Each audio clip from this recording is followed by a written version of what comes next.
let's get one thing out of the way real quick. I do think this character, I have not tested it yet, that's what this stream is for, but I love the vibe of the music here. I think this is the daytime music in this area, but anyways, I already distracted myself. So I do think this character is more than good enough to be usable, but her teams might be kind of limited for how she like is strongest, right?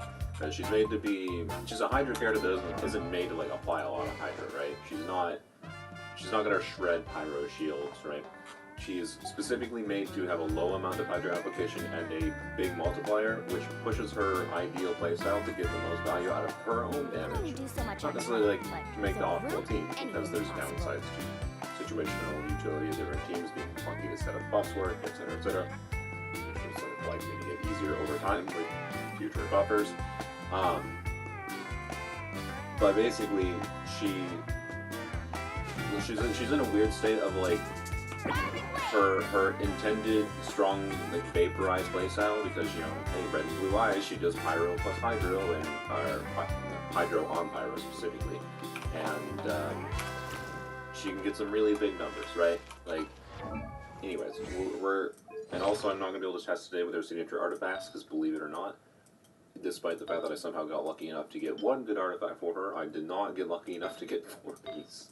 So we're testing a 2-piece build. We might play around with the build a little bit today, particularly if we do shenanigans with Cloud Retainer, although I'm not going to prioritize leveling up her normal attack, because as you can see, her talents are level 1, and it's going to take me a little bit of time to be able to, we're going to have to farm a little bit off bosses quick before we go and properly test anything on her.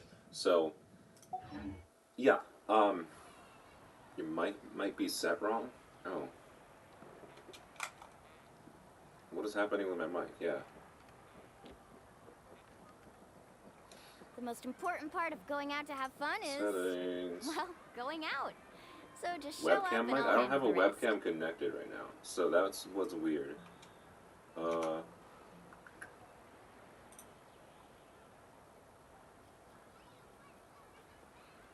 Sound. What is going on? Woo! What is it set to? Whoa! I have no idea what it's set to. Also, I told Discord, there was also... Okay, How about that? Hey, there we go. What was it set to? Chasing waves before? You wanna try? Oh, Well, Microsoft. no time like the You know what it is? You know what that I'll was? find the closest beach. You know what that was? This is Microsoft being a twit, dumbass company.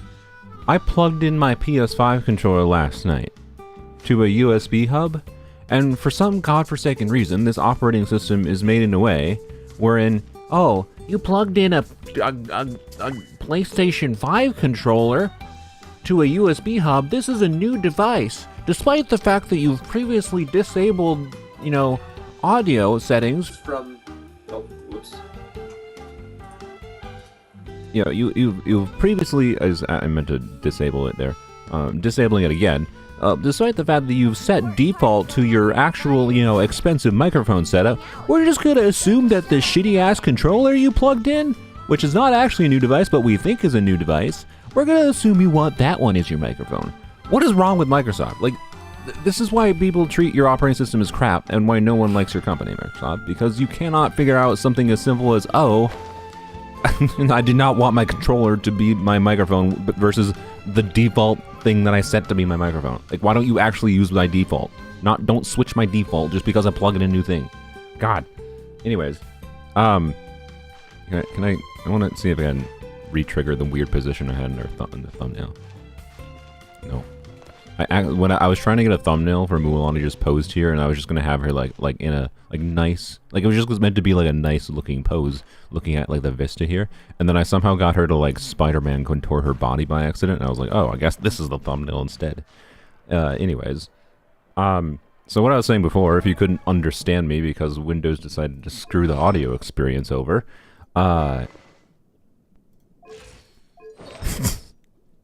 Also, like, why did I could have sworn OBS I had set to not use my Windows default and instead to use my,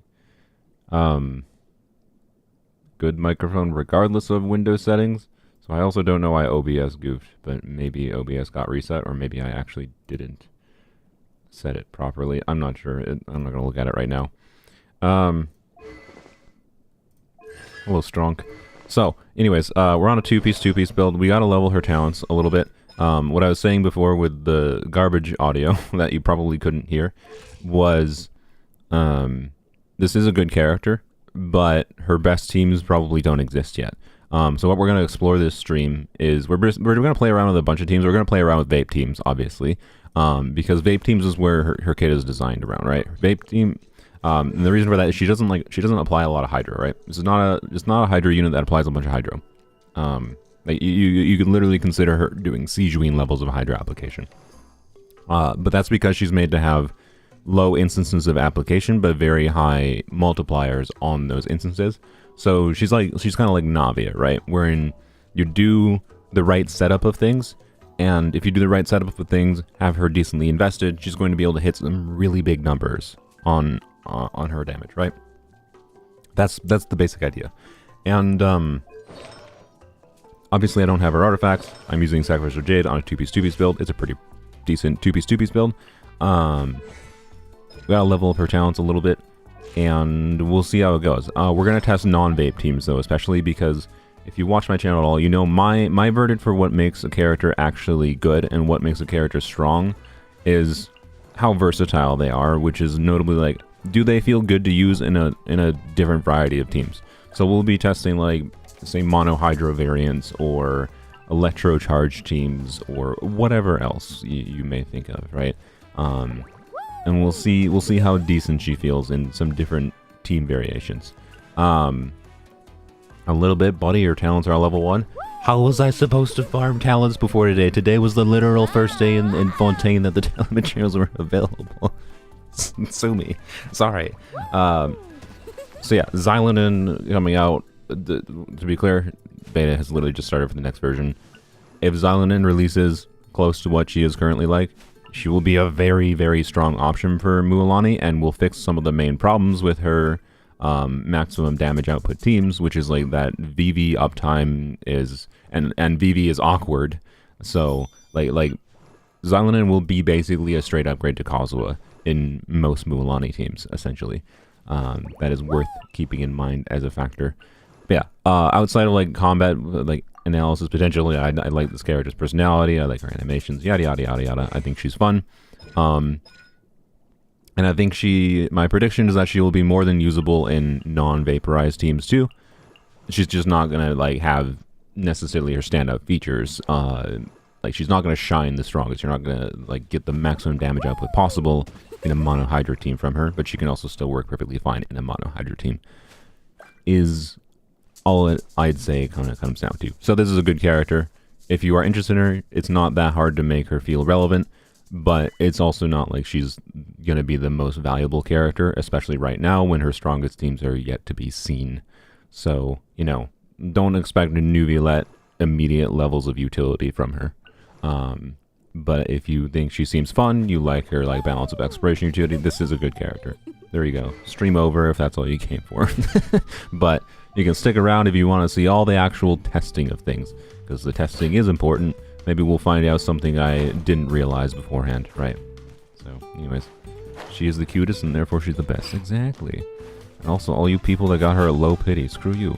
Can I? Okay, I'm trying to jank my way to Spider-Man on here again, because I want to show the contortion that I had with her before. I think what I did, what did I do? I think I was like lined up perfectly in the center here, and that got her stuck in like the climbing on the peak here. Oh, I thought I had it. Dang it. It's actually like, I don't know, it was weirdly hard to get characters stuck in like their climbing contortions in weird positions. The game is pretty good at not letting you do that. So it was a lucky thumbnail, hence why I had her weirdly contorted in the thumbnail. God dang it. How long does it take for... I haven't done the Archon quest. I was considering doing it yesterday, but I just did other things. How long does it take? Okay, well, I think I might give up. Whatever. You got to see it in the thumbnail. Oh well. It looks funnier when you can rotate around it, but let's go here. Yeah, how long does it take her to appear in this Archon quest? Important. That can motivate me to play the Archon quest. Stranger. Appreciate the offer, but we're gonna turn off co-op.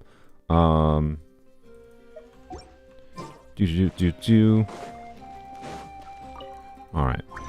I'm gonna be resin refreshing a little bit this video. But we'll see. I would like to, at least for testing her, I would like to at least get her to level 6 skill and burst, and we might level up her normal attack of a very small amount. Because we might do plunge shenanigans, and the reason we might do plunge shenanigans is primarily, to be clear, she's like attack scaling for her normal attacks. But she has a funny plunge animation. So, you know, we can't not test plunge, of course, right? And to be clear, plunge on her will work perfectly fine, just as plunge, like Nubilet, plunge Barbara, plunge Mona works, right? It's basically going to be exactly the same as them. 15 minutes? Oh, nice. You don't take long at all to meet her. Sweet. Yeah, I bought the Battle Pass before the stream. Should claim the rewards. One extra fragile resin might be relevant. What is her material called?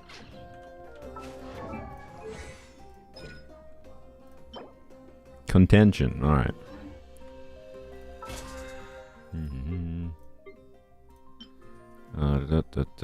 Guide to contention. These ones are very easy to mix up. They all look the same. They're just a slightly different symbol on them. I mean, okay, it's the same as all the other ones. Slightly different symbol on them, but it's even smaller, it feels like, on these ones. Anyways, there we go. Alright. We can claim dailies. Get that out of the way. Hello, Catherine.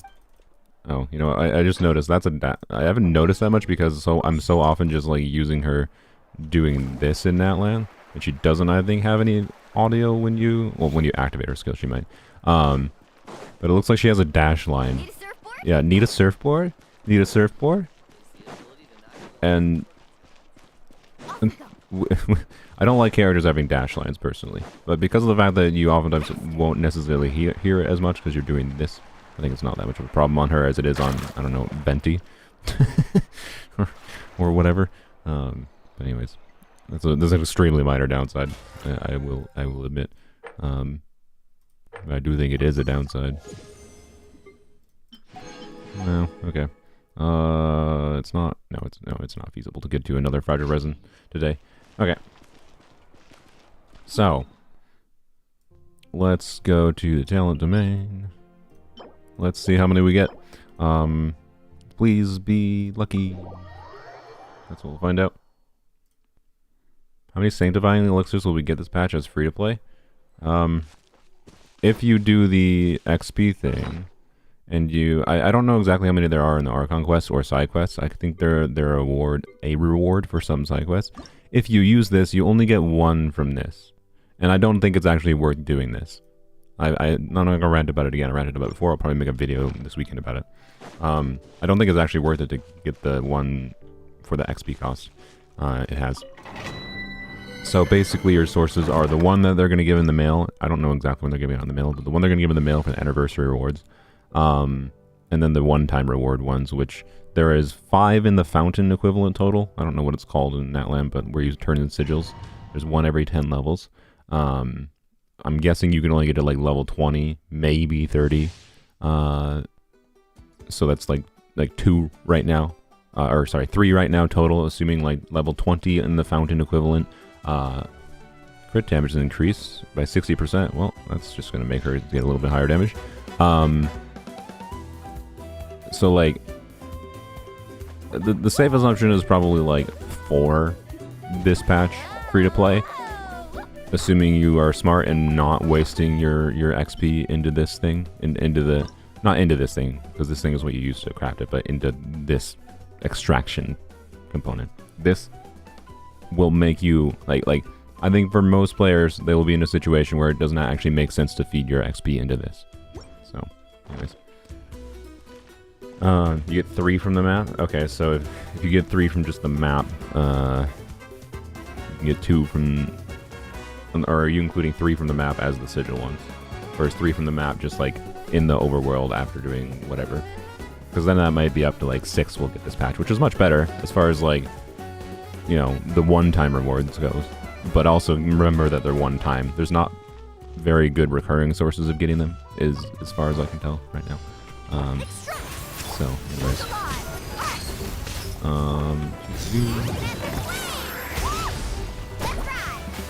100k and a level 1 talent is pretty good. Did she just miss there? I know I scuffed there too, but it seemed like she missed there. Well, I don't know what happened there. Also, Cloud Retainer's not the ideal here. But hey. Well. The only downside to and if you want to see the silly plunge animation with Cloud Retainer, please. Thank you. The only downside if you want to see the silly animation with Cloud Retainer is it's ideal to get more plunges out. It's technically ideal to do dash cancels, right? So do this, all right? And if you're doing dash cancels for your plunge animation optimally, you don't get to see the plunge. So that means technically if you want to actually see that, you have to play on optimally. But let's be real, playing on optimally in the instance of doing plunge Mualani is objectively the correct way. Because what is the reason to do plunge Mualani if not to see that constantly? So, anyways, we'll be playing on optimally, is my point. Wow, that's great. Thanks. Yay. Okay. Minimum drops for the first run. Thanks. Thanks. Yay. Yay. Yay. Okay. This'll brighten up the place. Okay. Where are they? Okay. Why did you go over there, bro? So I just wasted. Can I get it there on? Yeah, I got it. Like, for real, why did it go over there? What is the behavior of these enemies? Why do they just run away from you? Also, these probably have a whack ton of pyro resistance. That was probably relatively pointless. Like, why are you going away? That's so annoying. Stop doing behavior on enemies that just don't actually attack you, Mario. They're enemies. Let them attack us. Ugh. I'm watching you now, so you will have insane artifact luck. I'm not farming artifacts. But I would like insane. Wow. Okay. Double minimum drops. Yeah, I'm so glad they didn't increase the drop rate of talent materials. It's great. I would like good luck on talent materials, but you know. But like for real, why do these enemies just like run away from you? I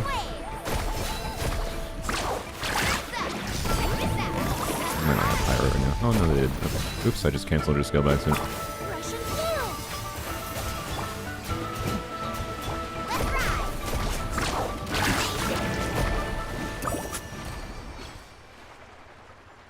Anyways, still pretty decent damage for level 1 talents, I'd say. If you fought the new local legends, they are extremely... Why?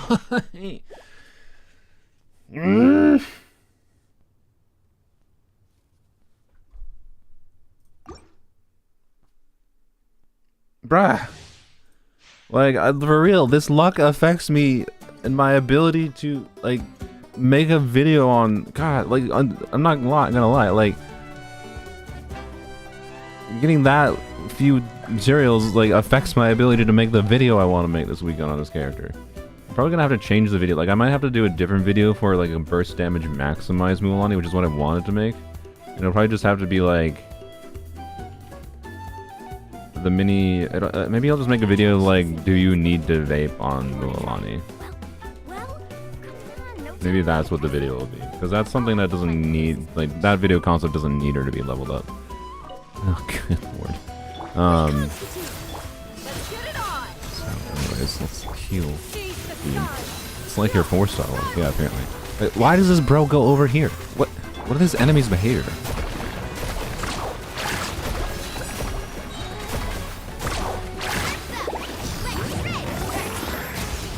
By the way, I should have like gone and hit the other one. Nice 176k. By the way, like this domain is buffing her crit damage by like 60%. Which honestly, okay, you know, the interesting thing with this domain buffing her crit damage is probably simulation of like a more ideal of a. This domain looks like what her her build might look like on a good build on the 4-piece and the new artifacts, right? Where the free crit rate from the set would make it so you could get higher crit damage numbers or whatever, right?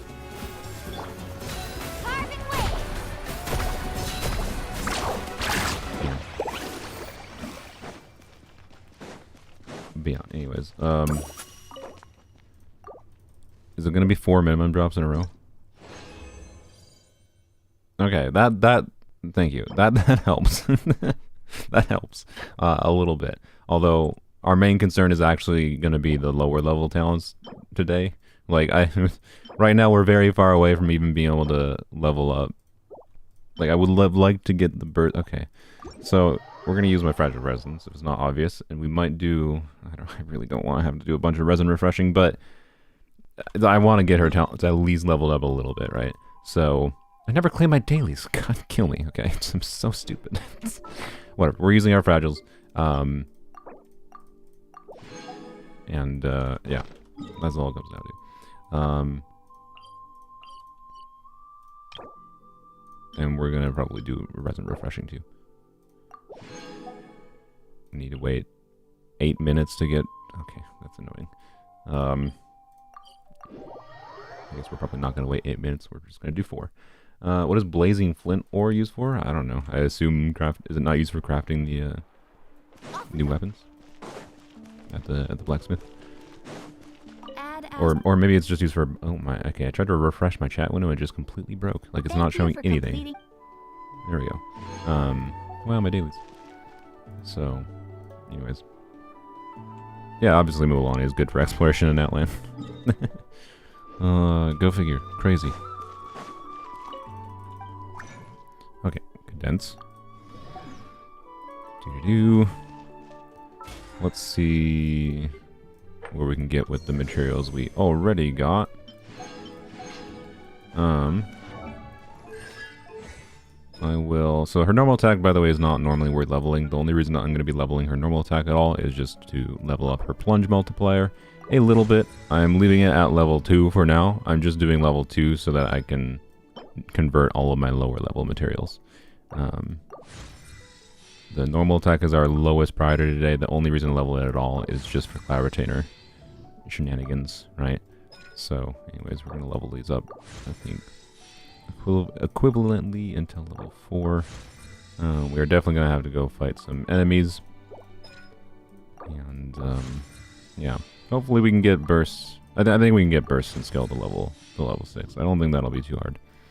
The priority, by the way, is definitely, in case you're wondering, is definitely her skill for her normal playstyle. It's not even, like, her optimal playstyle is not even necessarily worth, like, building enough ER, in teams where she's solo Hydra, and her ER needs are high enough that,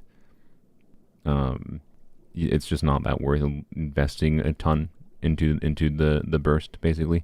So, depending on the teams you end up playing, you might likely end up only bursting once per rotation, once every other rotation, which obviously if you're bursting every other rotation, that lowers the relative value from spending resources, leveling the burst talent versus prioritizing leveling the skill talent, right?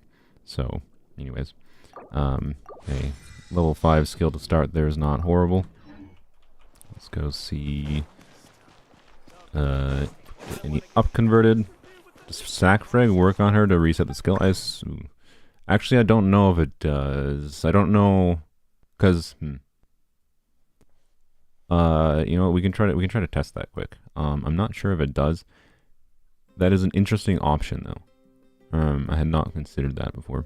Cause that can let you leave her on field longer, and hey, it gives a bunch of EM in its substat. Like, that's valuable for vaping, right? So I hadn't actually considered Sackfrags on her before. That could be very interesting. Thank you for the suggestion. Let's go test that very quickly. There we go. These. Wow, Singcho gave me 0. Yeah, thank you, dude. Alright, well, I guess we are not leveling up our burst to 5 right now. That's fine. We shall survive. So let's go find... I think there's like an enemy over here, right? Kachina was truly painful. I know. Man, $300 got me 1 Kachina, technically. That's what $300 got me.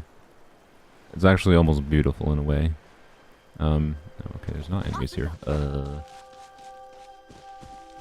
there's a dude over there. Okay, that'll be fine. That'll be fine for testing. Okay.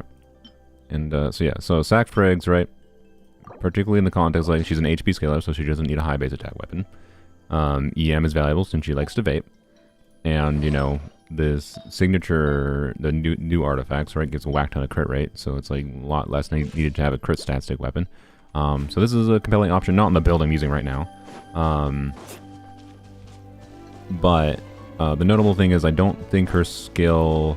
One, I don't think her skill goes on cooldown until you actually end her state. And so I'm not sure this is going to work.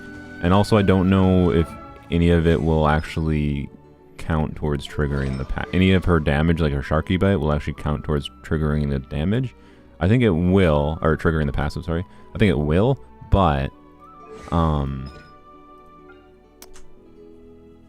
I don't know if it'll actually do anything technically because of the fact that the skill doesn't actually go on cooldown until you're done in her state, right? It's done with her stripping state.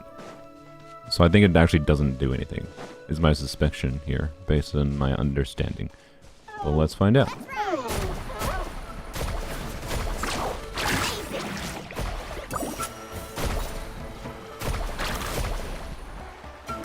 Oh, frick. Alright, okay. Well, I screwed up. My brain got confused because I was like, wait, why is the state not ending? The pufferfish is kind of intimidating for some reason. The reason the state wasn't ending was because the stupid Natlan, you last forever with your Phlogiston points, so we'll do that again and we'll do that again and I'll manually end the state after doing two level 3 turkey bites.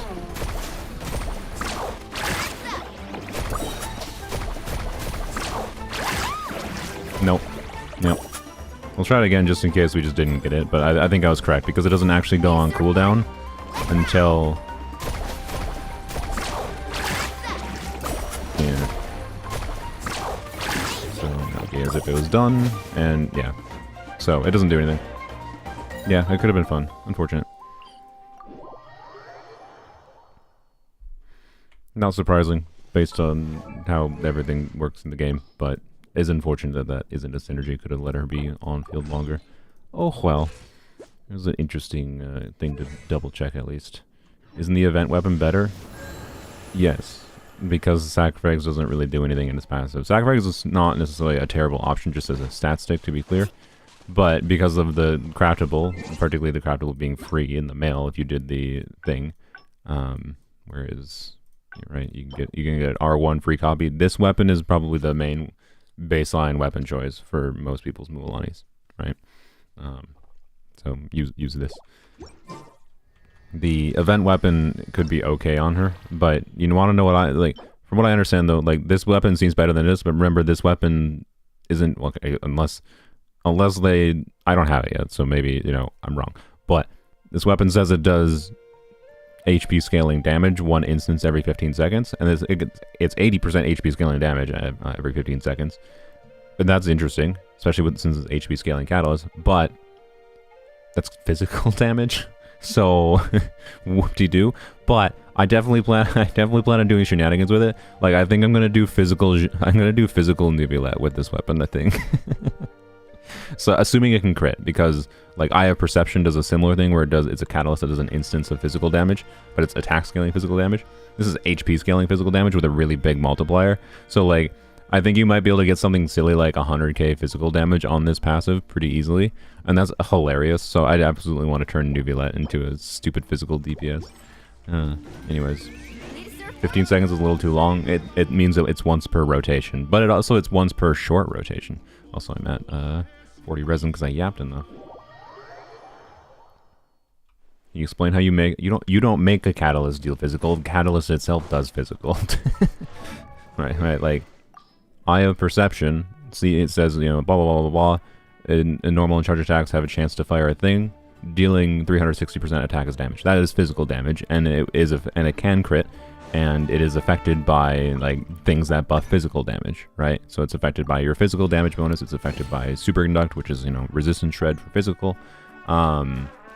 Right. So like you can amplify your physical damage in the same way you would amplify a physical damage dealer. And so, you know, you can use the event catalyst, and this would be HP scaling physical damage once every 15 seconds based on Devialet's max HP, right? So I could build him HP Fizz bonus crit, most likely. On 4-piece, wait, no, it's 4-piece? Well, no, I could do 4-piece MH, because I could do Farina, Nuvia. I'll do the Farina Nuvilet combo, but we're not charge attacking on Nuvilet. I'm almost sure they're going to make it. Unless this can't crit, by the way. I haven't actually had this weapon yet. It's possible that they're mean and they made this weapon not crit for some godforsaken reason, which makes this weapon garbage and very uninteresting. But if it can crit, it's fun. So, anyways. Is Lost Prayer good at Mualani? I mean, does it affect her movement speed? Let's see. Wait for cooldown. Does Lost Prayer affect her movement speed? I'm gonna guess the answer is no, because this is like a special state she goes into. But yeah, Lost Prayer, I don't know, it can be an okay stat stick option, but I'm pretty sure this weapon, particularly with refinements, will beat it out on the new artifact set, right? So, yeah. But it's not necessarily a terrible option for, you know, the passive does something and it gives some crit, and particularly right now, since you probably don't have 4-piece of the new artifact set, right? You're doing something like I'm doing 2-piece on her, you know, it should be a not bad option, right? It's going to be worse than the Battle Pass weapon I'm using, though. So, cooldown.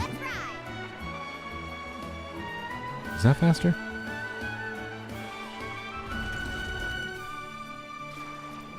Okay. Yeah, I'll try to let me. We're gonna start from this waypoint. That kind of felt faster to me. So we're gonna start from this waypoint. I'll try to end her because we have Flogi Stomp points. I'm gonna try to end her Sharky mode as soon as we run out of the Night Soul points, which is the little bar on the left. All right, that's a good mark. We landed on the stairs. We got to the stairs. So.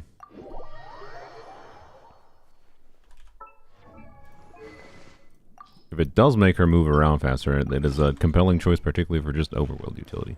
Alright, so same thing. Oh, okay, well, frick. I don't know why I took my finger up the W key. Redo that. What's that with the door? The door feels like it's having a spaz attack. She feels slower. Yeah. Oh, wow. I'm like 90% sure it does have an effect. Interesting. Interesting. It does make her move faster. Okay. I mean, well, there you go. Here's the overworld weapon for Mualani. Because it makes her move faster. So, that's something. Yeah, it is faster. Okay. Interesting. And... Wait.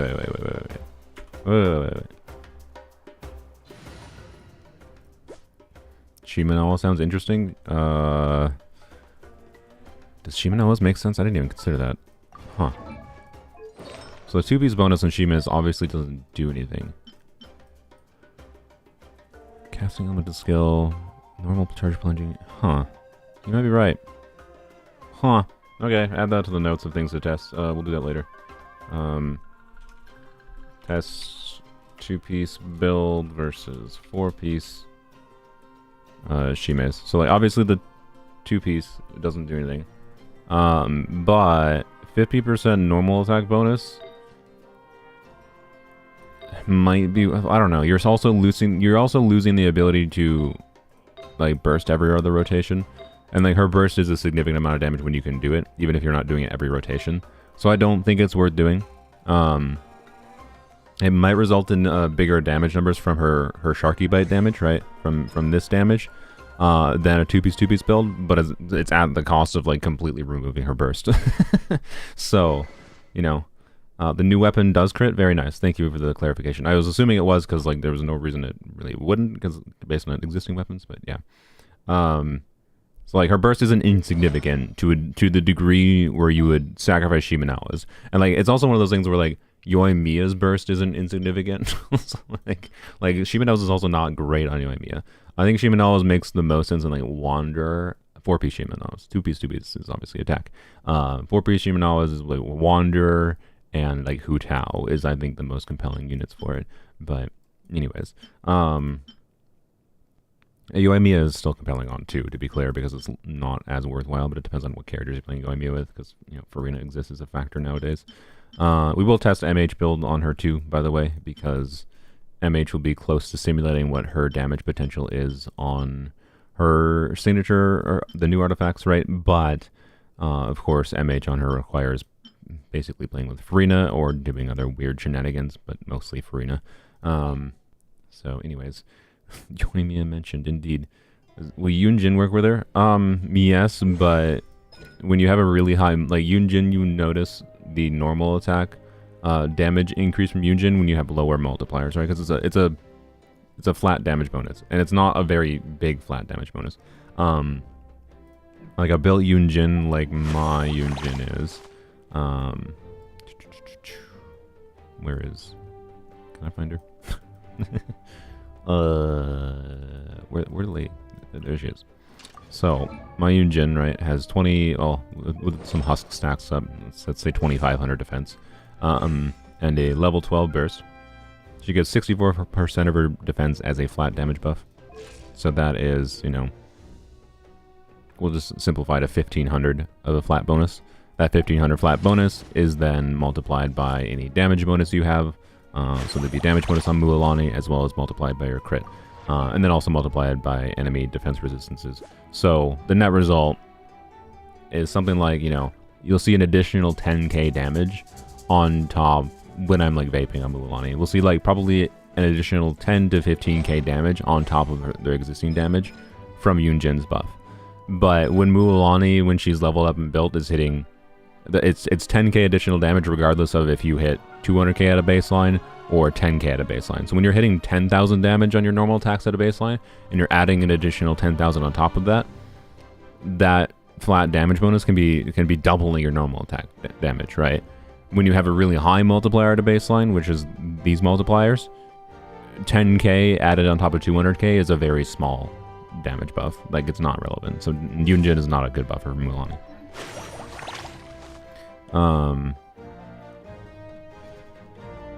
What were we doing? Oh yeah. So yeah, Lost Bears, Exploration Weapon. Let's go back to this. Go back to the domain. Hype music for good luck in the talent domain, right? Shield would be Imp for Mualani. What is Imp?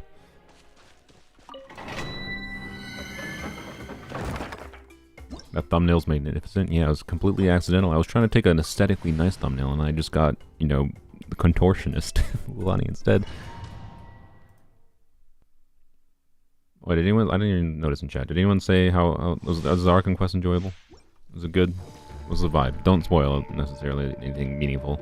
Just is it good?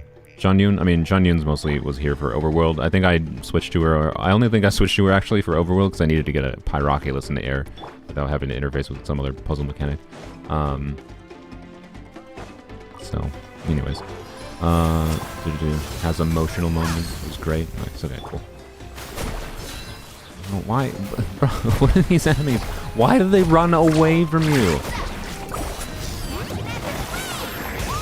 So that was dumb. Obviously, I should have done another skill before that, or done her burst before, but it's whatever. A little ambiance. Do not like enemy. The way I solve some of that issue with this specific team, by the way, is actually an upside to Dehya that people usually don't talk about very much. Which is that you can skill on Dehya once, and then if enemies move around, you can skill on Dehya again to move the thing. So I can actually help with that issue a little bit by adapting to their movement. So, anyways, that's basically minimum drops again. Okay, sure, but technically not minimum, so I guess we'll take it.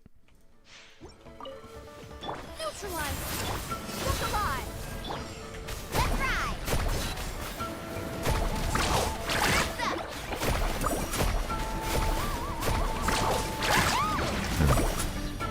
I didn't get my burst back? No, that's unfortunate.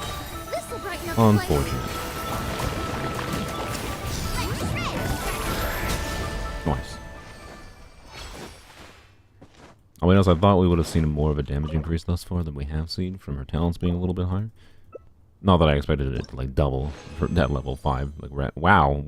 Okay, that definitely makes up for the minimum drops we had earlier. Jeez. All right, that's a rarity to see three golds. Extremely rare. It's been a while since I saw 3 gold drops. Thank you. Is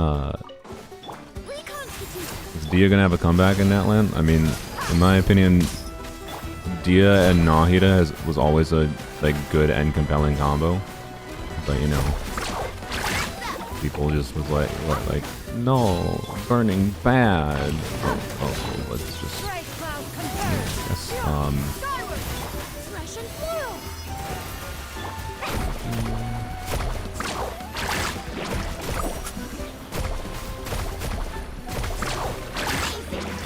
didn't hit? Oh, it went underground, of course. Should I do a temple on Mualani's banner? I mean, if you're a new player, in my opinion, you gotta pull for characters. Just pull for whatever seems fun to you. And then if you get a character like Mualani, and then, you know, go and watch guides on her. Good drops. Go and watch guides on her. Figure out how her kit works. Like, learn how the kit works. Learn the game's mechanics.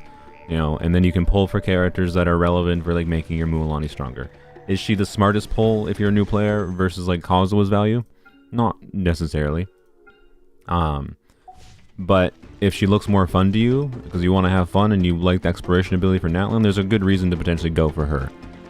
Like, as a new player, you have to figure out what you like in the game before you can get to the point of where, you know, you like, are able to draw that line on characters that are worth pulling for you or not. Like, you're gonna have to pull for some characters that maybe you won't use in the long term, but will be helpful for you figuring out in the long term, assuming you are playing long term, what you actually enjoy, like where to draw the line. But like, you gotta start from somewhere. So if you're a new player, does she seem fun to you?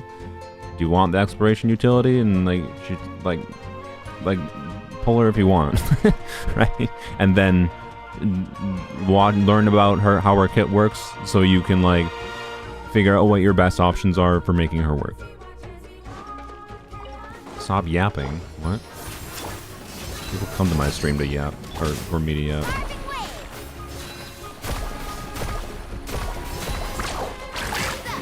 Yeah, crit. So I keep on staring.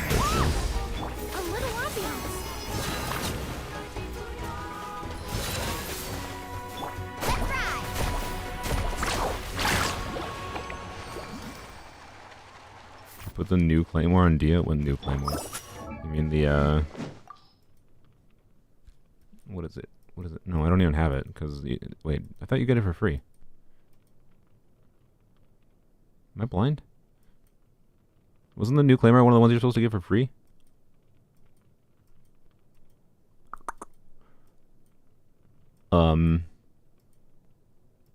Oh, there it is. Why is it down here? Okay, okay, sorry. It looked like it was one of these. Okay. Yeah, so, this would be interesting in the context of what I want to do eventually with Dehya, which is mess around with how much I can abuse Sejuani's buff with Dehya, particularly now that I have Dehya C2. I don't think it'll necessarily be better than a crit weapon by any means, but it'd be an interesting weapon to mess around with. Not in this team. Well, okay, I mean, technically in this team it could be used to make Dehya do more damage, but not more than the crit weapon. So, yay.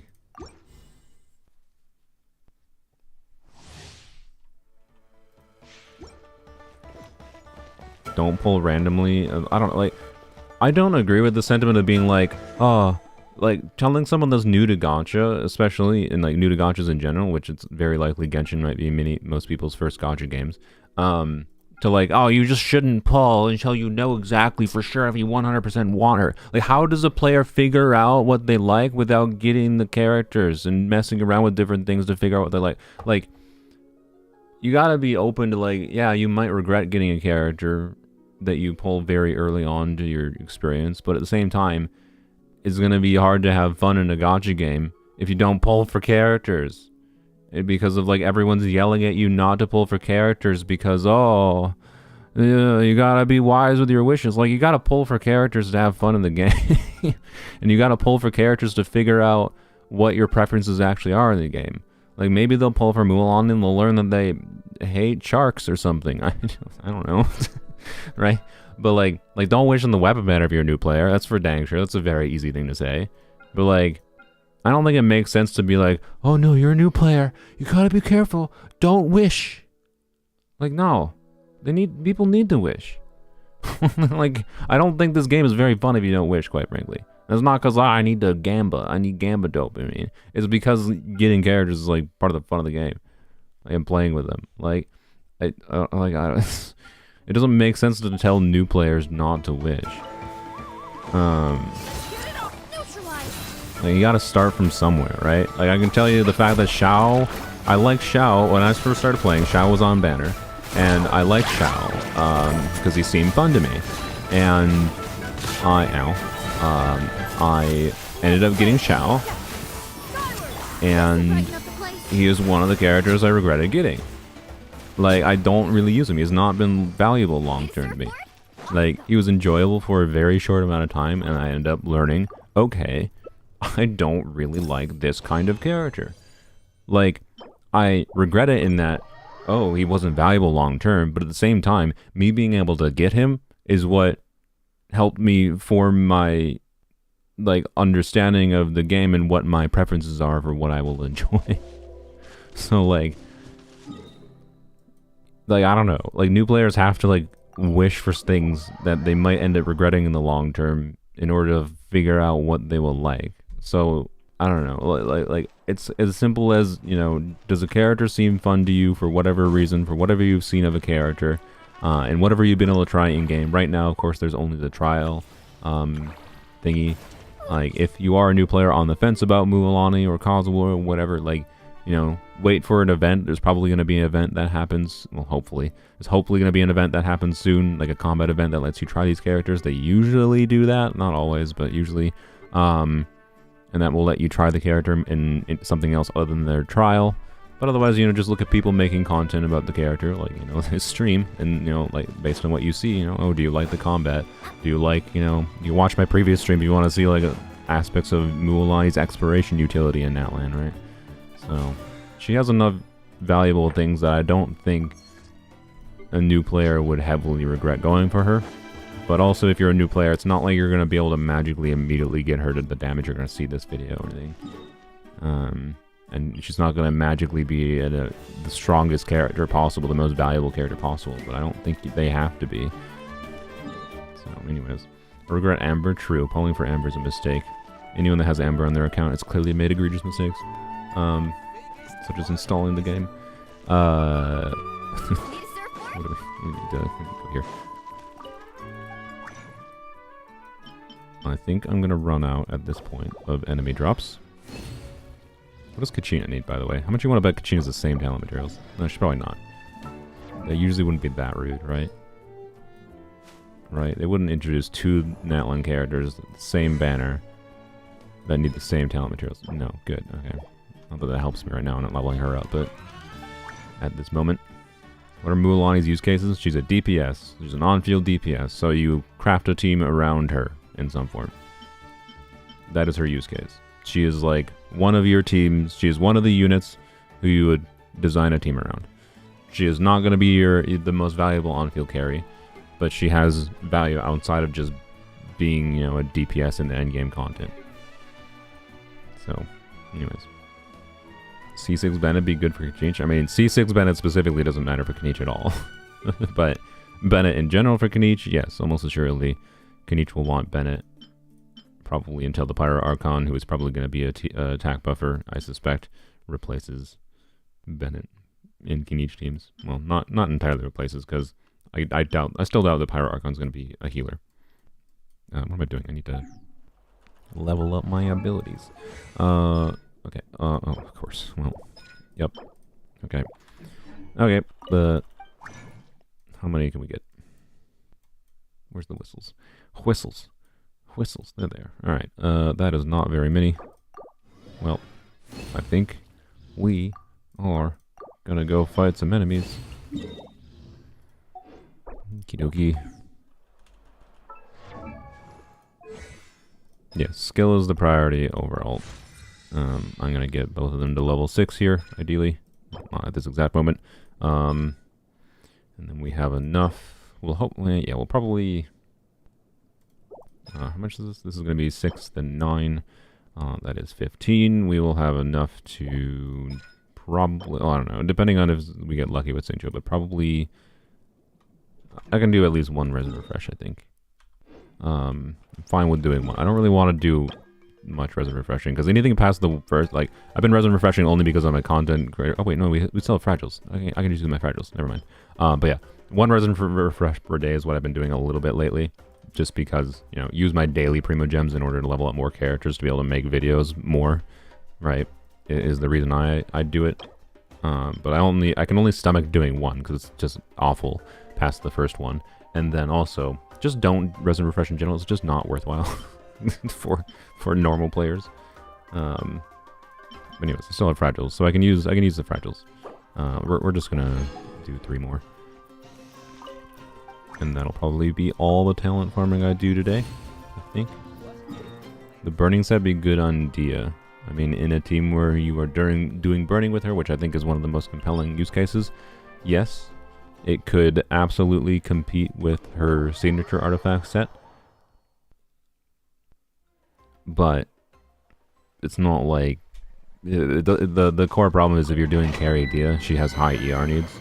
So like an 4-piece emblem is good because it increases their burst damage, and like the benefit of War Cautious or like burning set on Dehya would be it lets you get more skill damage essentially. It's not really going to benefit your burst damage that much. But then you have higher.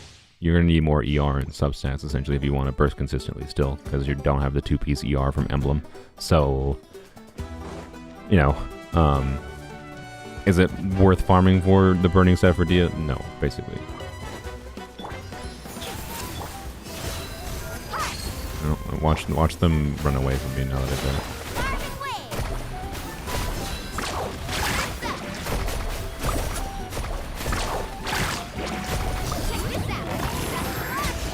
Nice. Very nice.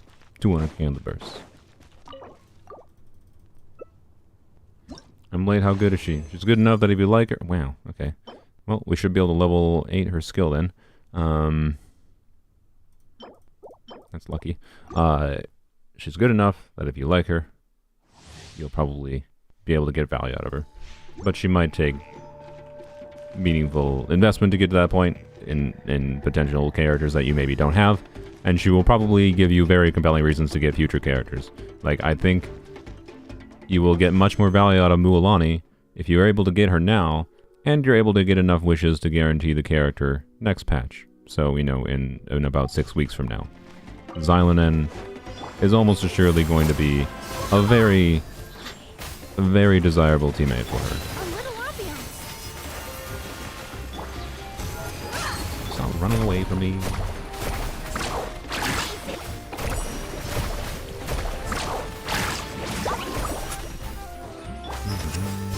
I'm just gonna let Emily take care of it. Good job, Emily. Oh, what? Really? Oh, there we go.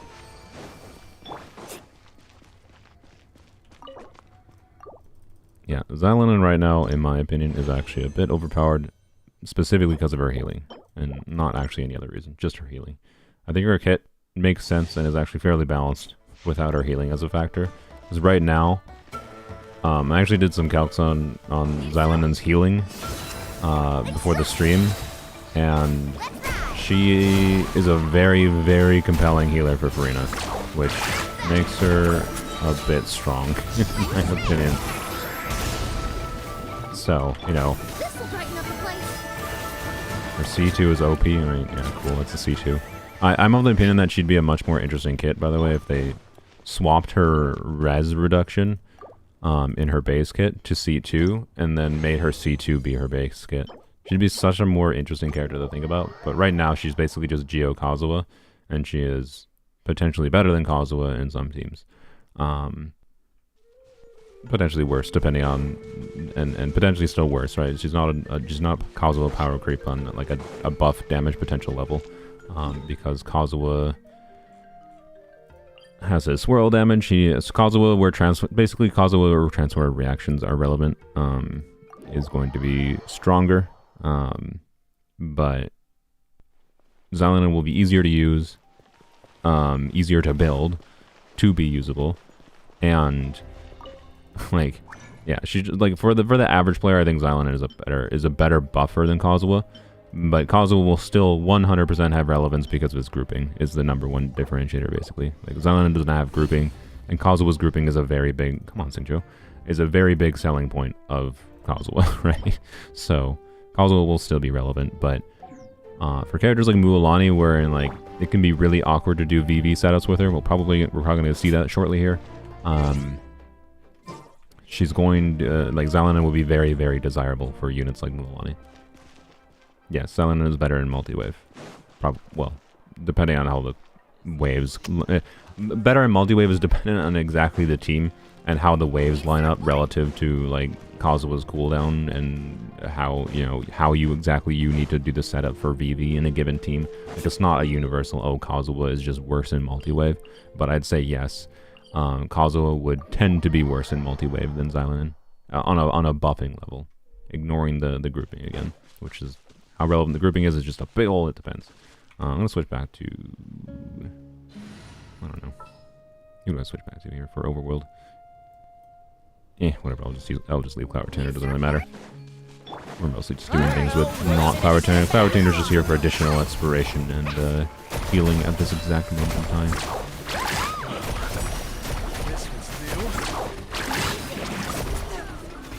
Hello, you're still alive. There we go. Need a surfboard? Okay, oh wait, I didn't even get to them. They're over here. Nice.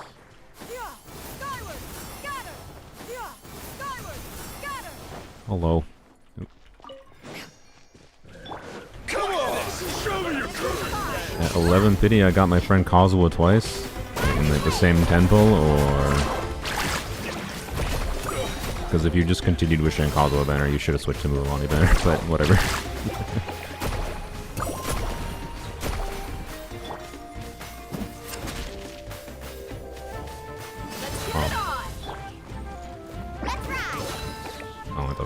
Without getting stacks. Yes, you there we go. Qualified after all. Guess we're qualified after all. What does that even mean? Qualified for what? The soccer game? Oh yeah, this one. I feel bad for attacking the human enemies in Natlan. They don't attack you on sight like the others. Oh, did they not? That's interesting. Well, they must die nonetheless, because Mihoyo has decreed it. Wait, is there people up here? I feel like there might be people in that tent.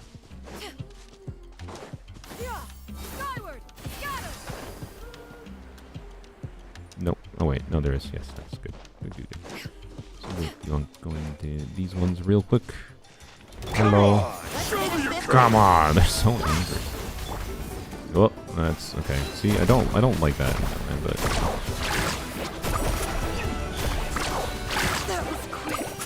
one downside to like the potential enjoyment of Mualani is, right, get out. There we go. Is the aspect of which her camera, the camera stuff when you do her big sharky bite can jank out when you're next to objects a lot, like you just saw there. It can be a little bit disorienting. Yeah, I feel bad. I feel a bit more bad for the dinos too. I'm assuming I have to find. Okay, well, whatever. I'll do that in the future. It's fairly visible from that waypoint. I'm sure I will remember to do it. Where's the peoples? Hello, peoples. Come on, show me your courage. Oh, apparently there's a bomb there. Okay. Oh well. Out of the way. Ah, wah. Blown away. Seize the sky! Yeah, skyward! Russian world! Oh, well, they're just all dead. What? Oh, hello.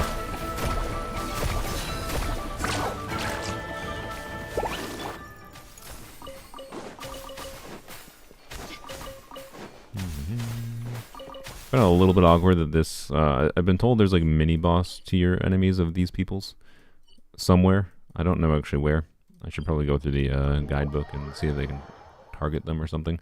I don't know if they're the local legends. I was just informed, but Tars Blamo, he told me that there's mini boss versions of these enemies that drop a heck of a lot of drops. Also, this is like the wrong waypoint for this. And I should find those because I probably need them whistles. But I don't know where they are. So, you know, maybe I'll look them up this stream if I really need them.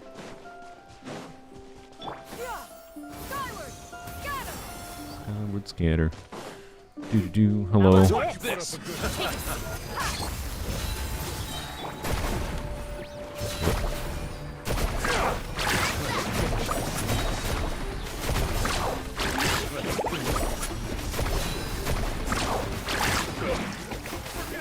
Really? There we go. Over. Need a surfboard? Oh, what is that? Nope, don't care. Don't care. Battle Pass for Mualani makes her so hard. No, it doesn't. God. I do not understand the argument that the Battle Pass weapon on Mualani makes it harder to build her when it makes it so that crit rate is a dead stat. Like, crit rate being a dead stat means your priority stats are like, for her damage, is like crit damage, HP percent, EM, and then maybe some ER is nice. That means you need the more common stats, because crit rate and crit damage are the rare stats. This makes building her with it makes it so the crit rate is literally a dead stat. Like, it makes it so you're farming for less universal artifacts, but it isn't actually harder to build her. It's actually easier to build her like this, because you have 100% guaranteed crit rate. And now you actually just need to prioritize the more common stats. HP percent is a more common stat than crit rate. So it actually is easier to build her. God, it's the same thing that people say about MH constantly. But even more now, because yes, you are overcapping crit rate at a baseline with her artifact set, and her crit rate ascension and sacrificial jade. But also, believe it or not, it's actually kind of nice to not have to worry about critting. Like, you'll just always crit. I don't know, like, I'm gonna do what I can to show, like, you know, I'll need like similar artifacts to this one on other pieces, but to show a build with this weapon that will work really well and won't be insanely hard to build. Like, we'll see how long it takes me. It's still probably going to take me a while, but it would take you a while to get good artifacts for other weapons too, right? Like, just... Need a surfboard? It's not a bad thing for crit rate to be a bad stat. It makes it so you can... when your priority is the more common substats. Like, that makes it easier to potentially build her. Not harder. Whatever. Whatever. You have less good stats to look for, though? You still have 4 good stats. And, I would also argue that because of the fact that crit rate is a dead stat, it allows you to much more easily justify speccing into ER a bit, to the point that it might be the difference maker to you being able to burst every rotation or not on Mualani, which, because of the fact that it can get a very big damage number from her burst when you level up her burst meaningfully, like, that is an aspect that can affect your enjoyment of the character very significantly. Because we like seeing big numbers and whatever, and it can also affect your ability to clear on a given rotation or not, having her burst or not, right? Like, I don't think it's worth undervaluing that, like, ER, there's still 4 relevant stats. She still has 4 relevant substats. With sacrificial jade. Like, like, I don't know. And most likely, you know, if you do get a double crit piece that rolls a bunch into crit rate, yeah, that's not an ideal piece for Mualani then with sacrificial jade. But one, if your RNG happens to go that way, then that is fine. Just switch to, for Mualani, then it's fine. Just switch to this weapon instead. It's a free-to-play craftable weapon. Or, you know, it'll be useful for future Natlan characters that you might get. Maybe you won't, I don't know. But, like, whatever. Let's hope you put up a good fight. Like, yeah, ultimately, like, yes, it will depend to an extent how your artifact RNG goes. If the game gives you a whack ton of double crit pieces, because that's just, like, how lucky you are, you manage to get the rarest pieces right away before you get the more likely pieces, which are stuff like with HP substats. You get double, if you get lucky enough that you get double crit more than you get HP crit damage as a combo, which is more common. It's more common to get HP crit damage together than it will be to get crit rate crit damage. And, you know, I don't know, right? Like, I hate the point. She still has relevant stats, and it actually increases the relative value of ER if you can get to the point of bursting consistently on her, which will depend on the team, of course, right? I'm not saying it's necessarily worth building a ton of ER doing Sacrificial Jade, but you have more freedom since you don't need to build crit rate. You need to think about relevant stats on the character differently.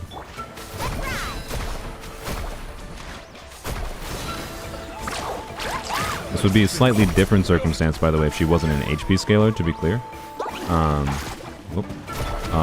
Because... Snap! Oh yeah, I forgot that. Just let's drown. The reason for that, like if this was the situation with Kinich, right? If Kinich was a crit rate ascending character, and since he's an attack scaler, who wants to use Bennett to get good damage output, and you know Kinich ascended with crit rate, he doesn't.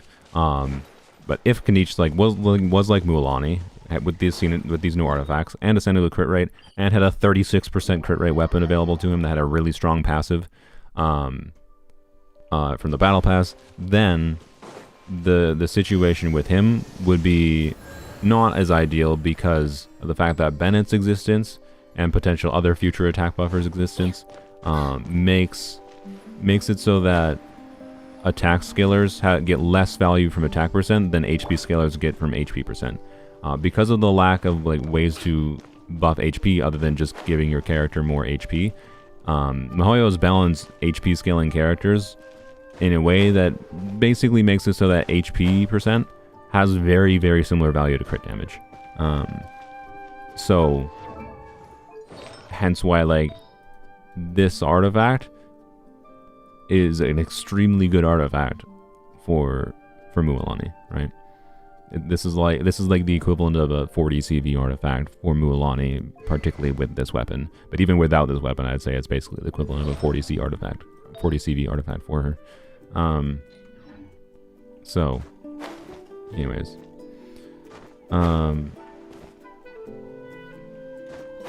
yeah. So I don't know, making it so that more common stats.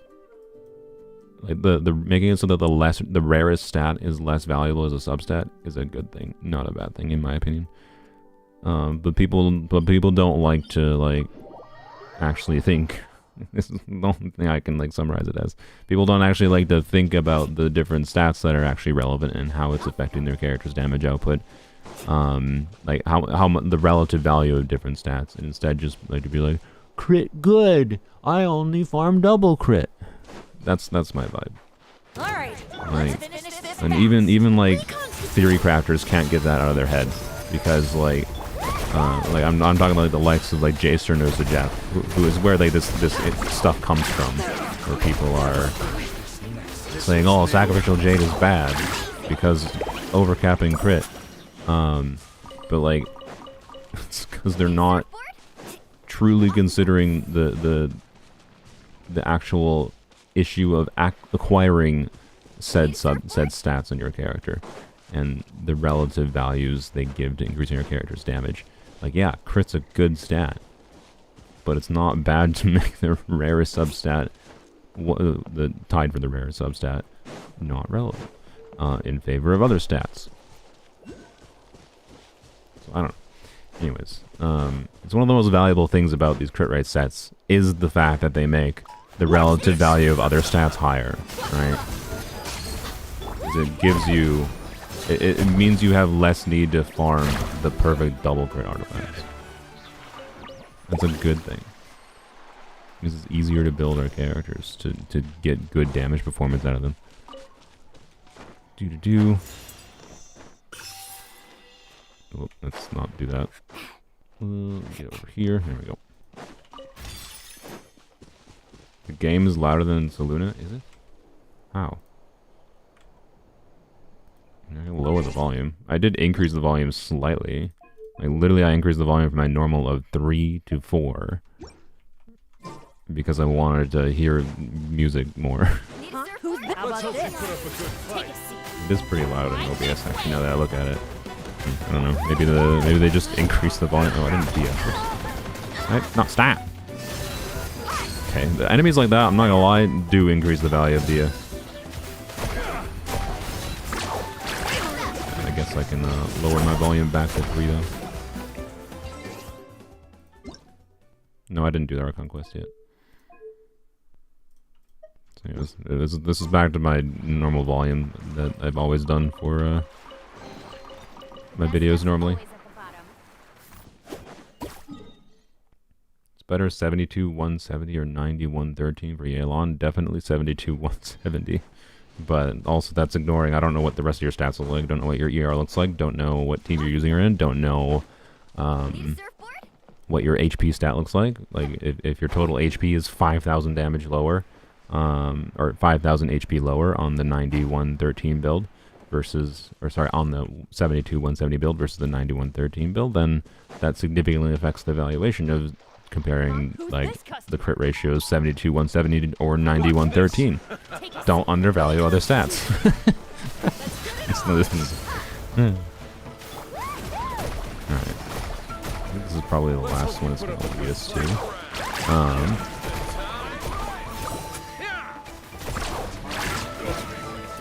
So we're not able to vape here because of this, the puddles in the ground.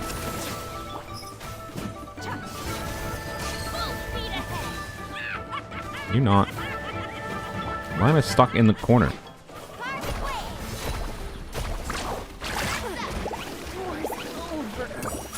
Where did you come from? How are you alive?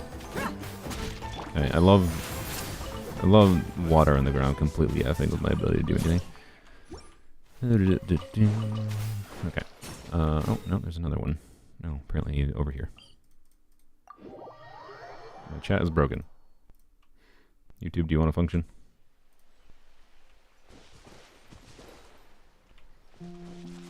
Do.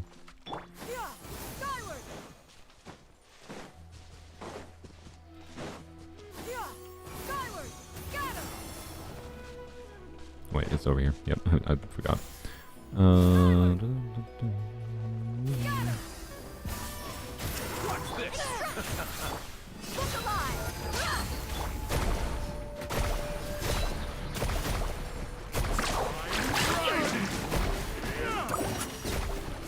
Chat doesn't seem, or some people in chat do indeed seem to be worrying about doing the most optimal thing, and also forgetting that the most optimal thing is like what the likes of Zajef, anyone like doing spreadsheet calcs on Genshin, right? If you do calculations for Genshin, you just like try to make realistic assumptions on what is achievable, for like stat distribution. But when it comes to the actual game experience on an individual account level, you need to evaluate like equipping your character based on what you have available to you. And if one of the things you have available to you is this weapon, it is a very compelling option to just change the stats you prioritize farming for Mualani, right? And you crit rate is a dead stat, so you prioritize crit damage, HP, ER, EM, and flat HP actually, right? Like that's all it comes down to, and like all those stats. Flat HP is obviously not ideal, but it still can be fine and better than your defense or whatever. Just like whatever you can get that gives you a good mix of stats that do help your damage is all that is really important in the generalized experience. And especially when it comes to like when you actually start to like break down the statistics of the likelihood of getting, you know, double crit pieces versus the likelihood of getting like crit damage and HP percent. I think, you know, the difference of it being mathematically unoptimal to, you know, not go for double crit and use a different weapon on Mualani is not really meaningful. Is ultimately all it is. Like, it's not that big of a difference. And there's also meaningful value to just having 100% crit rate on a character at a baseline. Then you're gonna be pretty consistent. Like, sometimes it's nice not to have to, like, especially when like Mualani's teams right now, her highest damage teams, will be like trying to optimize some clunkiness around like VV setups at this current time.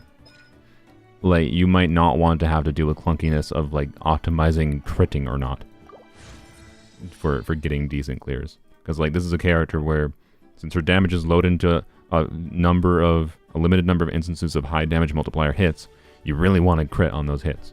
And like not getting a crit on those hits, you have like 75% crit rate, 80%, 85% crit rate, and you don't get the crit on the right one, can be the difference between you being able to clear or not, potentially.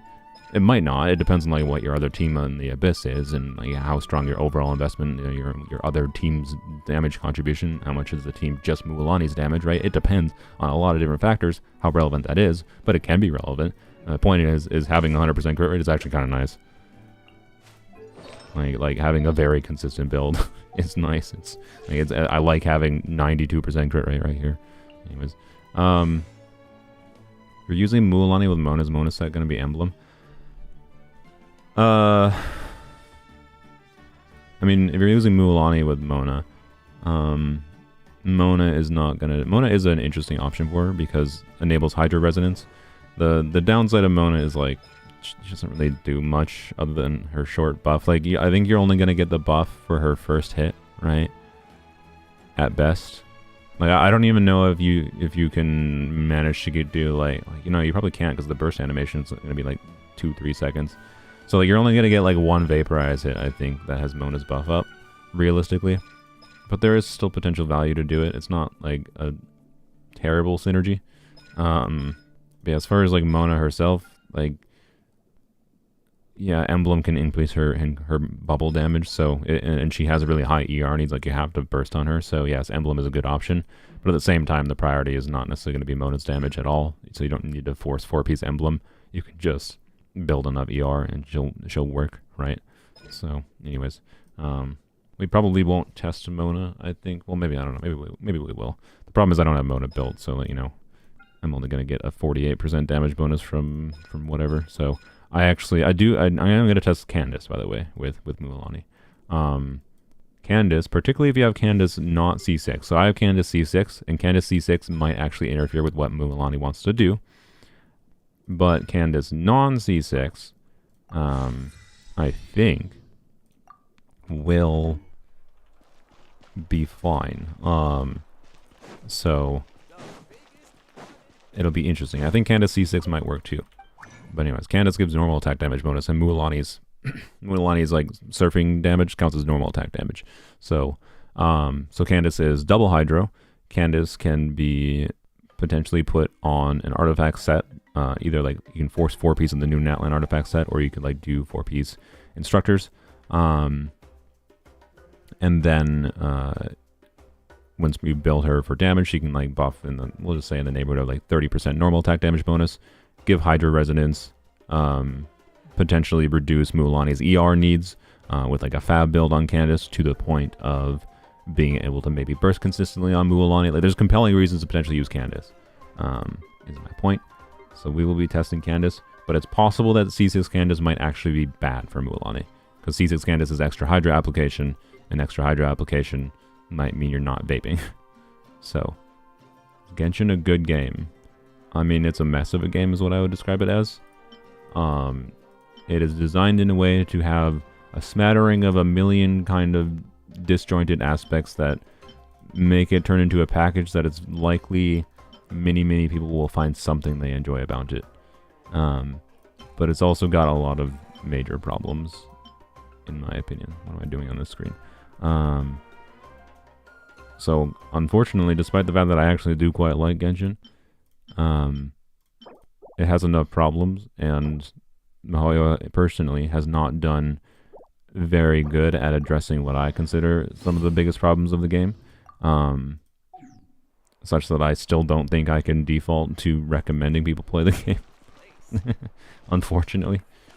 But, you know, if you're interested in trying Genshin, as long as you know, think you're not gonna, like, if you think you are going to be weak to, you know, subtle design aspects of a game that, like what Genshin wants to do, like, it's a free game, right?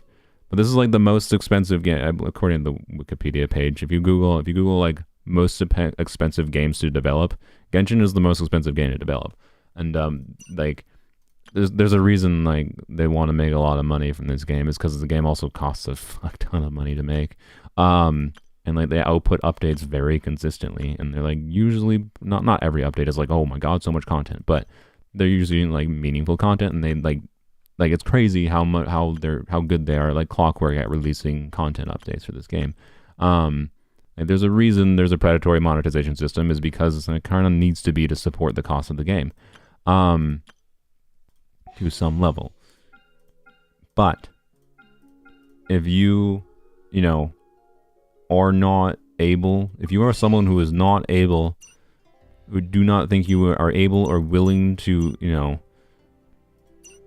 resist, you know, the structures that exist in these games, in gacha games in general, that like they don't force you to spend money. Like Genshin is absolutely, you can clear every single bit of the content completely free to play. The only difference between spending money or not is how long it might take you longer to get to the point of being able to, you know, clear the content very easily in particular. But people have also done challenges where like it only takes them a few weeks. And I think the world record is something insane, like 5 days, but that was a while. That was a long time ago. Of like clearing the hardest content in the game from a new account, right? So, anyways, point is, gacha games are very, very good at making you want to spend money. They don't force you to spend, particularly Mihoyo's games. I shouldn't say gacha games in general. Some gacha games in general absolutely have structures that might end up making you feel like you're forced to spend money. I would consider Genshin to be balanced around making it, it's very much, it really makes you want to spend money. And that's the sneaky thing about it, right? It can potentially get you to the point where like you like enough things about it that it convinces you that it's worth doing this. Which is why I like make stupid wishing videos that try to emphasize how low value doing this is, right? It makes you want it. And when you start to personally want it, that's where they get you, right? Because that's where you spending a lot of money in the game, and then suddenly, you know, a year passes and you're like, how the hell have I spent this much money in this game? That's not cool, right? It's because you accidentally tricked yourself into doing that, and there's structures in the game that will make you trick yourself, right? Oh yeah, I've spent money. I've spent money because I'm a content creator, though, at this point. Like, but I've spent money in the past without the justification of being a content creator. But now I spend money because I literally make money in this game by spending money in it, within reason. I don't make money by going crazy. I don't spend $3,000 per character. That's insane. But I can literally spend like $100 every single character they release, and I can make money from that, right? Like, my relationship to spending money in this game is very different from a normal player at this point. So, anyways, point is, gacha games can manipulate your psychology. Is the game still worth a shot? Potentially. Like, there is a truly insane amount of content in this game that, you know, if you're inclined to enjoy open world games, and it has like a pretty decent story, like the lore world building of the game is pretty good, even if I think the way they actually tell their story is not excellent sometimes, as far as like, I don't think it's the best written story in the world, that's for dang sure. But it's very clear there is a lot of effort, development-wise, put into making this game more than just a gambling experience, right? And it's very possible to completely ignore the gambling experience entirely and experience a large portion of Genshin. So, you know, like, is it worth trying? It's up to you. But if you think you're inclined towards, you know, being weak to psychological manipulation tactics that will make you, you know, spend money that you really shouldn't be spending, it might be best to stay away. It might just be healthier to stay away from gacha games if you think you are like that. And I will say that I am someone who, before I started playing gacha games, I thought I was resistant. And I still think I am fairly resistant to it. And like, now that I am normalized to how gacha games work, it's pretty easy for me to draw the line of where I consider it healthy for spending money or not. Like, I have spent a little bit of money in Zenless Zone Zero, but I think it's a completely healthy amount of money right now. I don't think I have an unhealthy relationship with Zenless. And I'm not spending money in Zenless for content, right? I'm just spending the money because I wanted things. So, anyways, that's my ramble about gachas. Like, gacha games can be good enough video games to justify their monetization system, but you also gotta be able to, like, have the mental fortitude to protect yourself from it. And even if you think you have the mental fortitude to protect yourself from it, they might actually still manage to succeed at getting you to spend money. So, you know. That's my spiel. Will I do a face reveal? I've revealed my face on the Linus Tech Tips MAC address channel. If you look up their Vision Pro, I think it's like, why did these people get a Vision Pro video? Also, what am I doing? Oh yeah, I meant to go craft this to get her to level 8. Oh boy. Oh boy. You very distracted me. Good job, chat. Trulia's Saluna collab of all time. I mean, I guess, I don't know. It wasn't really a collab. They did put my channel because I was like, I did put that, you know, the joke I said at the start, like, they literally opened up the intro of the video. It was like, why did you buy the Vision Pro? And I'm like, LOL, I bought it to play Genshin Impact. And that was not the actual reason I bought to play the... Like, I did not buy the Apple Vision Pro to play Genshin Impact. But I did make a video about playing Genshin Impact on the Vision Pro because I thought it was a fun video to make.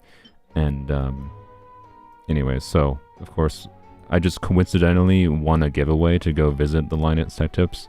And at the same time of the dude making a Vision Pro video... And it ended up just coincidentally working out. I was like, hey, I can bring my Vision Pro and like we can like you can try my Vision Pro for the first time. like the dude that works at Linus Tech Tips, because they only had one Vision Pro, and he was able to try the Vision Pro the first time using mine, which was funny. So anyways, you can see my face in high detail with very expensive cameras on their channel. There you go. It's not really that hidden, is my point. Alright. Saint Cho, you just gave me 0? Oh no, you gave me 1. Okay, well. Alright, that's something, I guess.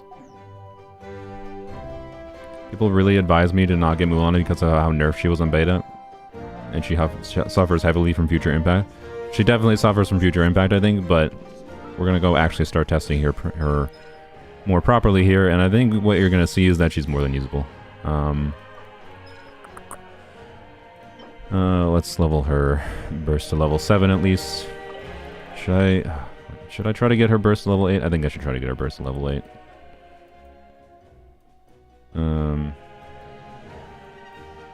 Where's the freaking whistles? God dang it. There they are. Okay.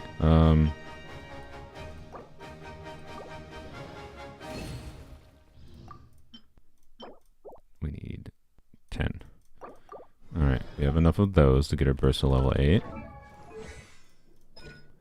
Boom shakalaka. I adore her burst name. Boom shakalaka. It's brilliant. I like it. Good job, localization team. I have no idea what it is in like Chinese, Japanese, but Future Impact. I mean, Future Impact is that future characters being released will make this character meaningfully stronger. That's Future Impact. So like pulling for this character will make you want. That's what I've said before. If you're pulling for Mualani will make you want to pull for like Xilonen in next patch, right?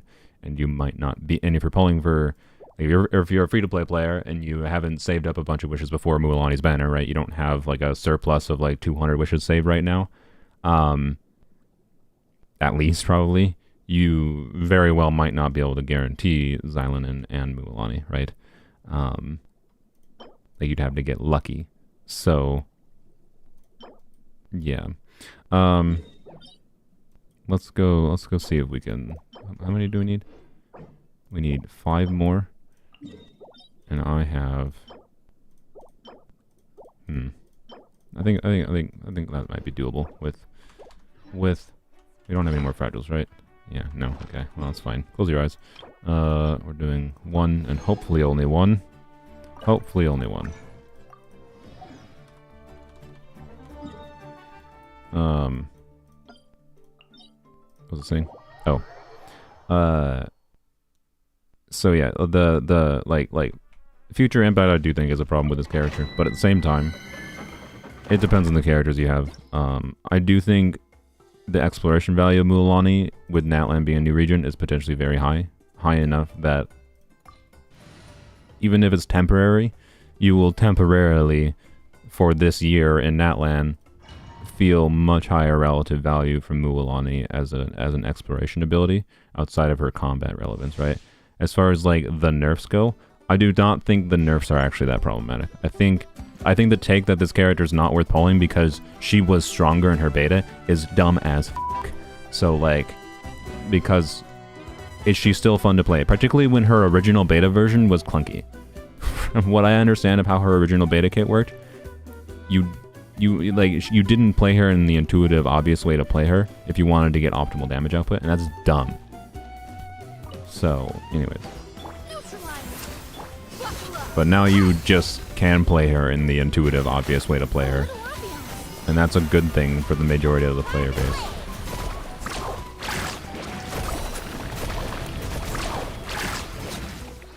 Nice. Yeah, her beta gameplay did look pretty bad, and now she feels really good to play. So, like, I think they reworked her in a way that is intuitive. Is she weaker? Yes. But we shouldn't be asking for characters that are constantly stronger than past characters in the game. We should be asking for meaningful kit differentiation that makes characters feel relevant because they are unique in some form. And all that matters past that, then, is are they strong enough to be usable to clear the content? And I think she definitely is, but maybe I'll be wrong after we start testing her here. I do think her teams are not, like... She doesn't have a crazy amount of team diversity, and she has the problem that any on-field unit has in Genshin of potentially being lower value to pull for, because of the inherent problem. You don't necessarily need more than two. You don't need more than two on-field carries at any given time in Genshin, right? And she's an on-field carry, for the most part. I will be messing with some utility with her just as a burst-focused DPS, where you don't spend a bunch of time on-field with her. In favor of spending on-field time with someone else. But for the most part, most people should just be spending, a bunch of time on-field with her, which means, if you get her, you technically have no need for more than her and one other on-field carry, right? Other than the fact that they craft different abyss cycles to make certain types of like damage dealing worse than others, kind of thing. Like, some abyss cycles will need more application than Mualani has to like get through pyro shields on a pyrolector or something, kind of thing, right? Like the context where a given character can be useful is situational, and that's important to keep in mind. But for the situations she makes sense in, I think she is more than strong enough. Show the build. I have her on a two-piece build right now because obviously I don't have 4-piece in the new artifact set. Yeah, it should be a pretty decent 2-piece build. Nothing insane. But yeah. We will see very significant damage numbers from Mualani herself, by the way, based on the exact team we're using. Okay, let's see. Hopefully we need 5, right? Please let this keep... I don't feel like this is not going to be 5, is it? I don't want to have to do the second resin refresh. 100 primo gems for a resin refresh is so awful. No. Wait, no, I have 2. Oh, because I got a gold from there. Yeah, let's go, frick. Alright, sweet. That's good. Okay, I'm fine. I'm comfortable and fine with only doing 1 resin refresh. 60 primos for a resin refresh for me, because I'm a creator, is fine. But like, man, as soon as you do that second resin refresh where it's 100 primos, it's like, you just spent a wish to get 120 resin. That feels garbage. But no, this is fine. Alright, this is a good result. I mean, in one day, Farmay was able to get her from level 1 talents to 8, well, to 8-8. So, sweet. This is where she's going to stay for a little bit. And now we can pretty comfortably test basically anything at realistic investment. Do you have no fragiles? I spent all my fragiles already. So, yeah. What part of Genshin did you like best exploring? Like the region? I don't know. Probably Inazuma is still my favorite in the game. Inazuma, Dragonspine, Chasm are probably my favorite regions in the game. They all have their upsides or downsides. Oh, no, honestly, okay, Chasm is probably my favorite. I think it's the best balance. I know some people dislike it, though, because like, it's dark and whatever. It's not perfect, but it's definitely my favorite, I think. But as far as the large regions go, not the small sub-regions, definitely Inazuma. In general, I tend to like their sub-regions that they make a lot more than individual big regions. It tends to be like Chenyu Vale of the Fontaine exploration that they added last year. This area is definitely my favorite. I know it doesn't look that way because I explored more of this region on my polearm account than I explored here. But I think I have like 80-90% exploration on my polearm account. I'll probably go explore it more on this account too because I just enjoy it. So, anyways, and Konomi is great, mostly visually. I think something about Enkanomiya didn't make me want to like heavily clear it initially, but it's been an area I've really enjoyed coming back to on occasion. That's why you can see now I have like 90%. But anyways, visually it's still one of the prettiest areas in the game. But yeah, the Chenyu Vale, I explored much more on my polearm account. Side effect of having two accounts is believe it or not, I don't usually enjoy doing exactly the same things twice. Okay, so let's go. We're gonna go do Abyss. Well, I don't know if I get sick of the problem with Abyss is like we're gonna be fighting this stupid cube. So like the cube has annoying mechanics that affect your clear times. It's just easy to like go into the Abyss and reset things, right? Change teams around and whatever. So I didn't have a set list of teams that I need to test here. How do you have motivation to play and grind on two accounts? I mean, polearms only hasn't taken that much time for me lately. Like in the last year, the only meaningful amount of time I actually had to spend on polearms only that was significant. To be clear, on the day-by-day basis, it adds up over time. But like this is my job. I make money. But like, even though I'm not actually making that much money from polearms only, I still like it particularly as like live stream content and things to show. Like polearms only is really, really perfect at showing how like, you know, you can restrict yourself to only polearm characters and still clear all the game's hardest content.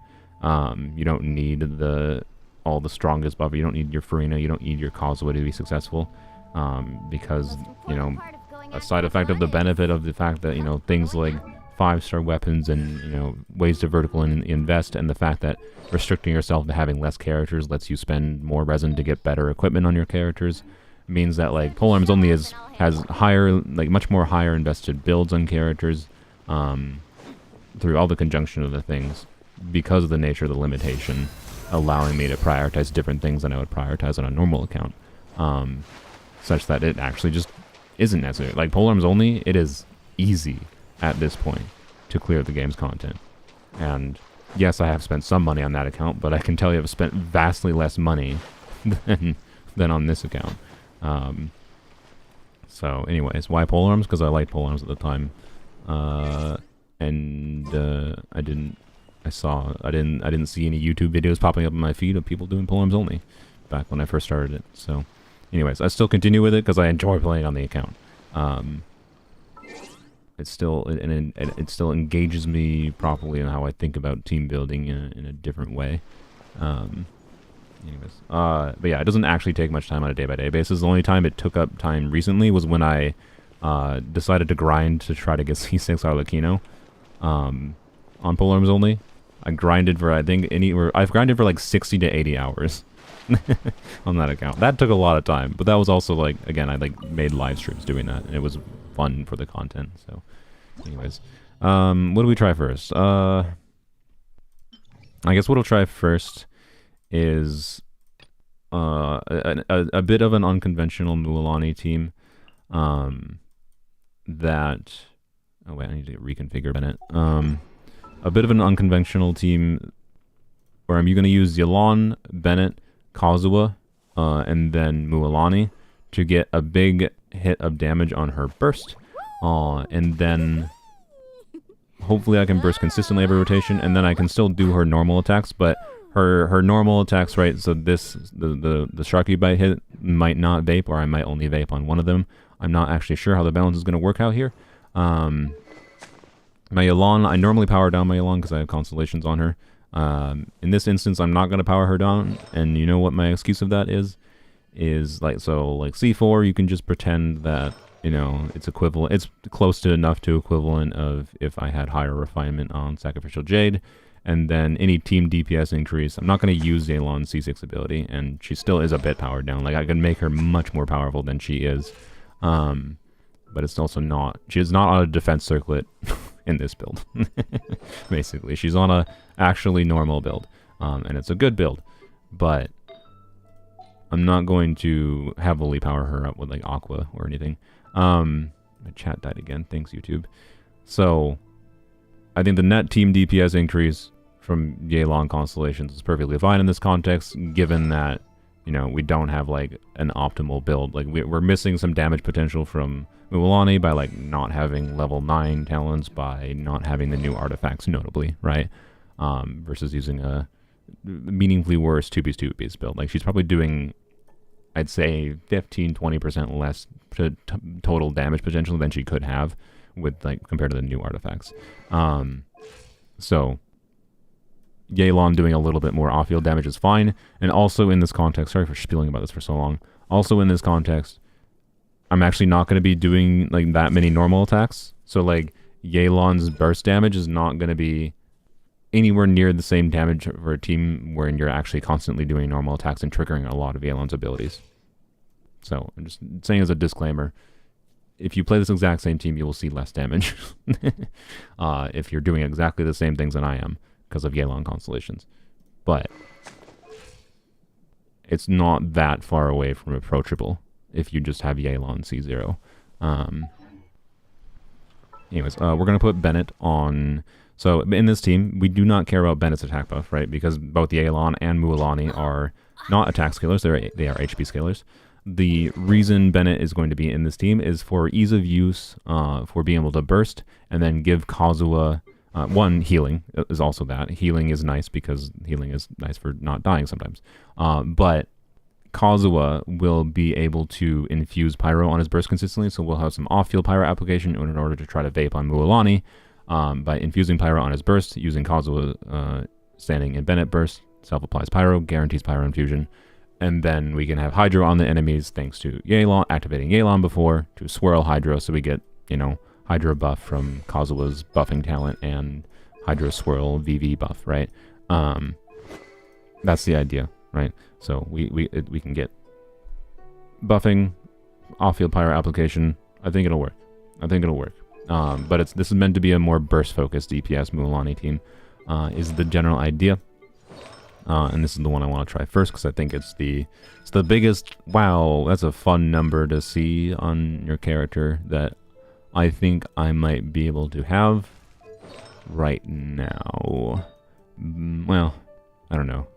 It's possible I might be able to get bigger numbers on Mualani doing some stuff with Dehya, to be honest. Or Farina. But for like using Farina with Mualani, because of Farina's weird Hydro application, you can potentially still vape on Mualani, but it's not going to be very consistent because Farina's Hydro application timings are weird. They're not set, which means depending on when Farina applies Hydro, that might prevent you from being able to vape on Mualani. But it's possible Farina combinations of teams could make me see a bigger number from Mualani than this team. But this is probably close to the maximum number if I do everything properly on Mualani. Anyways, one of those things is we're putting instructors on Bennett. And hopefully we'll yoink this. And we're going to put him on Fav as well, because we don't care about the attack buff, so we can use a lower base attack weapon in favor of triggering Fav for more energy particles for the team, right? So, Bennett build, 262 ER on Fab should be decent. Xilonen if we have enough energy for Mualani and Yelan, I could try to switch to Elegy, because Elegy will give a team-wide EM buff, and more EM for Mualani is bigger vape damage. But we'll just keep her on Fab for now. And then Kazuha, I do have Ziphos on Kazuha, which is definitely going to help in this instance. I don't feel like changing my Kazuha's build. I could switch Kazuha to Fab as well, but, you know. I might actually, even with, okay, I don't have, like, very good ER substats. Like, I only have this piece with ER. I really should actually try to get some VV EM main stat pieces with, that's actually maybe what I should consider choosing with the artifact selector thing. I should get, like, an EM timepiece on VV with ER substat, and then be really mad that it doesn't roll into ER at all. But anyways, if I need more ER on Kazuha, we'll just switch to different flower feather or something. It'll be fine, right? But anyways, we'll see if this is enough ER. Well, to be clear, he's gonna have like towards 200 ER when the Ziphos buff is up. So, you know, 260 ER on instructors is bonkers. I mean, remember we're using Fab. We're using Fab on Bennett. Normally you wouldn't want to do Fab on Bennett because you're losing a lot of the total attack buff from Bennett. But in this instance, we don't care about losing attack buff on Bennett because it's not a factor in this team's damage, like, at all, basically. So, anyways, this is the most, like, high big number damage fun team I think I could conceive of with Mualani right now, but also has potential issues, and it's much more hyper carry versus other Mualani teams, but gets the biggest, should get a really big number, hopefully consistently. We'll see though.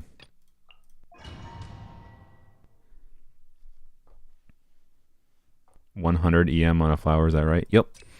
That is indeed right. Normal charge attack damage, that's good for Mualani. The HP might... No, I think the normal charge attack damage is better for Mualani. Alright. We're gonna skill after we... Uh-oh. Oh, okay. I can tell you one problem there happened. Oh no, it was fine actually. The timing was fine. I could have swapped Mualani. I thought because of the fact that he flew away before I was able to Kazuha plunge on him, we wouldn't get the pirate application we needed for the initial vape on Mualani, but I think it was actually fine. Yeah, that kind of thing is actually definitely. What's wrong with my brain? Okay. I mean, there's 112k non-vape. That kind of thing is definitely like clunkiness here. You'll see for me resetting is largely due to my mistakes, or it might be clunkiness because of like the timing of the enemy moving away. That screws up the ability to get VV setups, and this is why, like, you know, Xilonen in this team conceptually would be the same as Kazuha's buff, but much easier to use, right? So hence, like, you know, some of the future impact potential.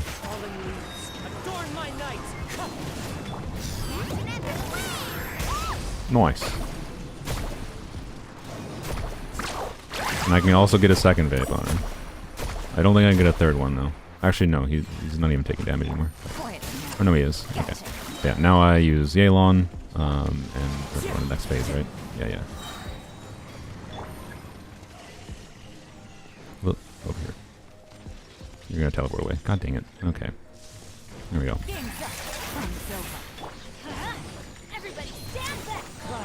Oh. I don't actually know if I swirled Hydra there. I don't think I did. I screwed up. Yeah, I didn't swirl Hydra there.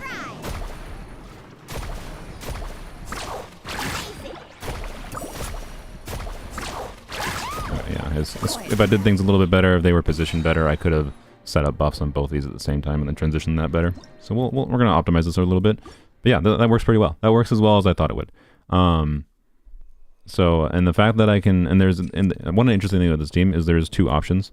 There's either stay on field with Mualani longer, or you can potentially build, since Xilonen is not getting a lot of burst damage in this team, there's not really a lot of value to actually building her for her burst damage, right? Because we're not actually triggering Xilonen that often.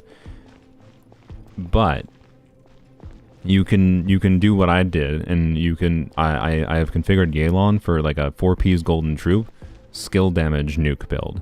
Instead of like after Mualani bursting, instead of getting the vape on Mualani's skill, you could like get a vape on Xilone's skill instead, which is an interesting option.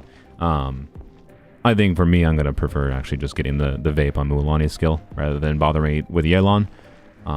Ultimate point with that is like there's ways to potentially get more damage out of Xilonen in this team than I have her configured for right now. Let's light it up. Going in. Fallen leaves, adorn my night, wind strike.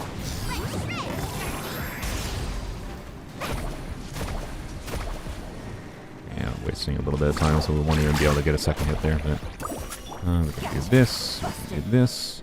I feel like we can probably... Oh, Kazuha actually... Oh, no. The Bennett Fab Particle is probably fine for Kazuha, so Kazuha's ER is fine. So yeah, about a 200 ER Kazuha, which for most people means use Fab or maybe Sack Sword, but Sack Sword could extend rotations a little bit. Teamwork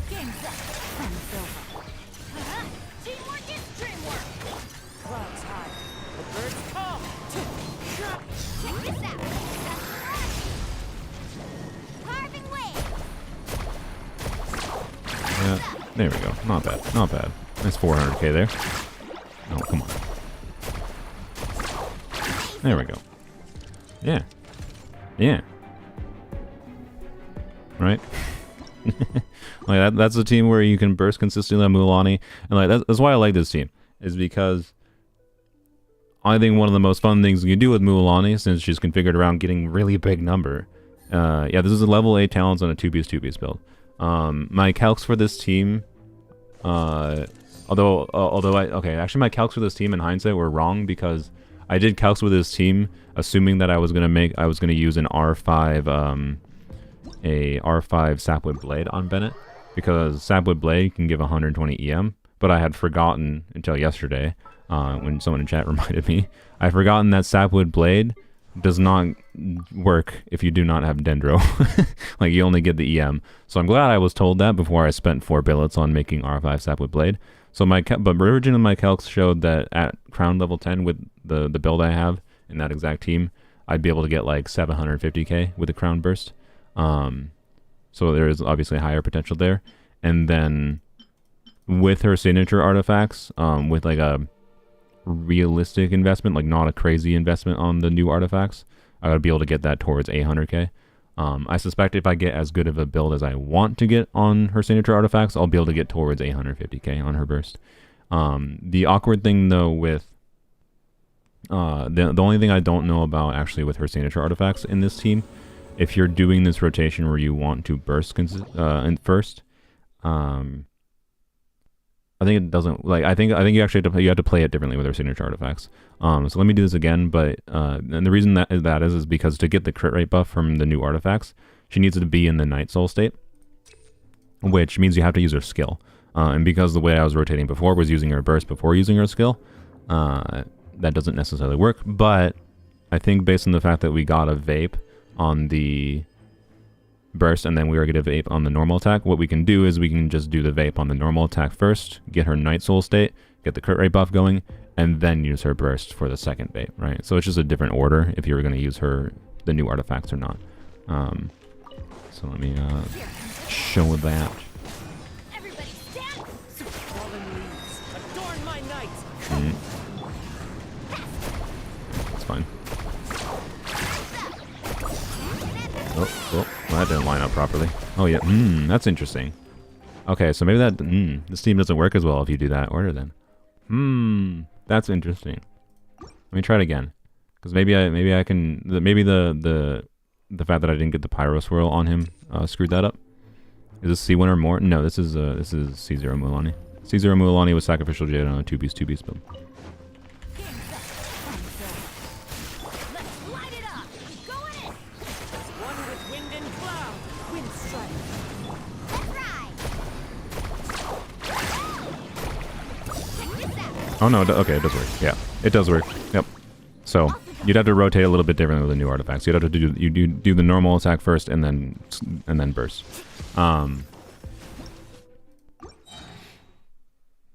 The timing is a little bit more tight though. So the difference between the reason it didn't work the first time was because of the fact that he flew up in the air and he avoided the instance of pyro application from Kazuha's swirl when he plunged down, and that was exactly enough to not have enough pyro to be able to vape on both burst and the normal attack, right?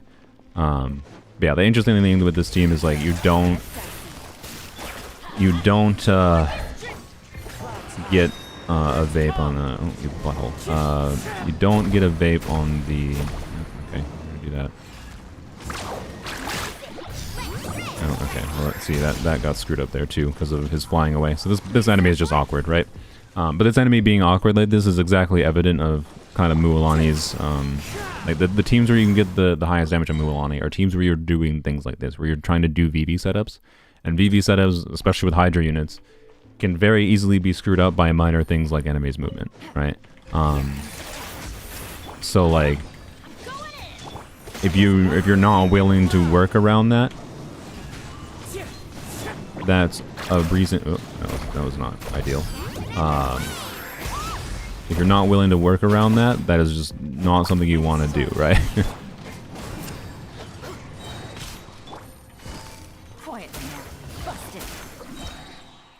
But this is a really interesting team. Yes, and yeah, if you get Xilonen, this team is extremely much easier to play. Xilonen is a slot-in replacement for this team. The two things the note there is Xilonen is a slot-in replacement for this team. For Kazuha, that would be easier to play. Would get you more damage, or not more damage. Basically the same damage as Kazuha gets here. Kazuha C0 would get here. And also there's not really a reason to play Bennett, right? Because I'm doing Bennett for the Pyro application. Instead you can just use a different Pyro applier, a different off-field Pyro applier, which realistically, again, the ideal is probably going to be the Pyro Archon whenever that comes out, I suspect. Or Xiongling. Dehya might work, I guess, with Xilonen, and I don't know. Actually, it's a little bit iffy, right? Losing the off-field Pyro application from the Bennett Kazuha synergy means like slotting in Xilonen and then a different off-field Pyro is a little bit weird. Like, I'm not sure exactly if like Dehya would work there. Dehya might work. But like maybe it'll only work when the Pyro Archon comes out. So I don't know. I obviously can't test Xilonen, so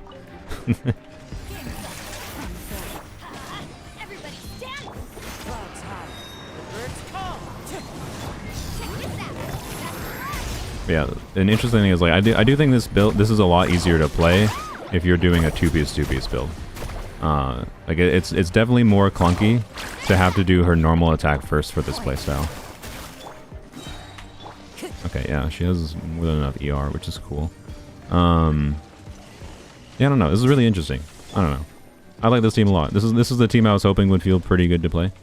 And this is one I kind of want to make a dedicated video about, because I don't think it's a team that has really been seriously discussed.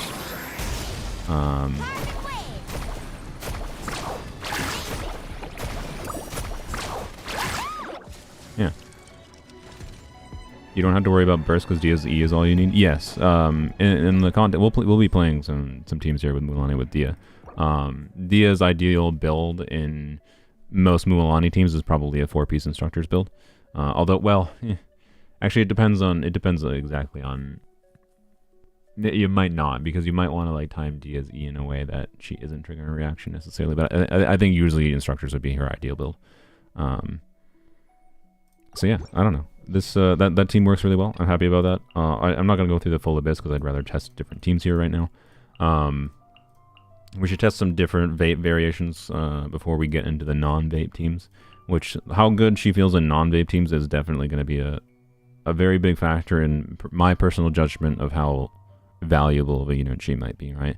If she feels valuable enough that like if she feels good enough in doing like things like, I don't know, Jean for Rina, like doing mono hydro, so it could be like this mono hydro. Right, no, not with Jean. Actually, interestingly, with Siege Rina as the healer, you could do mono hydro like this. So we can test that. We need to test Candace too, of course. Candace and vape teams. But you could also do variations like, you know, actually, who do you do for a healer? I guess you would do Gene. Yeah. So like variations of like this team works. Like I like doing electrocharge teams. The previous Abyss cycle with the Pyro Electors has made me really enjoy a lot of variations of electrocharge teams. So I'd like to see, you know, testing basically mono hydro or electrocharge instead of mono hydro. It's basically very similar teams, just add in some electro to the mix. Heck, I don't know, doing weird things like Raiden might be kind of fun in these teams.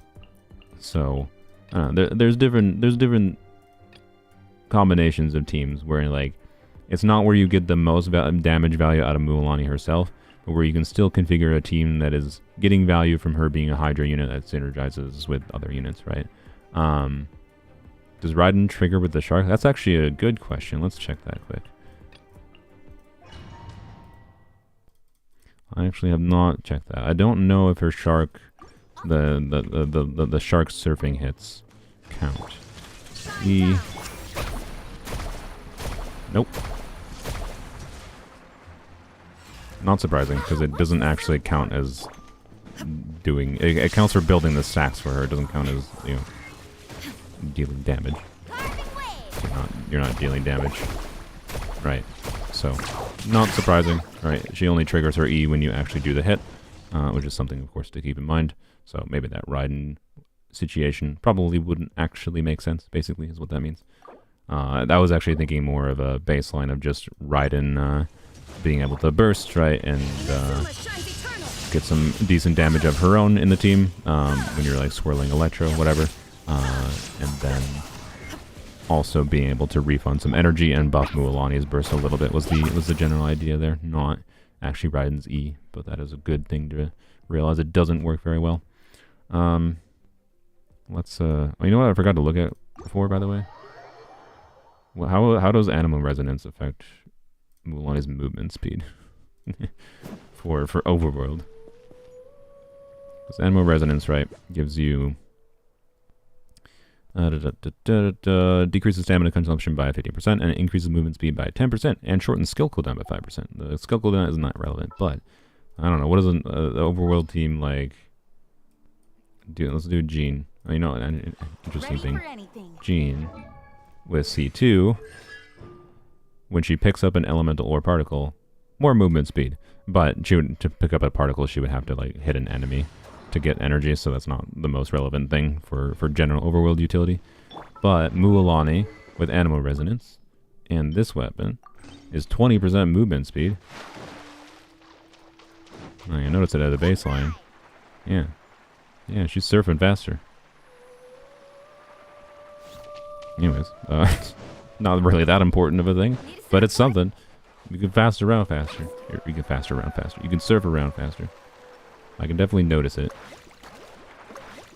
I like it. I like the speediness.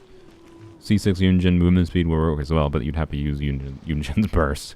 So this is the only way to get movement speed that doesn't require using abilities in some form, right? You know what? I guess okay. For fun though, let's go find an enemy to use Gene's skill on, and then we'll wait. No, Yunjin doesn't. Does Yunjin give movement speed? No, she just gives normal attack speed, right?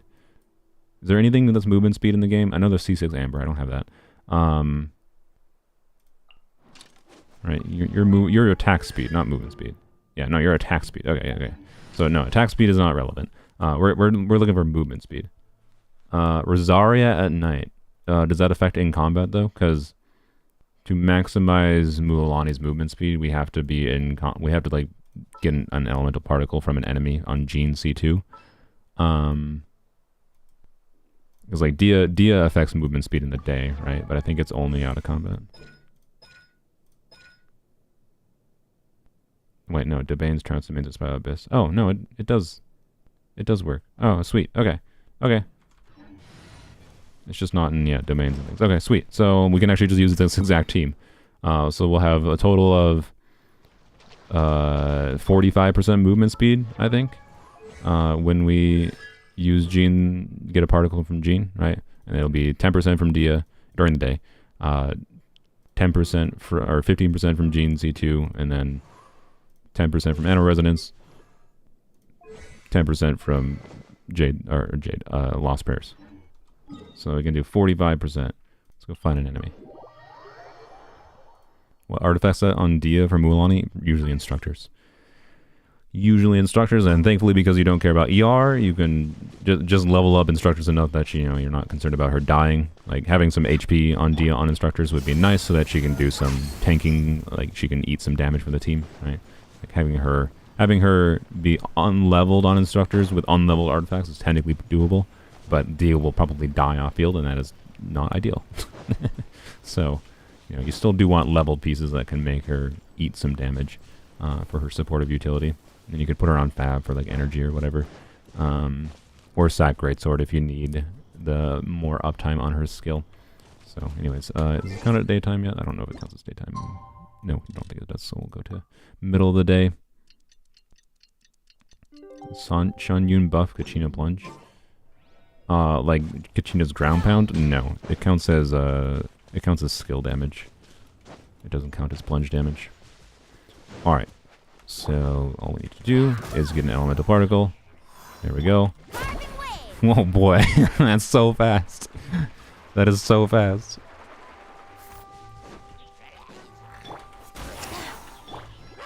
We need I want Amber. Actually, no, Amber wouldn't work because we couldn't do. God damn. Look how fast she is. That's pretty great. I like it. Alright, there you go. This is my vote for an overworld team for Mualani. And then you use Kazuha on a build that can burst consistently instead of Shun Yun here. Actually, Shun Yun is still valuable for overworld, obviously. So the idea of Kazuha is Kazuha, you know, infuse Pyro and do Dehya skill. This can be an overworld team that still gets good damage on Mualani because you can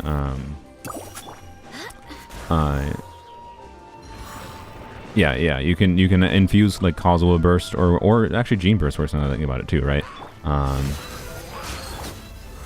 Oh, okay, right. Do Gene burst, and that's going to be some Pyro application, such that you can still vape on Mualani consistently. So that's actually part of what I like about this.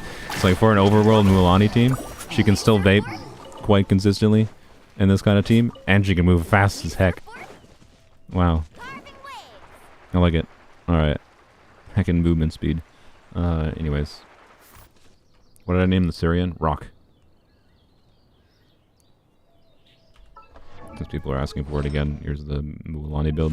This is 2-piece, 2-piece. This is on sacrifice. We were testing movement speed, so this is on not a normal build. I would normally use this. It'd be a bit stronger. Alright. Dehya is on a build that is not correct for this team right now. Dehya should be on an instructor's build. Alright, what do we test now? Is there anything else with Bennett that I should test? Because I'm gonna have to yoink the Bennett artifacts for Dehya. The main context of Bennett makes sense is if you're doing Kazuha with Bennett, right? So basically it's the same team as Xilonen was doing, but we could test with I don't know, we can test with Emily instead, right?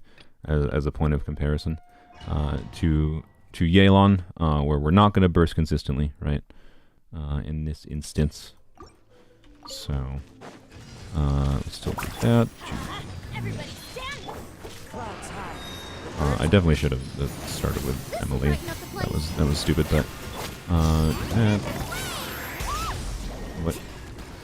Okay, I don't know what damage it took because it avoided it. Alright, so you can see, obviously, I don't think I had a Kazuha swirl there, right? So this team is like swirling Hydro. I think I had the Kazuha. I think I had the buff for Kazuha VV, right? When I did the first hit, but this is one of those teams where like VV uptime is a problem, right? So I don't think this is like a recommended team I have. Is there a way? Yeah, I don't think there's a good way to swirl. If you're doing burning for Mualani, I don't think there's a good, easy, consistent way to like swirl, because you can do something like that, right? And then like as you rotate and like the ideal is like actually doing the setup that starts some burning first, right? But then can I? Yeah, like I can't get the hydro to overwrite the auras to be able to, not easily at least, to be able to like I need hydro on the enemy to swirl. So like this is a team where like Kazuha's not doing that much for Mualani. The only thing Kazuha's doing is off-field pyro, which is relevant to help keep up burning, which can be, you know, useful. But I think you could do it. Yeah. Yeah. Let's that. Teamwork is dreamwork. Extract. Fallen leaves adorn my. Check this out. Yeah, like I think did that? I don't even know. The VP buff. We might not have even had the VP buff on that, right? Anyways, I don't think it's dysfunctional. The notable point is with this, I think when you're doing burning, you're sacrificing Mualani damage for like the ability to get VV if you have burning going on. So you're just like realistically you're not going to be able to do burning in conjunction with swirling hydro, right? Which means less Mualani damage, but that's in favor of like more damage from other sources. And of course, if you don't have Emily in that context, it's not nearly as valuable. So what we can do then is to do another burning variation. We can do, maybe we can try Dehya here. Who do we do as the last slot here? Also, I mean, I'll try Nahida instead here, I guess, instead of Emily quick, mostly to show. Well, I'm gonna like Nahida will give the benefit of Nahida over Emily is at least that Nahida will give a EM buff with with Nahida's burst, for Mualani, right? But there's not much other value to Nahida in this team unless you bring Electro in, I guess. That would be interesting. Can you find a balance with Nahida for Electro to keep up burning? Let's try that. So this is not going to... Again, Dehya should be on instructors in this... okay, you know what? That's just... I don't think we need to do much more with Bennett than the one team I did. We'll just put Dehya on instructors here. So yeah, we'll go to like a ideal-ish Dehya instructors build. Which is basically just... let's go not screw up Bennett too much. I'll put his artifacts back to Noblesse. Yeah, we'll put Dehya on instructors. Basically the same instructors build I have in Bennett, but on Dehya. Is all we are really doing. Oh boy, what was this? There we go. And this. There we go. Okay, Bennett's back to Noblesse, and then we can do Dehya. Yoink. We'll just use this. And then we'll use... wait. What is your timepiece? It's ER. I mean, okay. Technically, in this team, I guess EM is the best. So sure, we'll just yoink Xinyan's EM instructor piece. And then we will switch to... we'll switch to this. For tankiness, and then I will use an off piece. Crit rate circlet. For the 5-star piece. So 40% crit rate should trigger Fab pretty consistently. We don't actually need ER on her to burst, which we really shouldn't be bursting on her. Theoretically, it could be the ideal build, I guess, since not Dehya might be triggering some Burgeons in this team. Not a lot of them, I don't think. Like, it should be quite small. But it might be relevant enough. I don't know. So this team core I think will be interesting to both try double Hydra with, to see if we can keep up enough burning to still vape on Mualani's hits. Or, why not use Forest Regalia? That's true, I could use Forest Regalia. I don't have it though. But yes, the Sapwood Blade Claymore edition for Dehya in this team could make sense. Anyways, we'll try double Hydro, and then we're also going to try Electro. There's a couple options. There is like low Electro appliers, where this should work quite well with Electro. And although, okay, the big asterisk, I do have C2 Nahida. As soon as I put Electro with C2 Nahida, now I have defense shred. So there's going to be a much more noticeable increase for me than you would normally have. Because C2 Nahida starts doing something meaningful. Without Electro, C2 Nahida is not really doing much here. But it'll be interesting to see at least at a baseline, because Nahida's own damage contribution, regardless of C2, goes up very, very significantly with Electro in the mix. So that might be a compelling alternative if you can still vape consistently, versus like, because there's a good chance you don't have Emily, right?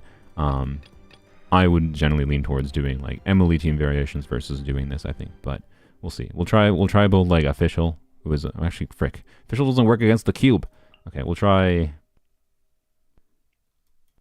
like a Yai, honestly. We'll see how like a Yai works here. And then we'll try like Raiden or Yai and see what the difference is between the two. We can try official too, but official doesn't work again. Official's A4 doesn't hit the cube.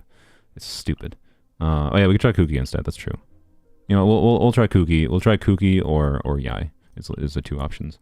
Let's try Kuki first, and then we'll try Yai, and then we'll try Farina. Although Farina, wait, we don't have a healer for Farina. I mean, we could do prototype Amber on Nahida. That'd be something. Okay, we'll do this first, and then we'll trigger this. Yeah. Nice, 300k. Are we gonna get burning up? Yeah, we did. Nice. And can we get another one? I think it depends. Oh, okay. Well, if it didn't fly away, I would have been able to get another vape there. This works. Interesting. You can run double prototype Amber because because Mualani's an HP scout. That is true. That is true. You could do, if Farina works in this team to be able to, and doesn't interfere that much with getting vapes on Mualani, like we can still semi-consistently get at least one vape, for example, via idea, but that's gonna be weird. Then yeah, you could do double prototype Amber, and that would be enough to get a meaningful amount of damage bonus on Farina. In this case, I'm probably just going to stick to just prototype Amber on Nahida, which, because I have C2 Farina, will be stronger than the non-C2 Farina, obviously. But anyways. Yeah, this works. This works.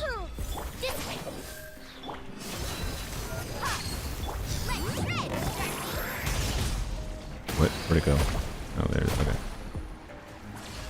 Yeah, I'm not able. Oh, okay, that time we didn't get burning lining up properly there. It's interesting.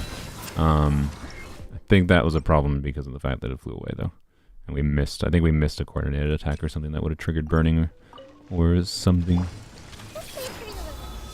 I don't know how consistently we're actually keeping out Quicken in this team, by the way. Oops. If we, there's a very good chance we're losing Quicken after, because Quicken lasts 8 seconds. But Kuki has the ability to force Quicken. It's fine. It's like this.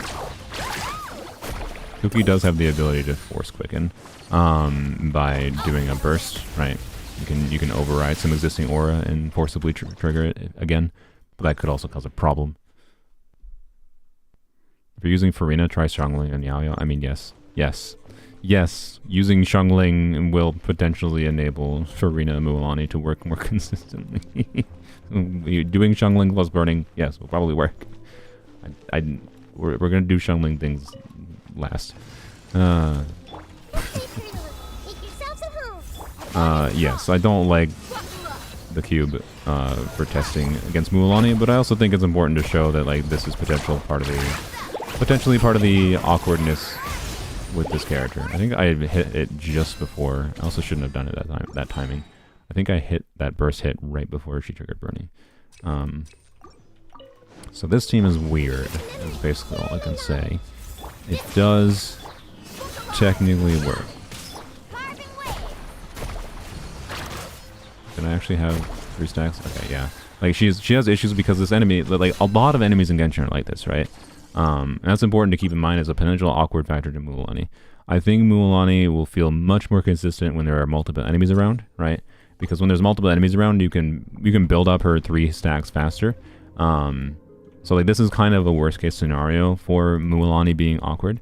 That requires a little bit of optimization around how the enemy functions, right? Is kind of all it is.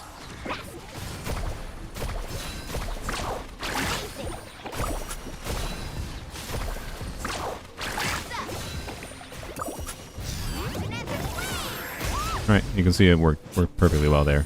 We can, oh wait, I should have waited, but no. Great, that was a full rotation and we got it down. It just took a little bit of awkwardness. I see everything. And that's not the end of the world, right? It's just something to be aware of. Bond is strong. Oh, I shouldn't have done double E, but whatever. And obviously this is a burst every other rotation team. Okay, not killing that right away is a little bit annoying, but it's fine. Yeah, there we go. Oh shit, I didn't. Okay, well that's awkward. Okay, I could have done that sequence better. Can I get energy? There we go. Make yourself a home. Whoop, I wanted to do this. Yeah, definitely could have done that ending sequence better, but it works. But again, the def shred with Electro with C2 Nahida is actually meaningfully buffing that team a little bit, but I still think that was more than enough damage that if you don't have C2 Nahida, that should still function for most situations, even against an awkward situation like this boss, right? So that's interesting. I like that. Let's see what happens if we bring a different Electro into the mix. So, you know, this would be a more fragile variation of the team, but potentially higher damage, of course, because Yai can get meaningful aggravate damage of her own. Not that Yai is doing that much more Electro application, but no, actually, okay, you know, in a single target situation, this is like the same Electro application as Kuki. Unless we use Yai's burst, which we probably won't be. I don't know. I think it'll be interesting to check. And if you think this is not like, oh, you don't have a dedicated healer or whatever, my Nahida is on Prototype Amber, right? And Nahida on Prototype Amber, in conjunction with Dehya's defensive utility, in my experience, is usually enough to keep me alive more than comfortably, but it might not be for you. So, you know, take that for what you will. Yai, of course, requires higher field time than Kuki does here, so that is an important factor.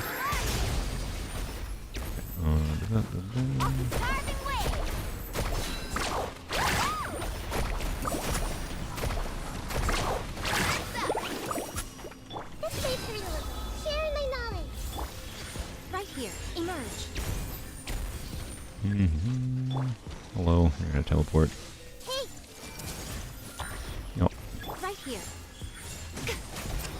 Buckle up. Let's ride. What, did I just miss? I'm not sure exactly what happened there. Oh no, we got it. Okay, nice. And yeah, not bad. It worked. Yeah, this is Mualani on 2-piece sacrificial Jade. Yeah, I don't know. I like it. I am so far actually the fact that this kind of thing is working as well as it is, makes me much happier with her as a character. Right, the fact that we can do things like that. Right, so like burning team variations with like Nahida Dehya. This combo is that I think the not obvious thing there is that I think this combo is a compelling choice.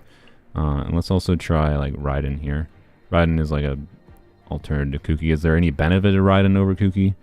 I mean, I don't think so. Like Kuki at least heals. You might. I think Kuki is just better than Raiden here. But well, okay. No, the benefit of Raiden is that she can buff Mualani's burst damage. I guess.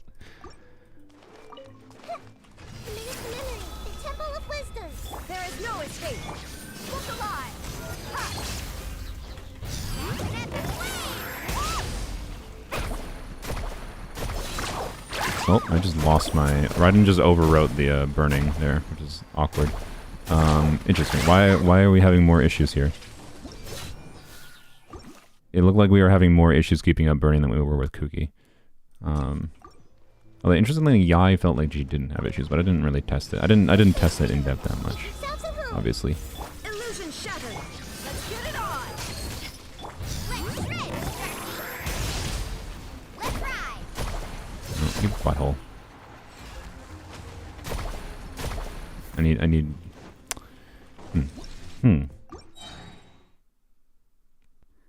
Ryan's just not functioning here. The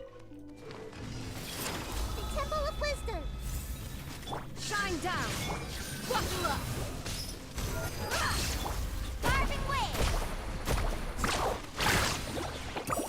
Oh, you butthole.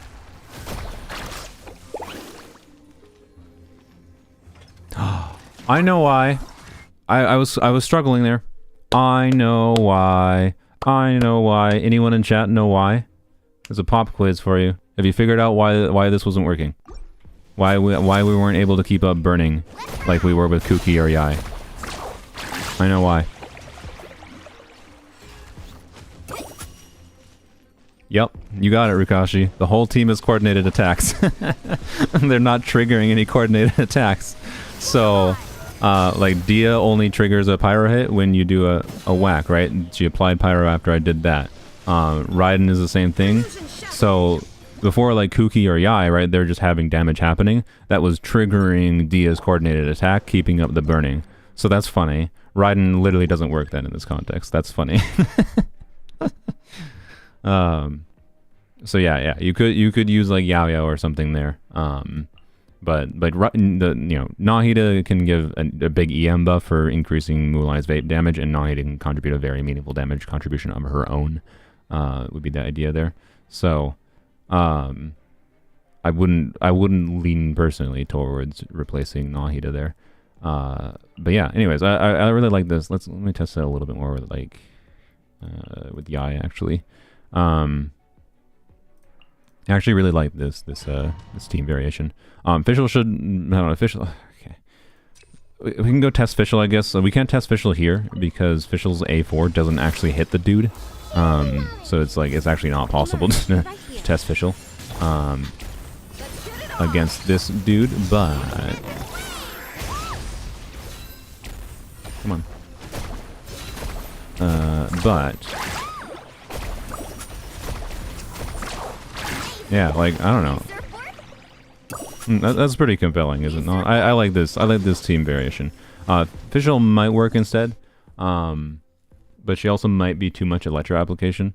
So let's go test this team against like a boss in Overworld, just to see if it screws up the. Like, if Fischl's Electro application screws up the burning. I think it might, because it might just be too much Electro. Because she just poops Electro on enemies. But I can't test against the cube. Because Fischl... It will work... Fischl will work against the cube because of the fact that Fischl's A4 does not hit the dude. The dude's hitbox. And that means Fischl will be getting less Electro application than she normally would against enemies where her A4 actually hits. So it doesn't make sense. But we will test with Fischl against an enemy that does get hit. Does Nahida's Death Shred from C2 apply to Mualani's damage? Yes. That's why I was giving the asterisk of like, yes, these teams are stronger than they would be for you without C2 because the Death Shred is affecting enemies as soon as they're affected by Quicken, Aggravate, or Spread, right? So that was buffing Mualani's damage, and it was buffing like Ai's damage, whatever, right? So the team DPS is lower without Nahida C2 there, but I also think that team DPS was plenty high enough that it's not like you wouldn't be able to clear without Nahida C2. I think that was more than strong enough that Nahida C2 is not necessary. Is the important takeaway. I don't know what I'm going over there. Let's go. Here, we'll go to the Dorito. He sits still for a few seconds. Electro reaction trigger needs to be on field. What do you mean? Like, no. We weren't doing on field Electro there.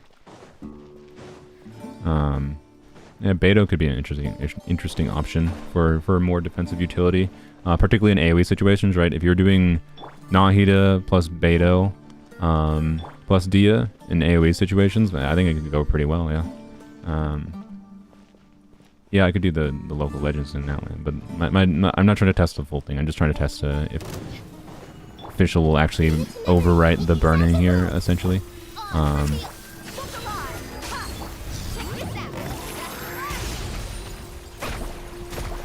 The answer seems to be no.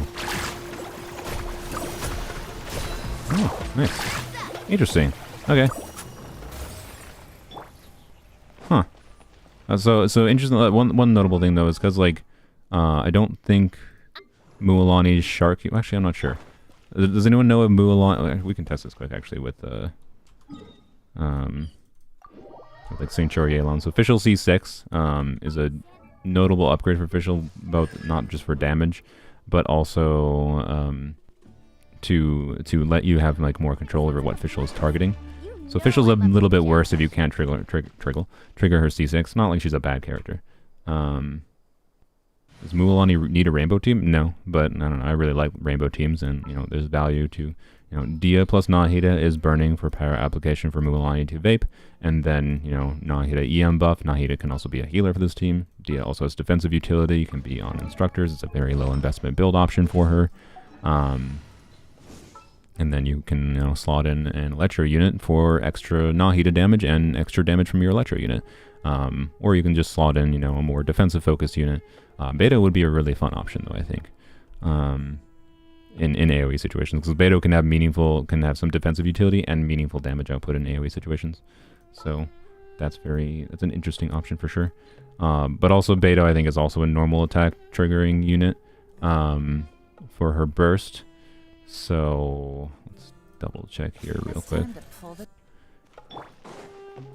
I don't think so. What we're checking here is if when you run into things with their shark, does that count as a normal attack animation? Or are we only going to see Yolon's burst trigger? You think I would have noticed this before when I was testing Yolon, but I just didn't actually pay attention for it. I think the answer was no. I don't think it counted as a normal attack animation when you're just hitting things with their shark. The only normal attack animation is when you actually click that and do her sharky bite. Which means that official C6 doesn't trigger, and also means Beta would be a bit worse. So, you know, does Emily work? Oh yeah, Emily works. I'll do some Emily stuff in a second. Yeah, see. All right, we only get a Yolon proc after we click normal attack. So, which is part of the reason like why people aren't like considering Yolon a normal teammate for Mualani. But as you saw before, when you get Hydra Resonance, when you have the ability to potentially make it so you can burst consistently on Mualani, there is actually a significant value to doing something like Yelan with Mualani, and we'll test a similar thing with Candace later. So yeah, just keep that in mind as a factor, and that actually might be part of why official didn't interfere too much there. Was it might be an upside in some contexts. So I don't know. Anyways, this team format of Nahida plus Dehya to enable vaping and some buffing for Mualani, and then throwing in some Electro to make Nahida stronger, and then have some either off-field damage or more defensive utility in some form or another, I think is really, really fun. I like it a lot. Raiden does not work here though. Keep that in mind. Too many coordinate attacks. But yeah, let's check the hydro variations of this team. I knew you'd miss me. Because Farina is a weird character, and your build is fine, right? My Farina is on a bit of a powered down build, so that's fine. I actually prefer that in this situation. So in this team, because we don't have Electro, right, Nahida C2 is doing nothing. But Farina has very significant value for her buff, for Mualani's damage, right? So on top of Farina's own damage contribution. The question is, you know, since she's a Hydra unit, she will be stealing vapes.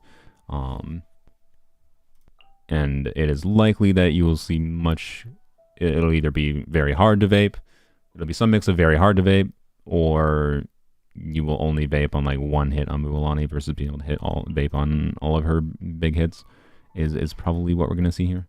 But let's find out. And also, again, the healer problem here would be like, I don't know. The ideal here would be like Prototype Amber Nahida, Prototype Amber Mualani maybe. It's a double Proto Amber with Farina. I don't know. There's something goofy you could do there. We are abusing my Farina C2 a little bit here because of the fact that I have, you know, Prototype Amber is enough for max damage stacks with Farina C2. keep that in mind. So this team will be a bit weaker, potentially meaningfully weaker without C2 Farina. Yeah, C2 Farina might actually be making more of a difference in this team than C2 Nahida was in the Electro teams. Might, I'm not sure. So, anyways. But if it's strong enough that, like, it still just kind of clears regardless, does it really matter that much? Not necessarily. Alright, I forgot to switch to Mualani. Farina definitely stole a vape there. And now we just, oh, okay. Oh. There was definitely an opportunity for a vaporize in there somewhere. Okay. I'm just gonna play this without having to think about it much, since there's not much control. Since Farina's attacks are happening pretty much automatically, there's not a ton of control I have over what's happening here. There is possible ability to control specifically vaping on Mualani by using Farina in a different spot in the rotation, though, is probably the most notable thing. But obviously right now, you know, this is not a vaporized team for Mualani. And in fact, I think Dehya is getting vaporized instead, so like, you know. But yeah, there's some instances potentially of burning up time. So let's try rotating slightly differently. The team damage is still probably enough, but it's not really that problematic because, you know, wow, Farina go burr. But let's try doing something like this. So instead of Farina first, we're doing Farina third in the rotation. Well, didn't work there. Oh, I should have done that, but whatever. I'm just staring at the aura, if it ever has burning aura, basically. Okay. Let's try Nahida into Farina into Dehya instead. So we did Farina, Nahida, Dehya, and we did Nahida, Dehya, Farina. Now we're going to do Nahida, Farina, Dehya. I should have waited to burst on her, I think.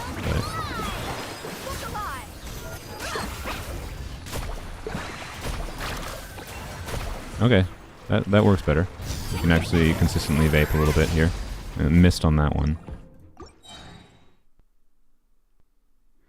Farina E-Star, alt, everything else. Farina Numa from Mualani. Farina Numa form? I mean, that's true. I could switch to, you know, you're not wrong. With a high enough ER build, you could switch to a Farina Numa form to stop her Hydra application. But, like, I don't know. There's reason to do that, yes, because you still damage bonus from Mualani, but you're losing the value Farina does for her damage output. It's weird. I don't personally like the idea of it that much, but it is a compelling option, actually, with enough energy on Farina. I'm going to play around with what I was doing. Let's try something slightly different. Not burst right away. Let's burst after we Farina EQ. So let's do this. No, wait. Brain. Bad brain.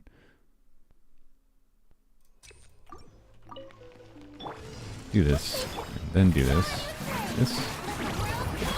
Then do this.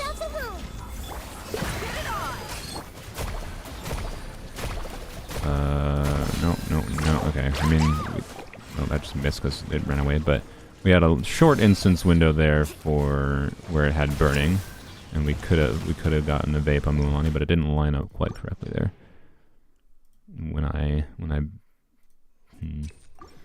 interesting.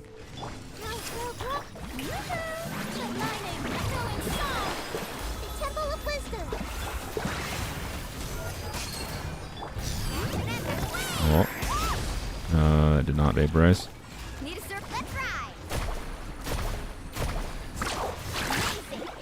That one did. That was a nice damage.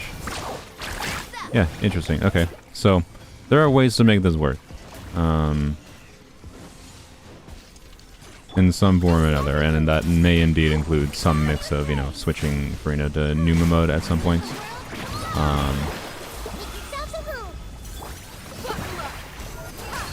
Let's do it here. You. Wait. Oh, okay. Well, actually, no. There's a major problem. Remember, Dehya is a coordinated attack, and so is Nahida. So if Farina is not attacking, we're not triggering coordinated attacks. So you can't do her Numa mode. Interesting. It's funny how often that's now the second instance where the coordinated attack thing came up. It's specifically a problem because Nahid and Dehya are both coordinated attacks. So we need someone else doing damage. I feel like her gameplay is kind of awkward. I mean, keep in mind this boss is probably like some of the most awkward it can be. And it's a good thing though that we're testing against the most awkward it can be.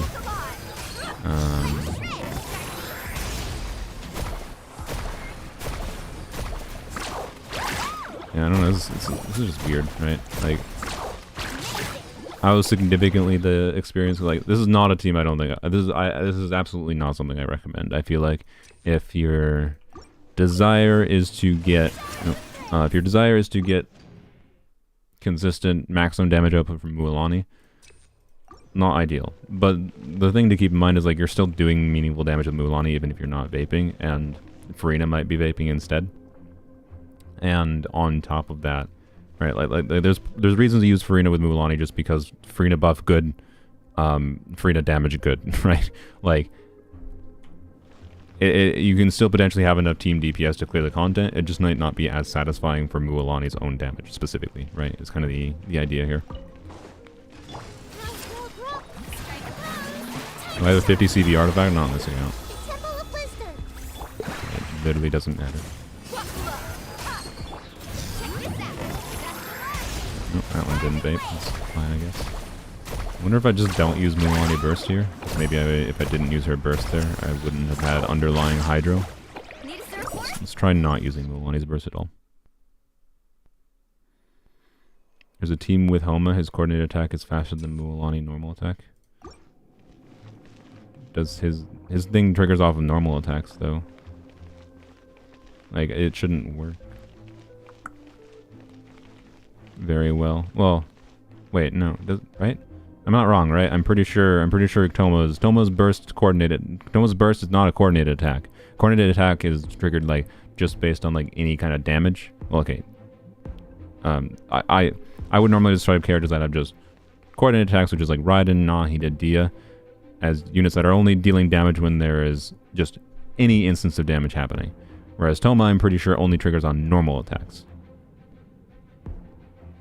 He hits before the bite. Oh, that's why it works then. So I think it's not because it's a coordinated attack. It's because it triggers on normal attacks, but it hits before the bite, which is interesting. So you can use Toma then, because of the delay on the Sharky bite. That is interesting. I don't have Toma level to properly test that, but yeah, that is an important aspect to keep in mind. Like if you don't have Dehya, especially, Toma could be a compelling option instead of Dehya in some of these teams. It's probably the main takeaway.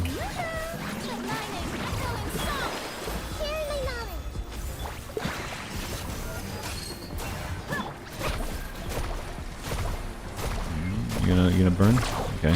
Yeah, I had to wait and then yeah, this is like super inconsistent. I mean, okay, I got one there.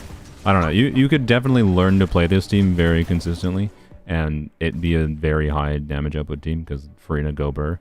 But yeah, it's like if you want, realistically, if you want to use Farina with Mualani and try to actually vape consistently with Mualani, what you probably want is like Xilonen. So Xilonen is not configured enough. Burning Pyro application plus Xilonen Pyro application is probably enough here to get consistent vapes. I do not have Xilonen on a build that is configured properly for this. So I'm not going to be able to do 2 rotations, but it's fine. We just need to see 1 rotation.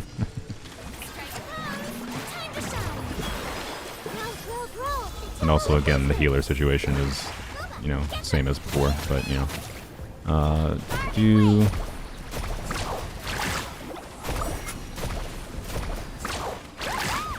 Right. Yeah. So, it works, right? Wow, Xilonen. If only we had other off-field pyro, significant other off-field pyro players in the game.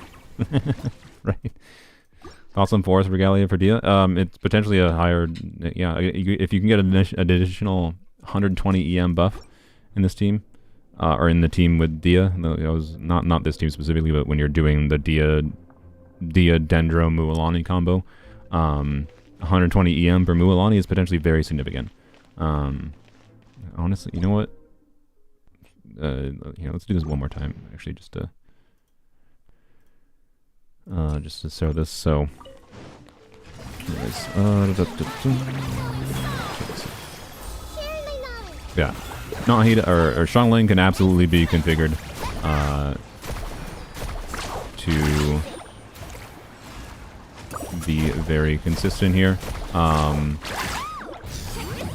Yeah, that's obviously very good damage when you can do Farina Mualani together and Babe consistently. So, yeah, yeah, but yeah, you need a lot of pyro application to be able to do Farina Mualani and just Vape without having to think about it much. But it's a compelling option.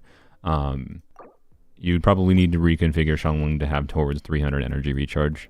I don't know the exact amount, right? You can fav up your life. Fav might help your sanity, right? Do R5 fav on Xilonen. Her triggering fav when she casts her burst will probably help a lot. But yeah, she'll need a lot of energy. So just keep that in mind. Like this build would not be good enough. Yeah, we can switch to doing some Emily things, I think, with her. But did I mention something else I was going to check quick? I forgot. Frick. Oh, Forest Reality for Dehya. Yeah. I wanted to see what do I have for Claymore billets? Because like Claymore billets aren't that valuable, right? I saw the cooldown timer for some reason was going on that. I only have 2.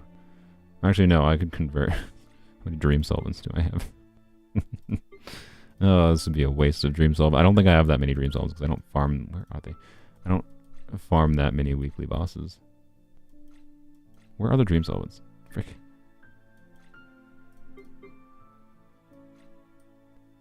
I thought they were in one of these menus. Oh, they're there. 19. It would cost me 6.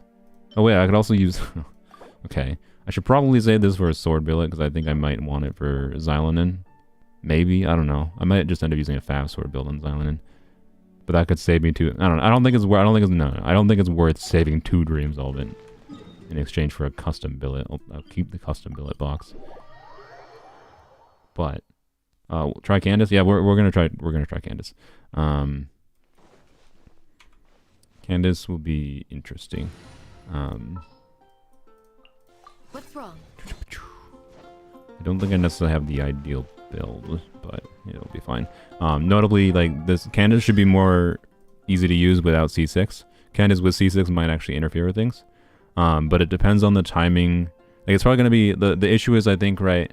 I think Candace C6 will trigger and hit before her Sharky Bite lands, so I think Candace C6 might actually interfere here, but we'll see. You can get builds from doing the tree thingy.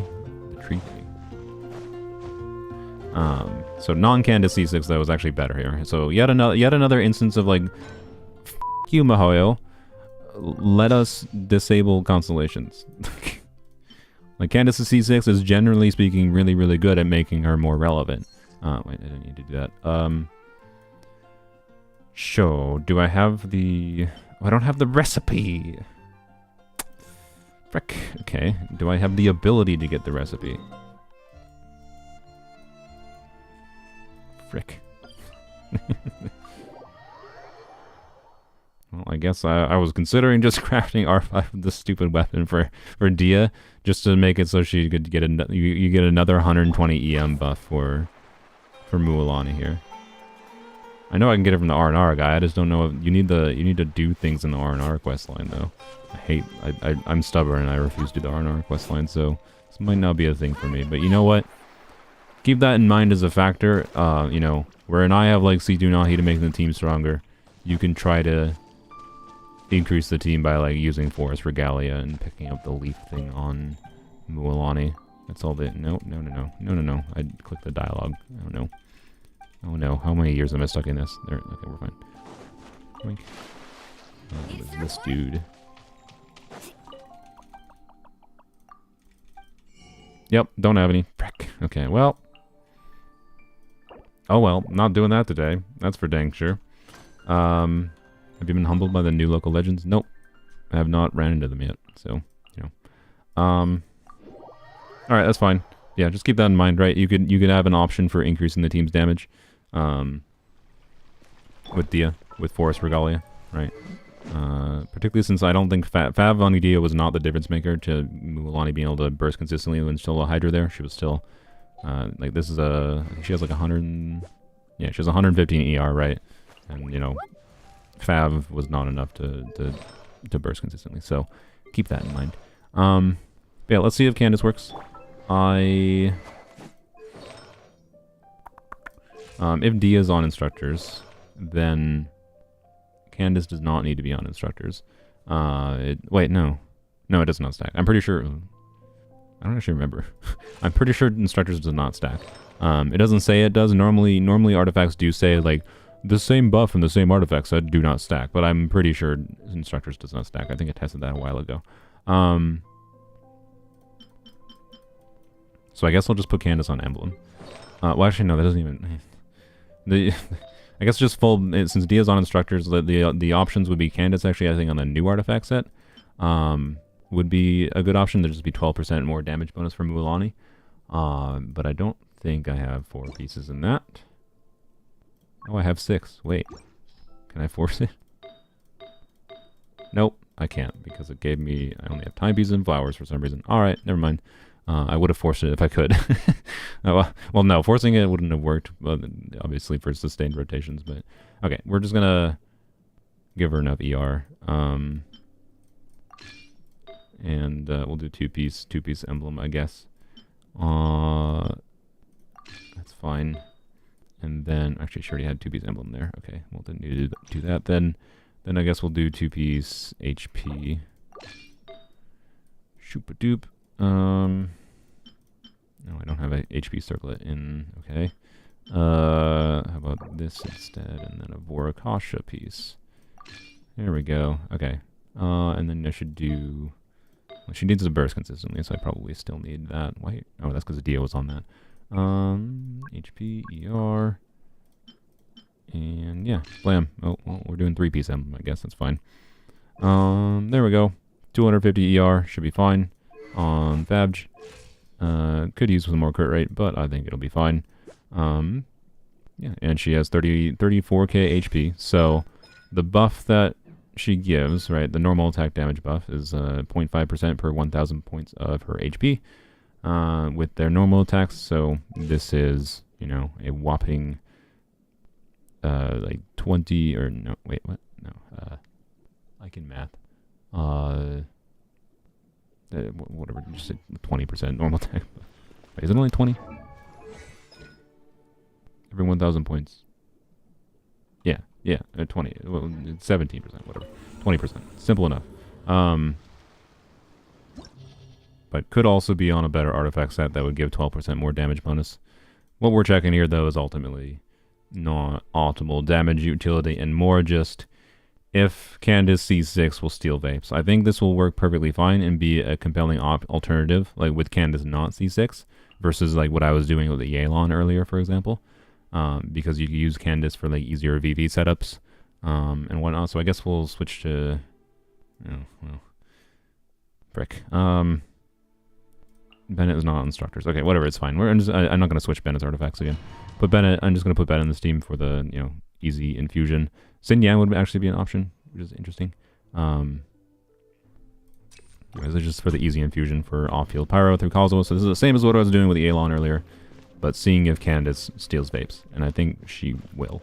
And could potentially do... We'll try this variation, and we'll also try a variation with burning instead. So the two, because burning can have higher pyro application potentially, which might make Candace still usable C6, which is why we'll check with burning. Shoot. Oh, okay, no. Do things correctly, please.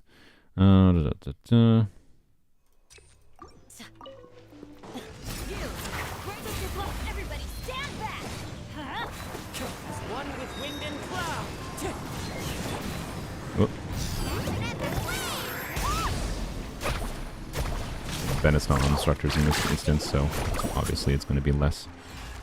And yeah, okay. So, well, if he didn't fly away, that would have been fine.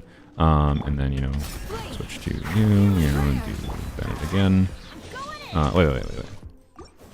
I wasn't actually paying attention. I did get vapes on Mualani, I think, consistently. So it didn't interfere?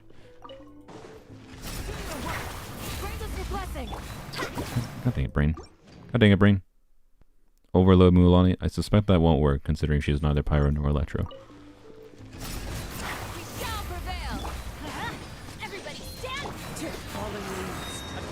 Okay.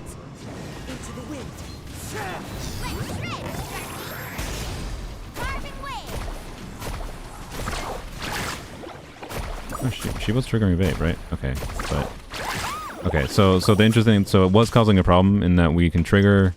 It seems like we can trigger a vape on her burst, and we can trigger a vape on her skill, the first Sharky Bite, but we can't trigger on the second Sharky Bite, is what it seems like. So the timing actually, it kind of worked, but C6 Candace does interfere, I think is what was happening there. Which was expected, it's expected particularly for this team, but that actually gives me more hope it'll still work very well for the Burning team. Because this team has less pyro application than the Burning team.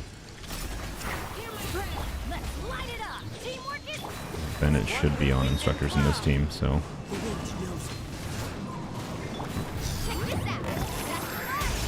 Nice.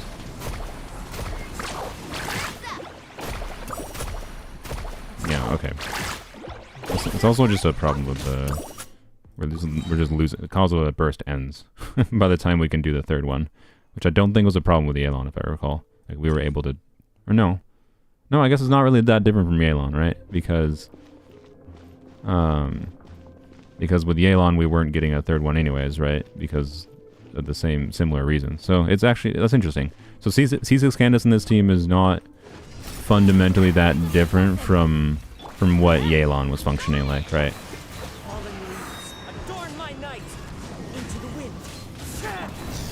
The notable difference though... Oh, okay, I screwed up something there.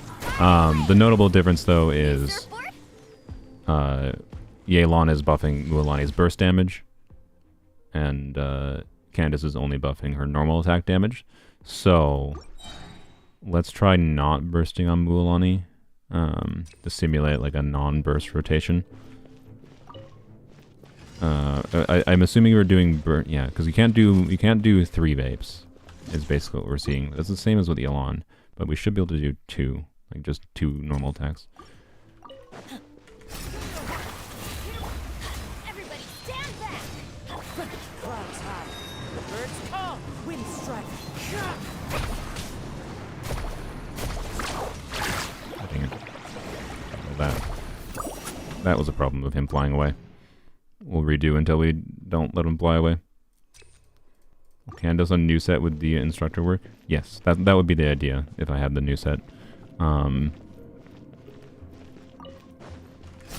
Candace non-C6. Candace non-C6 should work better here.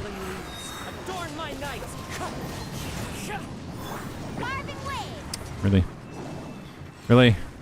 Okay. Well, you know what? Whatever. I'm pretty sure it works. You can get the answer is with C6 Candace. It's the same as Xilonen.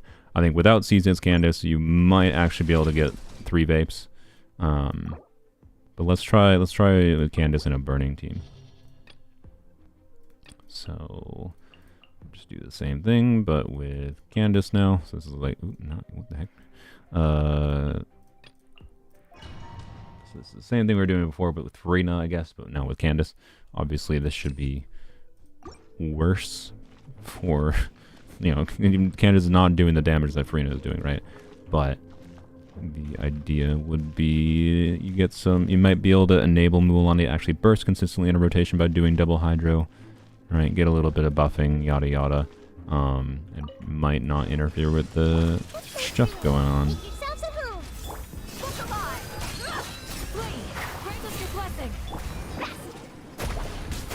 Oh wait, it's not gonna work because it's...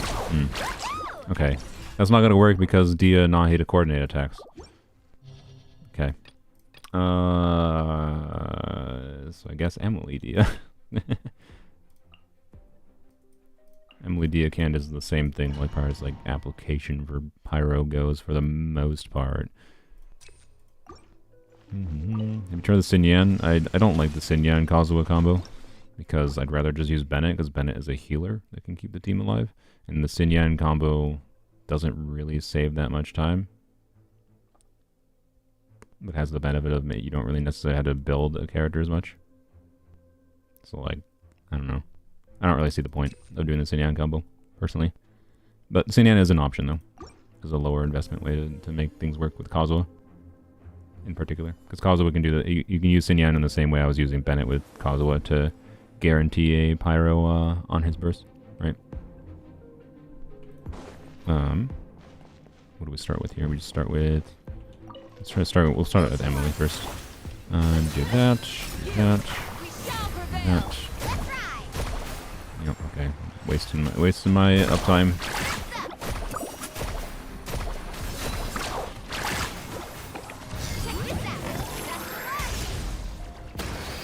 Okay, we didn't get a vape on her burst there, which is interesting. I assumed that was C6 Candace interfering. So yeah, Mihoyo. That's the vibe I got there at least.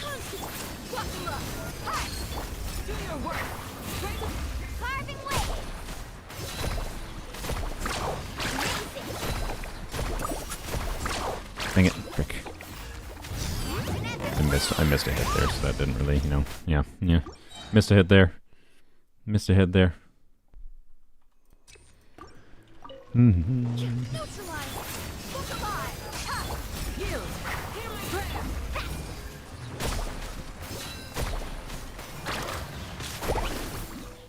Gosh, okay. This enemy is so annoying. Why, Mihoyo, do you have to put the most annoying enemies when you release new characters? Like, could you make a more annoying Abyss for testing a character? I know I could just, like, do the second side or whatever, but, like... It's gonna take so much longer to test things. God. If I have to go to the second side every freaking time, right? Like, please, for the love of everything, just like release like a Zenless training mode where you can just have an invincible enemy that you whack on. Oh yeah, second side is Tulpa. I forgot about that too. So it wouldn't even help. Wouldn't even help. Lol. Like, it's so awful.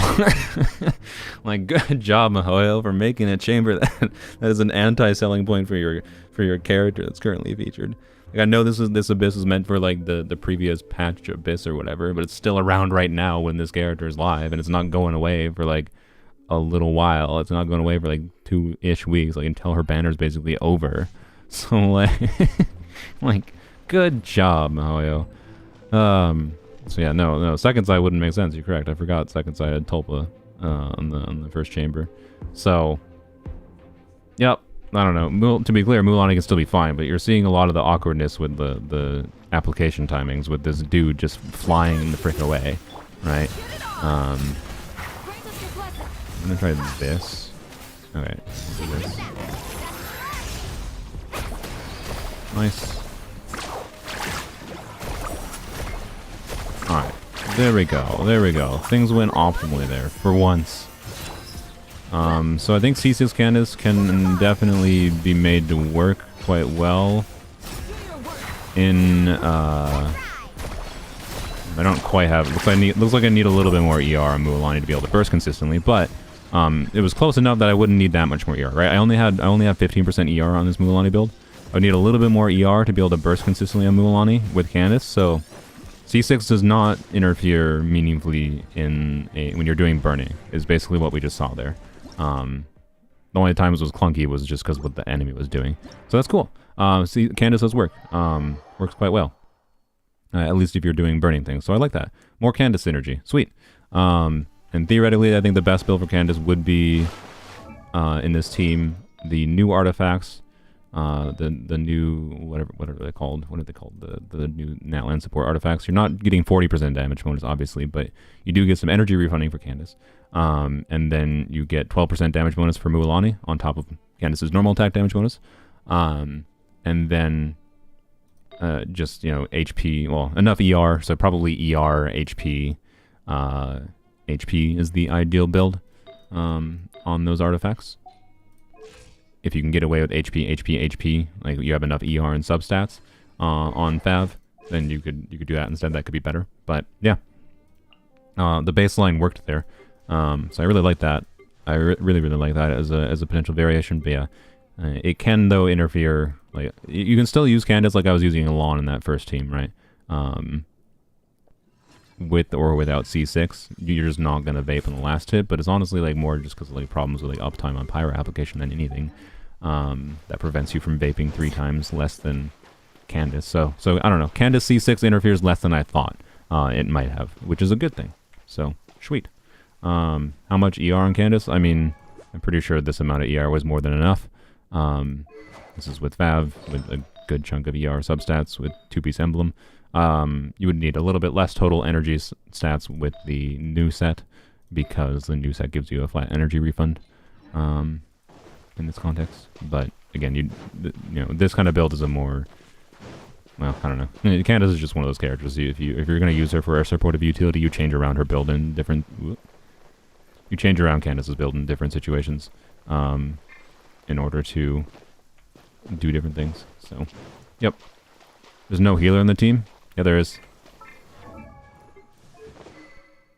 And also, Dehya gives defensive utility. Like, look, I'm not gonna say it's gonna be enough for you, but the defensive utility of having this as your team-wide healer, Prototype Amber, you want to burst anyways and not heat in this team for buffing Mualani, and then having, and by the way, I could probably get a better, no, it's close enough to maximum. I could maybe get a better buffing build on Nahida very slightly, but it's basically the same. We're basing it on like maybe 20 EM from her. You know, I could get Dehya on the Sumeru craftable. So there's definitely ways to meaningfully improve the team damage there that I don't have right now. Oh, I used Emily? Oh yeah, that's true. I forgot about that. Oh yeah. I had to use Emily because of the coordinated attacks. Oh yeah. Shoot. That's true. Okay, yeah, that is a downside then. I didn't think about that. It still might not be that problematic. Like, I don't think it's that problematic against the cube, because the cube is just an avoid the attacks enemy. But there are some situations that will definitely be a downside, so yeah, that's fair. I forgot I couldn't use Nahida. Oops. So, I don't know. It's an interesting option. I'm not gonna... there's probably more things to test with Candace, realistically, but I wanna start getting into some of the non-vape things with Mualani first. But at a baseline here, I'm already actually pretty happy with how decently well she's working with different burning shenanigans. So yeah, I think this core might be... This is not like the highest number for Mualani to see, but I think the core of Mualani, Emily, Dehya is going to be one of my preferred things to do. And I think, you know what, an interesting option might be, I'm going to do Siegewing. And you know, that Siegewing might be a weird idea here, right? But the idea here with Siegewing is buffing Emily's damage, being a healer for the team, right? And then also giving Hydra Resonance and potentially enabling consistent bursts on Mualani, right? So, in fact, I should probably actually, in vain with this, put a different weapon and put a different build on Siegewing, like a more energy-focused build.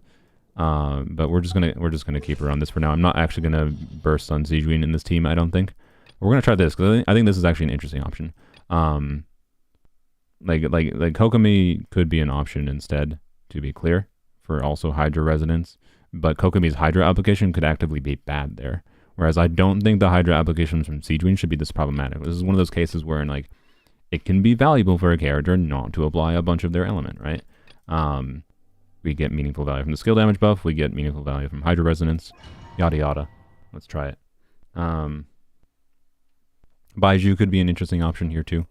I think Baiju would shine the most realistically though if you're doing Farina with her. But if you're doing just Baiju burning, I don't know. If you're doing Baiju, Xiangling, Farina, like that should probably work. But again, hey, 300 ER Xiangling, have fun, right? Baiju, Xiangling, Farina would probably be the most compelling.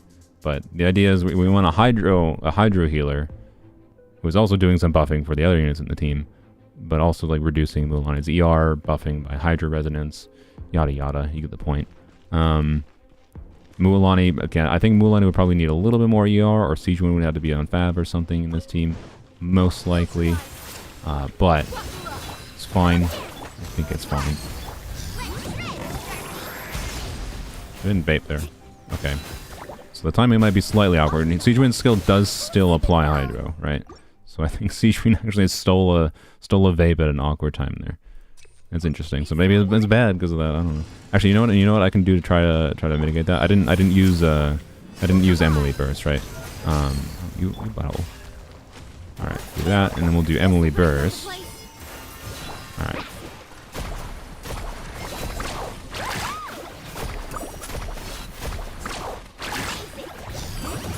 There we go. There we go. That was a difference maker. Emily burst. Yep. Okay. You're gonna be a butthole. I do not think this is the best team variation I have tried, but also not that bad. Also, yeah, that was a waste. But I don't know. That works, right? I might play around more with this team. Mualani talent priority is skill burst normal attack. You don't level our normal attack at all. Normal attack talent, it's not relevant at all unless you're doing Plunge Mualani with Chanyun for the memes.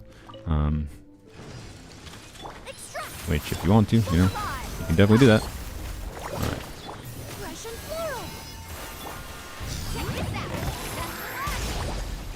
Yeah, I knew you were gonna do that.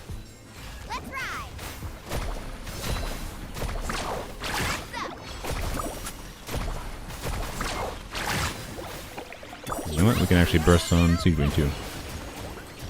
And that can actually get us to... Oh, yeah. Okay, maybe there is reason to burst on Siegwin in this team. Interesting.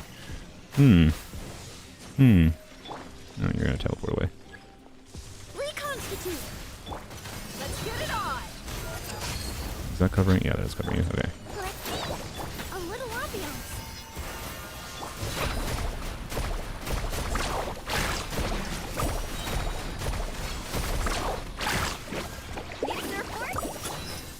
Oh, yeah, we're good.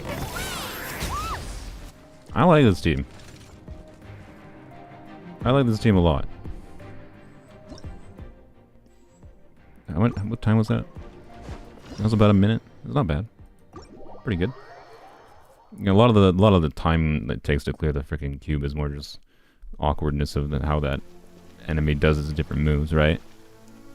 So I don't know. I really actually like that team a lot. With Siegewin here. Interesting. It's very interesting. We're getting meaningful value from like all aspects of Siegewin's kit. There is even some value to bursting there in Siegewin, right? Obviously I have a very highly invested Siegewin build.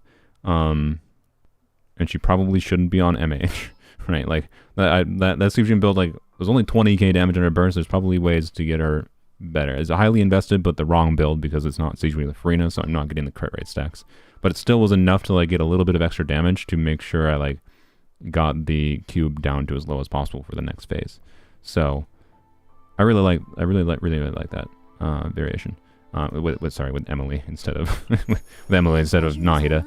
I do think Nahida would actually work there, to be clear. You could technically get some buff on Nahida's skill damage too, but it, the value, I don't know. You get bigger numbers on Mualani, at least with Nahida. I suspect the team damage would be worse though, because if you don't have Electro with Nahida. But I don't know, there's variants of like doing something with an off-field pyro that is with the Dendro. And I do think like the fact that Emily's working there, Emily does not apply that much Dendro. That means you can use other low Dendro appliers. C4 Kirara would probably work. Dendro Traveler should work. Yao Yao should work, right? Low Dendro appliers that keep just some interaction of keeping it burning. And then something in your last slot that can give some benefit that doesn't interfere with the burning too much. It can be valuable, right? And with Emily in the team, there actually still is. We could do the same thing we did with Nahida and like still throw in Electro in the team, and maybe still make some weirdness work with that. But I'm actually very, very happy with how much variety there is in how well these teams work. This is like definitely the first, which no surprise, right? Because this character is literally made to be able to get. she's a Hydra unit that's made to get vapes. And most of the teams I'm conceiving of are only having problems that are really obvious issues for her vape teams. There is definitely context where, you know, Xiangling solo pyro is desirable with her vape playstyle. And that's mostly if you wanted to, you know, bring Farina into the mix, right? So doing something like Emily, or sorry, not Emily, doing Baiju Farina for burning, and then have Xiangling here for extra pyro, can enable potentially both Farina and Mualani to get significant vapes. Is a very potentially significantly strong team. I don't want to build my Xiangling for that. Like, I don't know. I could try to do it and like show it. It's like I showed it functioning before though with the baseline of like it enables it to consistently. So there's those options. I don't know. There's enough interesting nuance right now that I enjoy it. Her clunkiest vape teams are definitely the VV setup teams, obviously, but they are also like potentially worth doing if you enjoy them, just because they let you see the biggest number possible on her. So if you want to see the biggest possible number from her, right, then VV is the way to go right now, but it's also the clunkiness, has uptime issues. It's weird, not necessarily something you should do, but it's something you have a option for. I think her burning teams are the most compelling options though, to get vapes on her consistently. So some mix of Dendro, Pyro, and then whatever the heck freaking else you can figure out going on is fun. Why is burning so important? Pyro application. So you can vape. You need pyro application from off-field to be able to vape on this lady. You don't need a lot of pyro application, but you need pyro application. And Xiangling, building Xiangling for solo pyro is an option, but not ideal. Like, I don't know. And obviously Emily is a good option for here, but I also showed that, you know, you can make Nahida work, and you can put Electro in the team, do Nahida Dehya with Electro like Kuki, and it can very much work too. And the reason you put Electro is so that Nahida does a lot of damage. So you do not need Emily. But anyways, I like Emily a lot with her. Point is, there's a good number of options with the fact that burning exists. This gives me more value for using Dehya, as always, which I like. It is very likely that Dehya gets replaced by the Pyro Archon in these teams in the future. And these teams become substantially stronger with the Pyro Archon, you know, with a unit that does the off-field pyro, that you know, probably more off-field pyro application and more off-field pyro damage than Dehya is probably likely is what the Pyro Archon will do at a baseline, I suspect. And, you know, so keep in mind that these teams can potentially all get stronger, and like the versions of the VV teams that work much better in the future is, you know, instead of Kazuha, using Xilonen will be compelling. But there still is the factor of like, if you're doing Xilonen, like Kazuha in a Mualani team, like you saw with Bennett, Kazuha's burst can be the pyro application you need to be able to vape on Mualani. But Xilonen, while she will be much easier to use for like getting res shred and damage bonus with Mualani, I believe, with better uptime, yada yada, she doesn't apply pyro. She's a geo unit. She won't apply pyro. So you'll have to have some amount of off-field pyro application happening in conjunction with Xilonen, which would probably still mean doing burning, right? So you could do Dehya, Emily, Xilonen or something, and then as long you just do a normal attack on Mualani, then do Xilonen, and then yeah, right. So, you know, and I'm not saying that's the strongest variation of a Xilonen team with Mualani. I'm just saying that's as it's an example. You will see meaningful value from Xilonen for her intended vape playstyle. That's all my thoughts on Mualani's intended playstyle. Now we get into more. Okay, so first of all, let's try a weird vape variation, which was, I wanted to see if I could make Raiden, hybrid Raiden work with a burst focus Mualani. I think I will need more ER Mualani to do this though. So I don't really want to mess around. You know what, we're just going to test first rotation. We're just going to test first rotation. So Bennett is here in this instance, one to start up burning. The goal in this team is not going to be to on-field Mualani. The goal is actually specifically going to be to burst on Mualani, and then as soon as I'm done bursting on Mualani, I press her E to be able to get her energy. Because I need to get her energy back to burst. And then I switch to Raiden, and burst on Raiden instead, right? So sacrifice Mualani field time in favor of bursting on Raiden is the idea. You know what? I think Nahida is probably ideal here. I'm going to use Emily instead because I don't want Nahida C2 buffing Raiden and Mualani.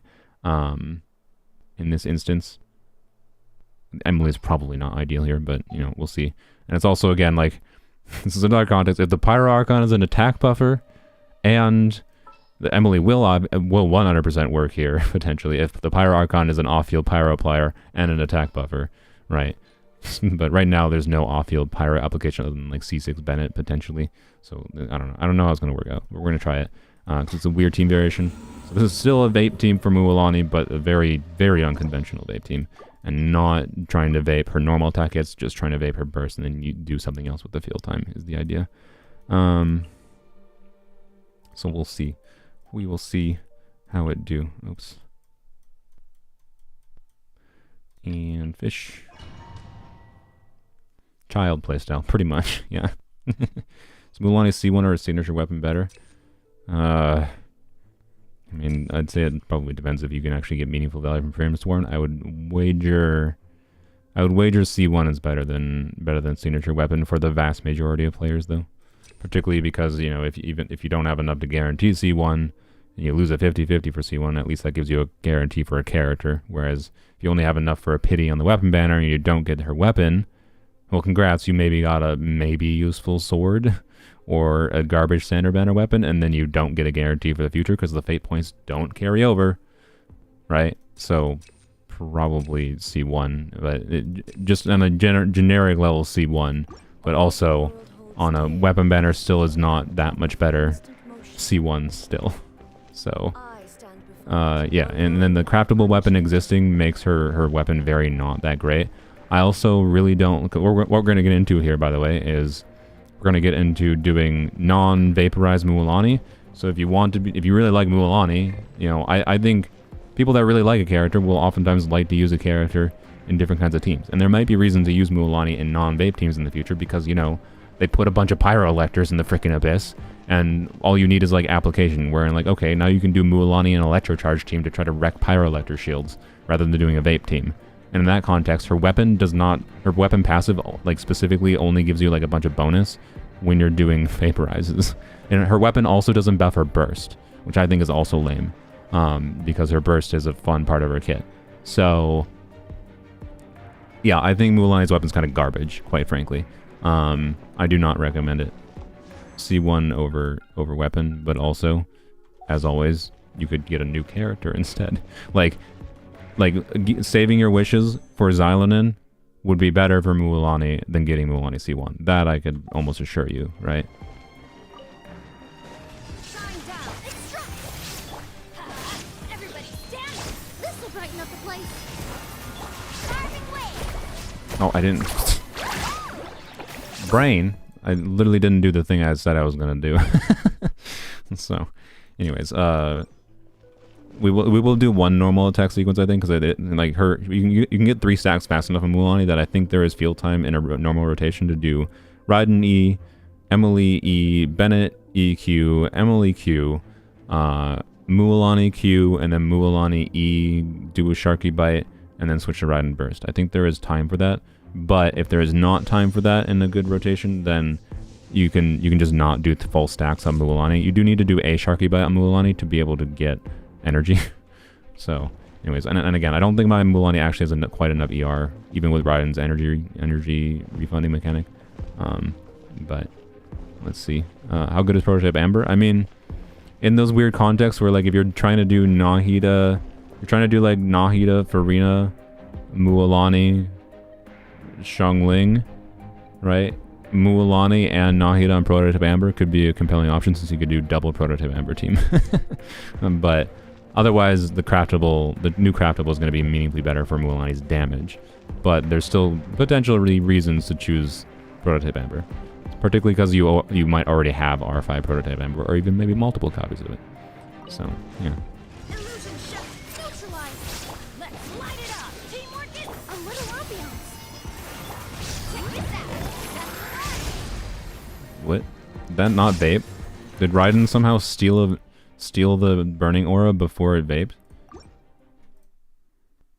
Really, Raiden? Shine down. Extract. Everybody stand. This will brighten up the place. Let's There we go. Okay. Alright, yeah. No vape on the second one. That's fine, right? Okay. Well, you know what?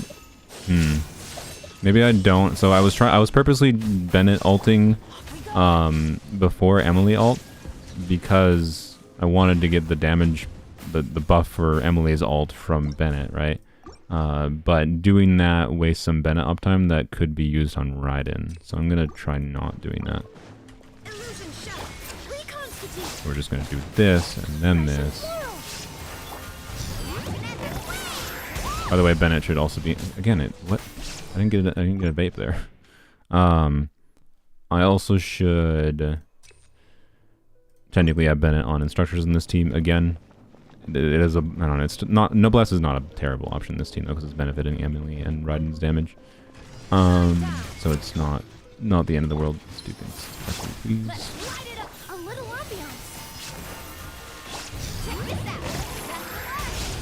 No, I just don't. Oh, it's because like the. Oh, okay.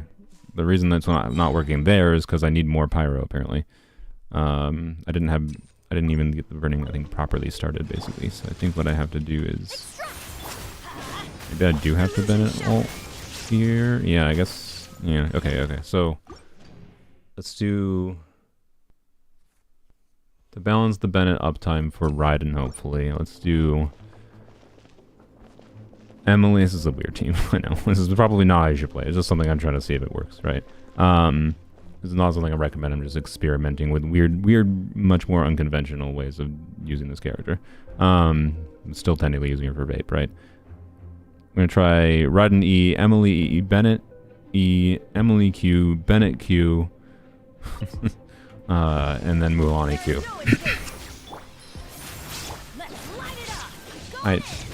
I meant to switch to Emily there.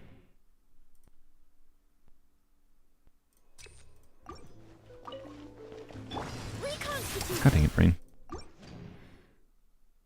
I don't have Emily, bruh. Does Kirara work?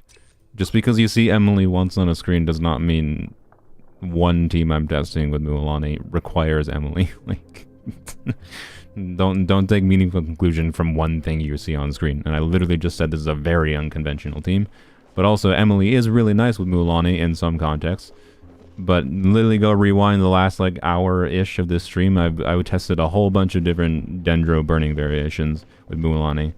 And there's no, from what I saw, there's absolutely zero reason that Kirara with C4 shouldn't work.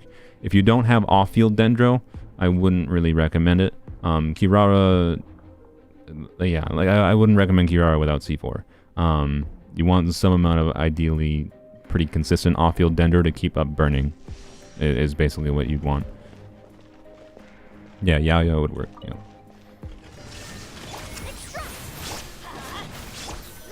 Oh, I'm running around like a buffoon. Alright, there we go. There we go. Alright, oh, you... Butthole almost worked perfectly. That almost showed it working really well. Okay, what's Mualani's energy at? Okay, yeah, Mualani, ooh, okay. I kind of figured that, but oh boy, yeah, Mualani's energy needs are pretty high in this team. That was, she only had like, after Raiden's burst sequence, I think she had, well, I don't know, I'd have to do Emily, Bennett E again. Also, is Bennett still on Fav? I just realized Bennett's still on Fav, I think. Bennett should not be on Fav in this team. Because I'm actually using his attack buff, right? But that's fine. We're mostly seeing if things work more than I didn't do that right. We're mostly just seeing that things work. Does Dendro MC work? Yes, Dendro MC is off-field pyro. Or off-field pyro, off-field Dendro. The only problem with Dendro MC is you'd have to make sure you have either well, you have Hydro in the team, right? So what you'd want to do is you'd want to do and Dendro MC would be a little bit awkward rotationally, because if you do Pyro after Dendro MC burst, it will explode the burst, and then you're not getting any off-field Dendro. So you'd have to do like Pyro MC EQ into Mualani normal attack, triggering Hydro on the burst to make sure it doesn't then explode from Pyro. But you could do Pyro MC EQ into Mualani normal attack into, you know, your Dehya, right, your off-field Pyro, and your burning engine should start, and then whatever your last slot character is, yada yada, right? Okay. See if we can get this to go properly. Don't fly at the awkward time, sir. Illusion shattered, torn to oblivion. Yeah, 90. That was only 100k, because I think Bennett is on, not only is he on Fab, he's on a level 80 Fab. And I can tell you, level 80 Fab, not ideal. You know, I guess you don't have to build Mualani for energy this team. You can just alternate between a burst and a thing, right? So we can do this, right? Do that, and then we do this. Right, we didn't actually have burning there, so you know. Right? I don't know. This team actually rotates well. It's definitely clunky though. I feel like the Pyro Archon would actually, like, assuming the Pyro Archon does off-field Pyro damage at a baseline, the Pyro Archon would make this, but particularly if they do attack buffing, the Pyro Archon would make this team meaningfully stronger. As it is right now, I don't think I recommend that team. it's a little jank, but it's also kind of fun. So, anyways, I'll mess around more with that team later. Let's try some actual non-vape variations of Mualani's teams. So, anyways, shoopadoop. Right, this is the team I'm gonna mess around more later. Keep that there. Let's do Mono Hydro first, because Mono Hydro is the simplest. Now I need to change her build for this. So we'll be doing, I think it's obvious, like Mono Hydro with Freenet is just like duh, right? So in this instance, I kind of wish I had this leveled up. Well, actually, you don't even have to have this leveled up that much for her, do you? Can I level it up anymore? I just need the EM. I think this might actually be my best option for mono. Or wait, no, not. I'm dumb. No, duh, because she's not vaping in mono hydro. Brain. Okay, never mind. Bad brain. Okay.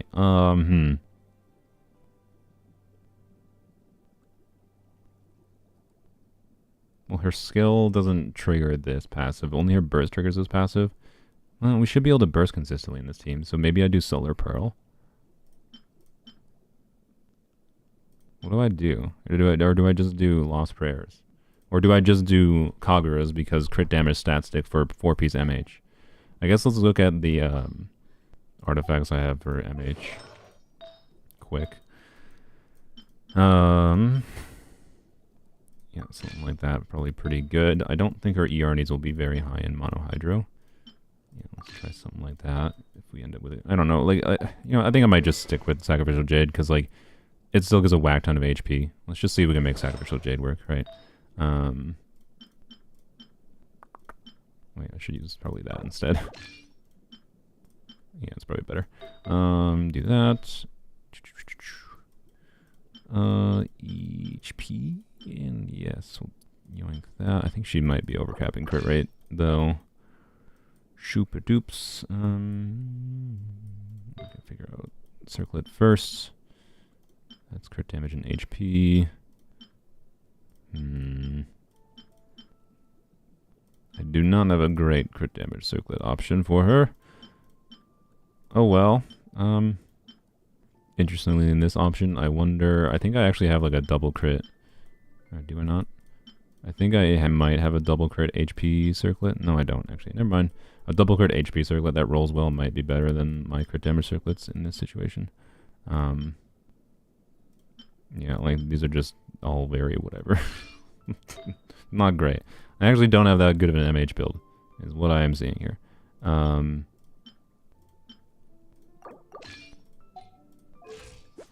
Yeah, that's not great. It's really not great. I don't have the ideal artifacts for MH.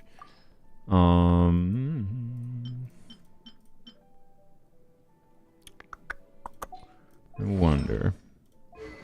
Obviously, if I had this leveled up, this would be an option. I could just switch to Prototype Amber. That would be an option.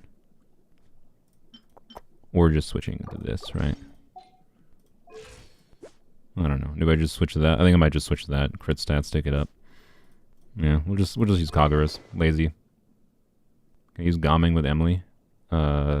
Yes, you'd be doing like a pure burning team. Gaming's gonna lose a lot of value if you're not vaping on him, realistically. He's pretty balanced around vaporizes. But, you know, you could do mono pyro-esque teams with Emily Gaming.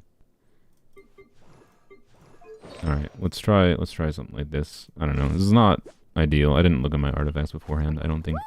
Ideally, I would have, for the artifacts that I have, right? And this is one of those situations, like, going back to the thing about, like, Sacrificial Jade on her new artifacts. Again, it's about, like, the fact that if you have Sacrificial Jade already, and you're farming for new artifacts, you prioritize artifacts differently. I wasn't farming for Mualani in the past on Sacrificial Jade as a context for what artifacts to keep or level up. I'm using my existing old pieces in this context because of my existing old pieces, and the stats are prioritizing those pieces, or just got from RNG. Obviously, this would be better. So, you know, but when it comes to deciding what to keep and level up for new farming, it's a different situation. So, I could do TTDS support move. I mean, maybe. I don't know what attack skill I would need to use it, but that would be funny. Doing TTDS Mualani would be a funny option, honestly. I think we're just going to stick to Kagura's. It'll be fine.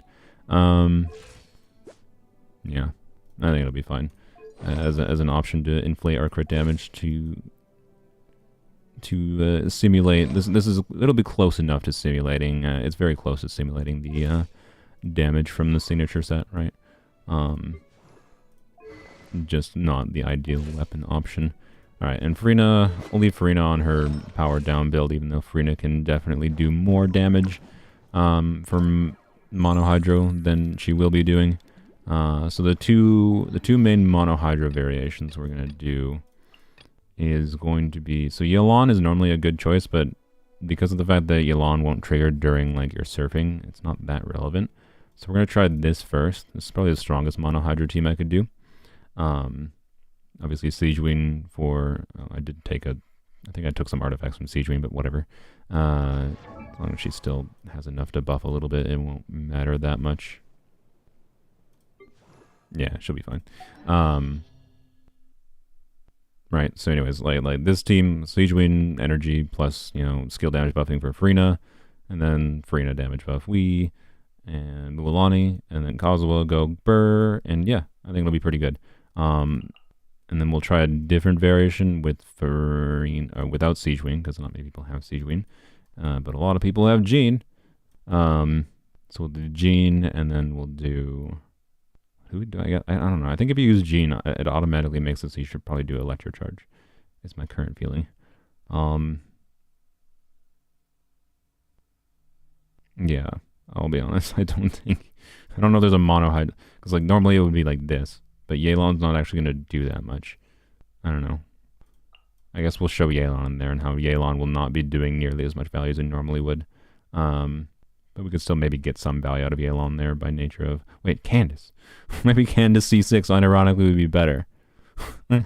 Okay, you know what? We'll try this variation of the team with Candace, with Jean. Instead of... And Candace on an actual damage focused build. Yeah, we'll try that. So anyways, we'll try this one first with Kazuha, which is probably going to be stronger, obviously. And then we'll try it with Candace and Jean. Mona, yeah, Mona could be an option too. I don't have Mona built enough to make it that compelling. And also, again, like I don't think it's only going to benefit like one instance of Mualani's damage and a little bit of Farina's damage. So it's like it exists.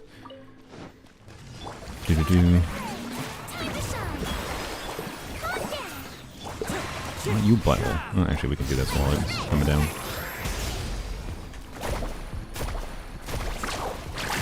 Nice. Yep, 150k is not bad at all. I think that's where that is at. Oops, I did a little bit wrong, but whatever. Oh, I probably should have waited for the energy particles to burst first.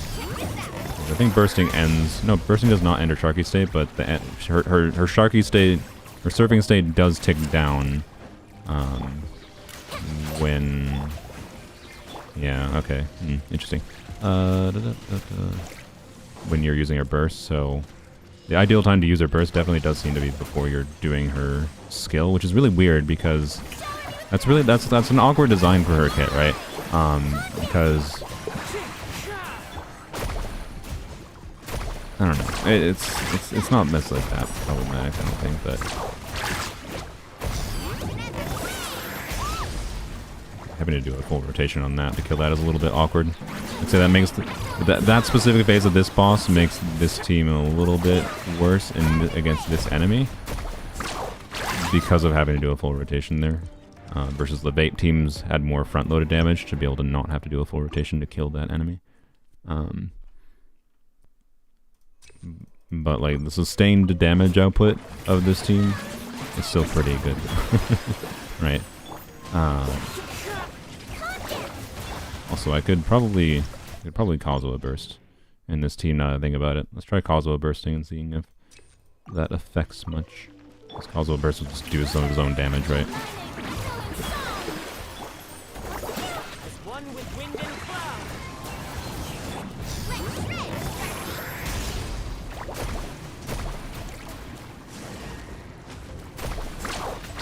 You know, the context of the fact that the ideal for Mualani bursting, if you have the new artifacts on Mualani,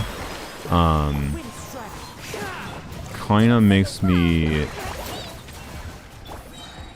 Can you, like, it's not wasting my time. Right. The kind of makes me feel that even stronger about, like, the benefit of Sacrificial Jade on the 4-piece of the new artifact set, because if you have a little bit of whoops, she'll probably have it back by the time we get over.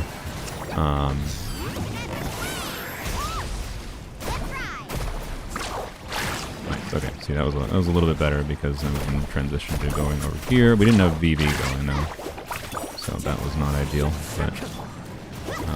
But okay, you know, another context where Xilonen is better, by the way, because like. You know, I didn't have VV. I probably would have been able to kill that thing with one Sharky bite there if it was Xilonen, because Xilonen would not need to... You don't need to swap like that. In there, I need to swap to Kazuha Swirl again to be able to get VV debuff going. Xilonen, you wouldn't have to, right? So Xilonen would actually be meaningfully better for that, which is interesting. How does Mualani's moveset work? You press E, run into enemies until you see 3 little charges on her left meter, press normal attack. And you do that twice, ideally.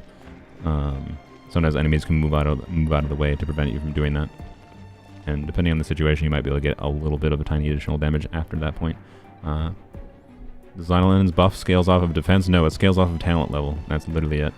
Part of her buff is the damage bonus from the artifacts.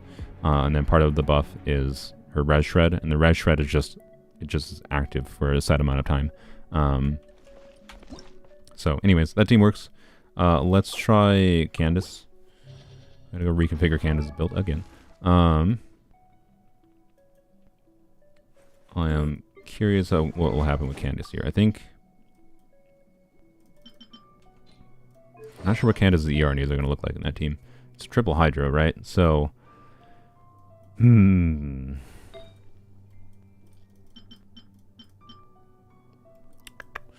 4-piece emblem, like Candace's damage can do something here, but it's also not doing that much, so, you know, realistically, it might still be better to do the new artifact set for 12% damage bonus versus increasing Candace's damage. So honestly, you know what, just, screw it, we're just gonna leave. I'm just lazy, I'm gonna leave Candace on this build, because it's good enough for checking this, the functioning of this team. So this would be a bit lower investment variation of a mono hydro team, right? for Mualani. With Jean here.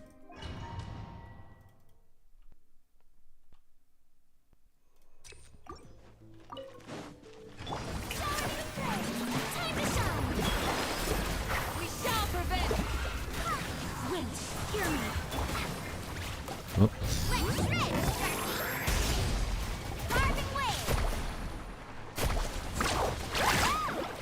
Okay, well, he kind of screwed my damage output there a little bit. We can redo this PvP. Right, obviously, Candace has way more ER than needed. Apparently, my Jean does not have enough ER. Which I guess makes sense considering she is solo animal. You stop being a butthole? God dang it, man. Yeah, I mean, this team does not feel very different in this against this enemy, which is obviously an important factor. This team does not feel very different against this enemy versus the other variation. Against different enemies, I think the other team should show its strength a little bit more. Oh my god, really? Okay, well, I guess we're not bursting a Jean. That is obviously my fault, not having enough energy. There we go. Okay, okay. Obviously, my builds are definitely not ideal here, to say the least, considering my failure to have enough energy on her. Nice. 300k in mono hydro. Not bad, with like, you know, a standard banner character and a 4-star. And Candace doesn't really need to be C6 there. Candace is just there mostly for buffing, right? So, Jean refunding 2400 energy, yeah. And still needing a lot of energy. Yep, indeed. Oh well, that's my bad. Should have double checked Jean's build. Jean's build. Wait, okay, I didn't even check. Did she have 4-piece VV? I think she did, based on the numbers I saw. Yeah. Okay. Good. She at least had 4 VV. Yeah. So, anyways, yeah. I don't know. Mono Hydro works, right? Wow. What a surprise. Mono Hydro is not the most interesting thing to me. But it's a compelling option, you know, for various situations. Like, you know, if you wanted to use Mualani against that Pyroelectra Abyss a little bit ago, Mono Hydro would have been a compelling option in like those team variations. And I think it's kind of interesting that Mualani is an incentive to do Mono Hydro that isn't with Xilonen, which is kind of cool, I think. So yeah, it's interesting. But we're gonna try with Fischl now because I like Electrocharge more than Mono Hydro. Of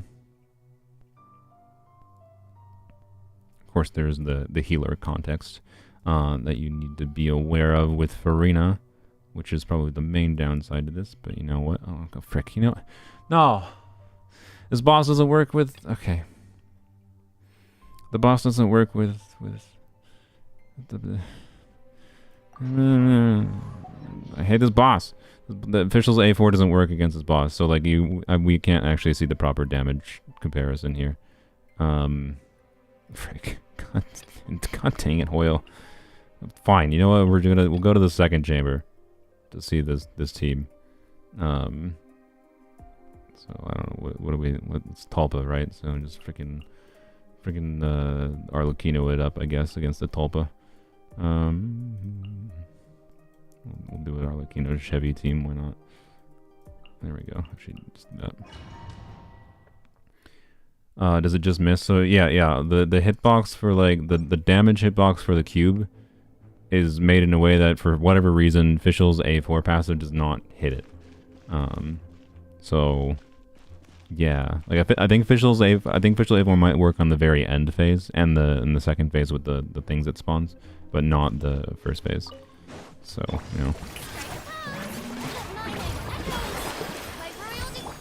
Also, again, my Jean ER. Actually, Jean's ER might be better here because of the fact that Fischl will be a monster energy generator.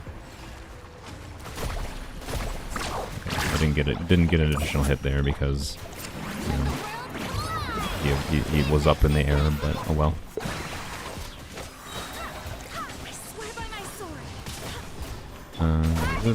Oh, apparently we need more energy. That's interesting. Yeah, I guess, I don't know. We removed the Hydra unit, so benefit is Jean less ER needs, but more ER needs on another character. Surprise!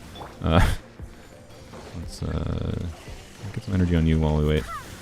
No, I can't. Of course not. Of course not. Okay, why would I want energy? My Jean could still probably use a bit of extra ER. But, that wasn't enough? Oh my god. Okay, yeah. My Jean could definitely use extra ER.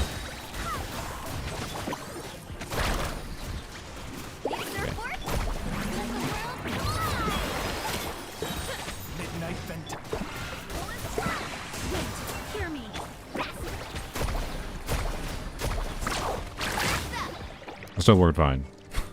It's just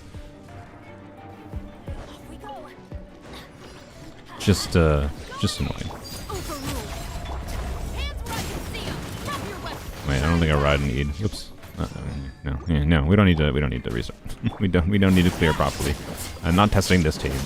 It's fine. It's fine not to have Shepherd's buff. I shall survive. So definitely, but I did definitely rotate terribly there. No. There is no escape. Stop right there. You asked for it. Everybody stand back. I just got scared. Probably didn't need to do that. But.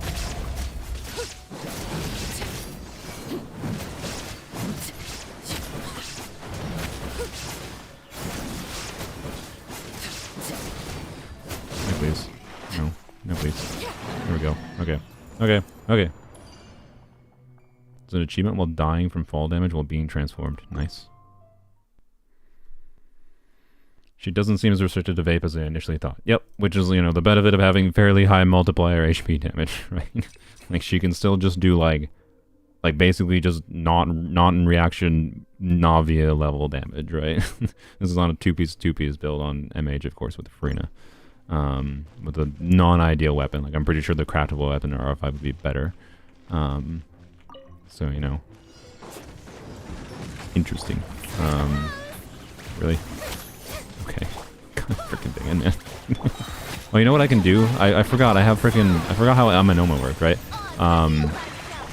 So Amenoma, you can do multiple skills on a rotation, right? Oh. You don't have BB, unless I should have typed earlier on you. Well, no, that was my bad.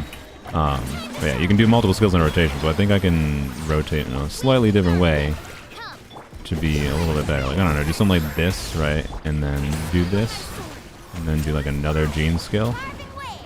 I think is the idea. Okay, this team definitely has problems with Circle Impact, I'd say. Which is more a problem with Jean than anything. So again, Xilonen. Man, Xilonen is going to be a bonkers character. Xilonen. And she will be a little bit more awkward of a healer for Jean, to be clear. Or for Farina. In some ways. But...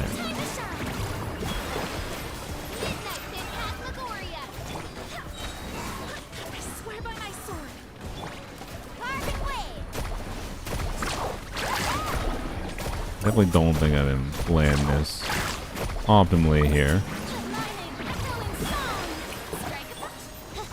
No. To say the least. But, I don't know, it functions. I like, realistically, I didn't expect this team to perform incredibly well. But it's also not bad, but most of the problems I think we're seeing here is just like, obviously this dude didn't have any of our BB going and whatever, right?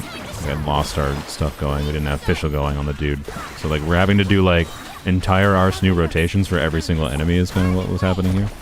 So there's definitely ways to optimize this, is my point. This was a pretty poor clear, but that chamber was also meant to take longer than the second chamber. And it also would have been better if, you know, I played it better, you know, worked around the enemies more, didn't let the one dude run away at the very start, right? That was a very non-optimal, like, worst-case scenario clear, I think, for that team. Kazuha, you know, Xilonen versus Jean there, I think it's just better. You have to work around how Xilonen is a single target healer for Farina a little bit, but this is assuming Xilonen releases like she is, to be clear. Xilonen might release differently. Kazuha, What can I do for a Kazuha team variation? For Electro Charge, can I do a Kazuha team variation with Electro Charge? You need an Electro Healer. We don't have team-wide Electro Healers. So, you know what I want, Mihoyo? Mihoyo, please release a team-wide Electro Healer that's designed to run Electro Charge. Right? Do that. Release that as a 4-star. Like I think Eonson or whatever their name is. I think that character is an Electro character, right? Because like we could do like this, right? And then a team-wide Electro Healer that like did a meaningful amount of Electro application. Like they wouldn't have good talent multipliers, but just had some Electro. They probably wouldn't do it though unless they're a 5-star, because a meaningful amount of Electro application means they can do meaningful damage by being an aggravate unit. So they probably would just be like kooky, but I don't know, like a team-wide healer, I guess maybe. Dory, yes, but Dory requires field time for team-wide healing. So I don't know. I feel like it's a little bit hard to actually make Electro Charge teams with Mualani work, is my vibe. Unless you're doing non-animo Electro Charge teams, I suppose, right? You could do triple Hydro Electro Charge, maybe? I don't know. Right? I don't know. Realistically, it's probably mono Hydro. I think the Gene Farina official variation is very interesting. I would need to get my Gene to be a little bit better built for the team to properly test it out more. And then it has to, because of Gene's, kit, doesn't have Kazuha grouping. You have to work around enemies much more, right? And yada yada. I think this team can be very compelling, but would require working around enemy behavior a lot more, and therefore for a lot of people it might not be the best experience compared to other team options, right? What else to try? Anyone have any other ideas? So I think those are the main things. I think I tested basically everything I had in my head. I tested Emily, tested Candace, tested plenty of burning things. We tested weird setups with whatever. Xilonen is obviously good. Bloom, oh, okay. Okay, she doesn't apply much Hydro. So, we'd be talking a double Hydro Bloom team, realistically.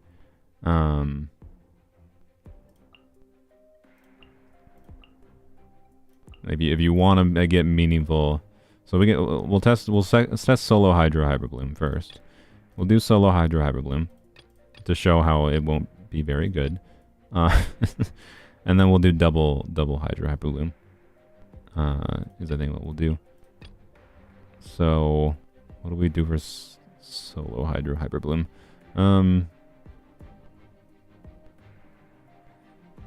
I'll do Kooky instead, because my Raiden's not technically on a full Hyper Bloom build. I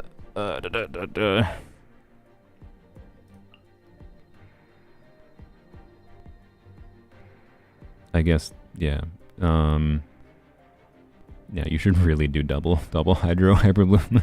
You should really do double Hydro Hyper Bloom if you're doing Hyper Bloom Mualani. Oh, we can do freeze. True. Okay. No, we can we can try to figure out something with freeze. Remind me after we do Hyper Bloom. I don't even know what. Okay, you know what? No, just Mualani doesn't apply much Hydro. Not applying much Hydro is bad for Hyper Bloom. Okay. So do double Hydro. So we'll do Farina, Mualani. Wow. And then we will do. Frick. You know what? We'll do Nahida Kuki. And Nahida's on Prototype Amber. I do have C2 Farina, keep that in mind here. But Kuki healing plus Nahida R5 Prototype Amber. You could put Nahida on a healing bonus circlet even.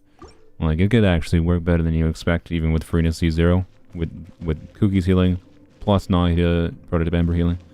Alright.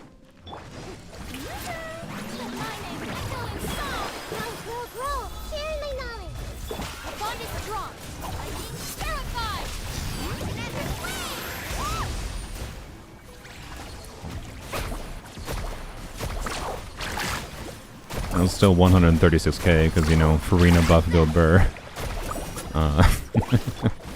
Okay, that was better than I expected it to be, because, I don't know, Farina Gober, I guess. Oh my god, Farina. Oh, Farina, you make anything work. It's just... That's when that was, I feel like. That's what I feel like that was.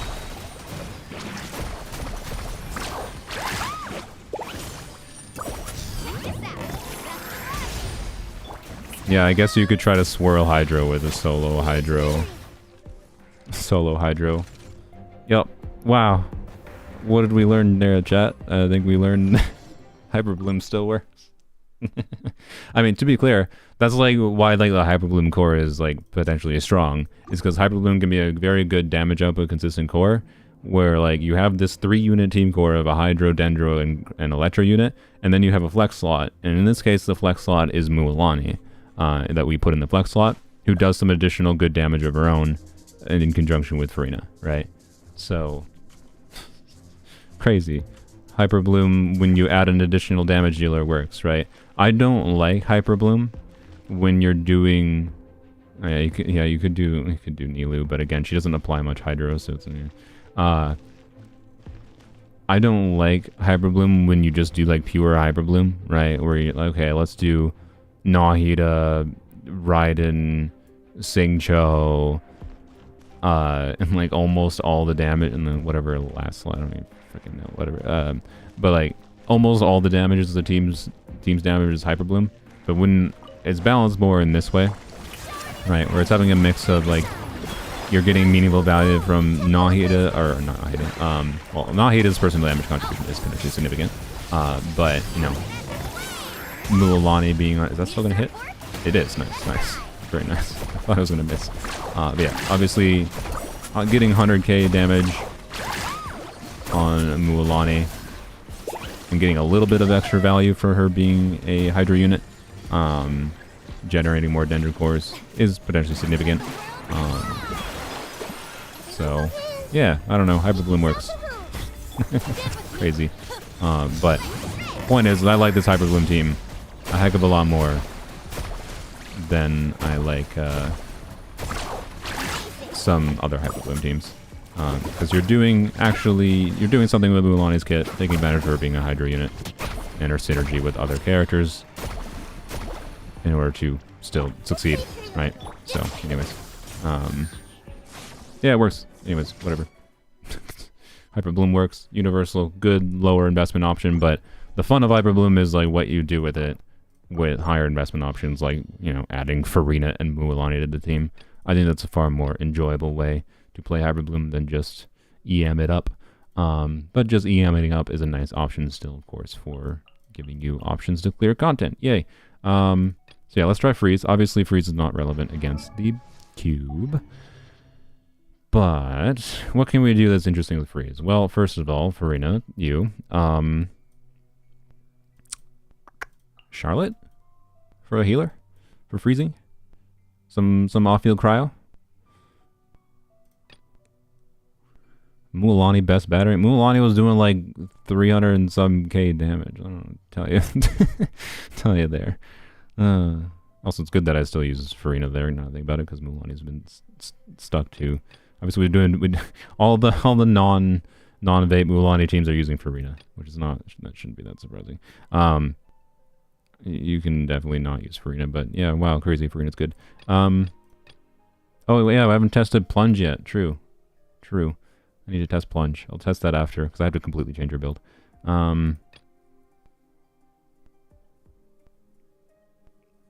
She can potentially generate 20 particles per rotation. What? What are you talking about? I'm pretty sure she has a cooldown on her particle generation. Anyways, I guess we just this is what we do, right? This is Freeze Mualani, I guess. Wait, we need to do a real team for the second side to fight things that can actually be frozen. Cancel her E to reset the cooldown. Really interesting. That makes burst DPS Mualani even better potentially. Okay, well, let me I'll add that as the... I think the final thing to test in this stream will be battery Mualani. I didn't realize you could cancel her E to reset the cooldown. Wait, no. What? If you cancel her E, though, you have a You have a 6-second cooldown. That doesn't work. So what do you mean? How does she generate 20 particles? You can't just magically E again after ending your E after 6 seconds cooldown. You're talking TF Mualani for battery Mualani.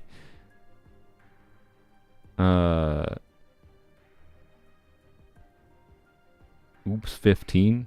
What do you mean oops 15? Like a battery Mualani has to not have to spend her entire time on field. I don't know. I'll mess around with it though. Battery Mualani canceling E. And then Plunge Mualani is what we'll test. Just leaving notes for myself because I feel like my brain is failing. Alright, we'll just do an Arlecchino team again to wipe through Tulpa.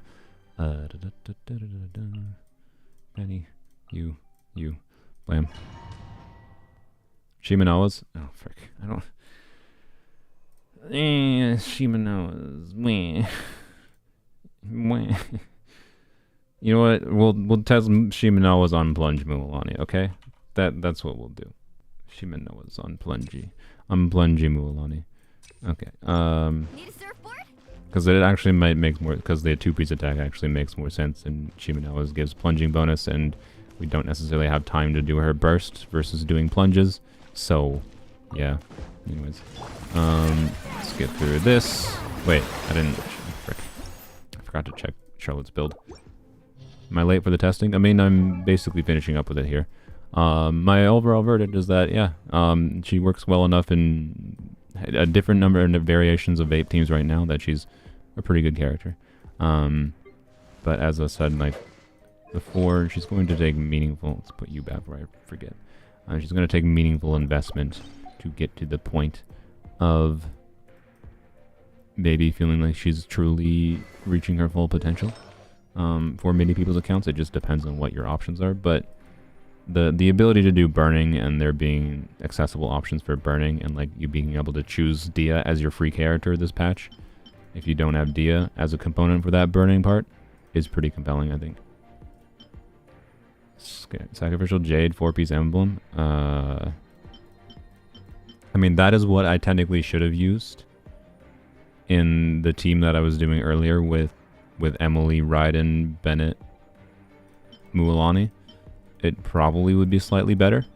I was mostly just testing the team function, but yes, 4-piece emblem would probably actually be better in that case, because she's solo Hydro especially. Anyways, what are we doing? We need a Fab. Fab is fine. Why? Okay, you actually might have been fine, honestly, all things considered.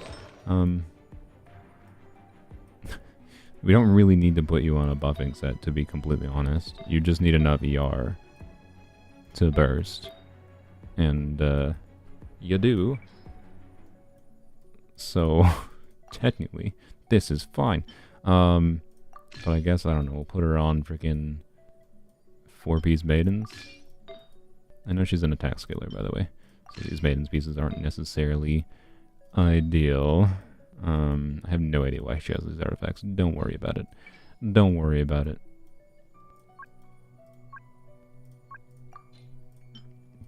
Blam.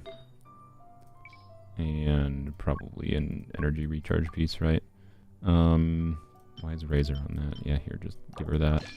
And now she should be fine. 4-piece maidens. Wait, what? No, that's not 4-piece maidens. Oh. Oops.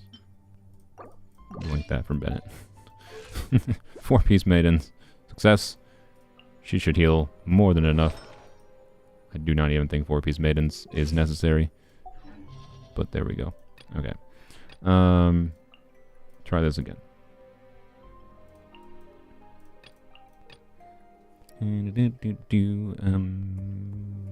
Kazuha. Wait, no, I had to do a full team. I forgot. Almost forgot. Gotta go to the second chamber. What am I having a stroke? Arlecchino, there we go. Can I, like, star these characters? I want them to, like, be in different positions. Arlecchino should just be on the top, I feel like. For me. She's a default character I can use just to wipe the other side when I'm testing one team. In most situations. Not everything. Fish.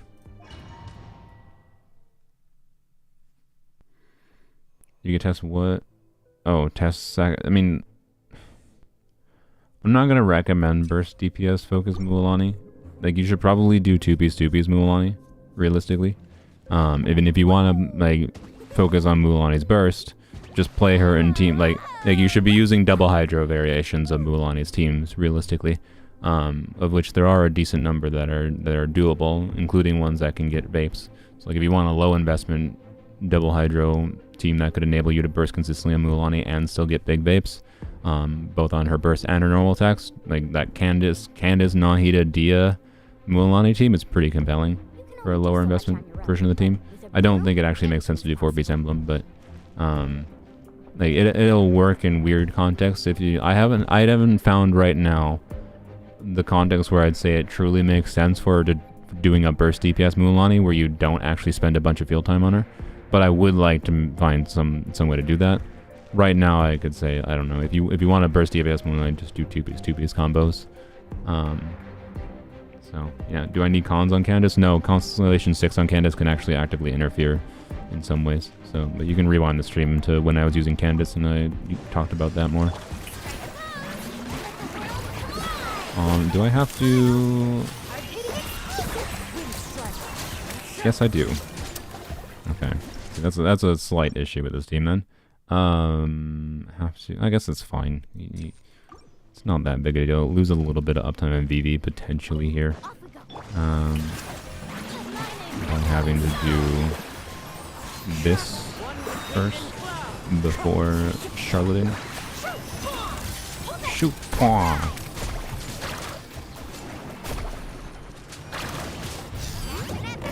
Shit, I'm at 4. Whatever.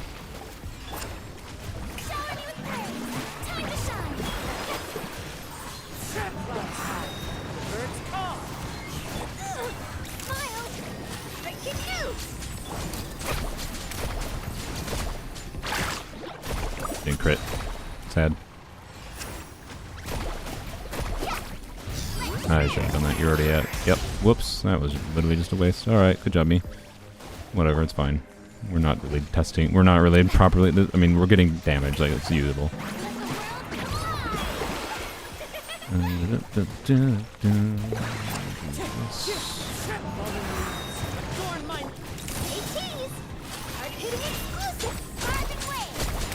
Nope, I did that early. Whoops, my bad.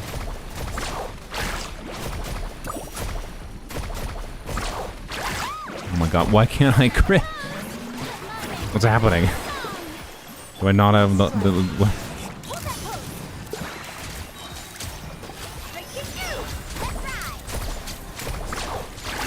There we go. Wow, I crit. Crazy. Charlotte, such a nice and simple to use, works well. Yep. It's kind of weird that they didn't rerun her on Farina's banner, in my opinion. She hasn't gotten a rerun at all, but she's a pretty functional C0 healer unit for Farina, which is her main role.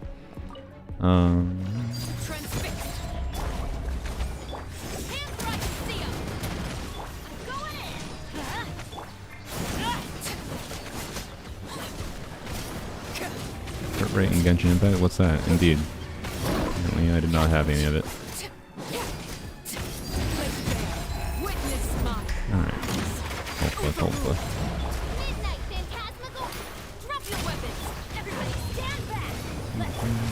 Don't hurt me, you're gonna hurt me. Nope. Guess we're redoing the first chamber, because I don't really want to slog through the topo without Arlecchino. That team was a little bit configured around Arlecchino damage. Oops.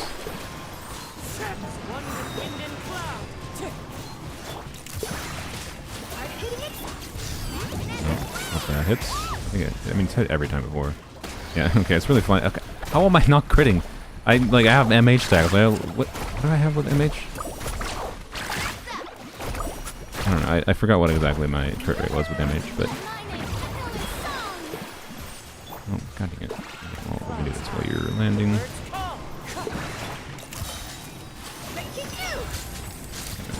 35. There we go. Wow. Energy at least.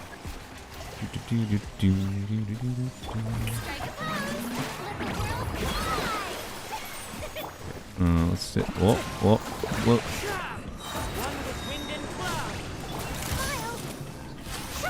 Hey, look, freeze. Where's the enemy that I need to kill? Let's see it right here. Oh, whoop. I don't think I have VP going on this one, but...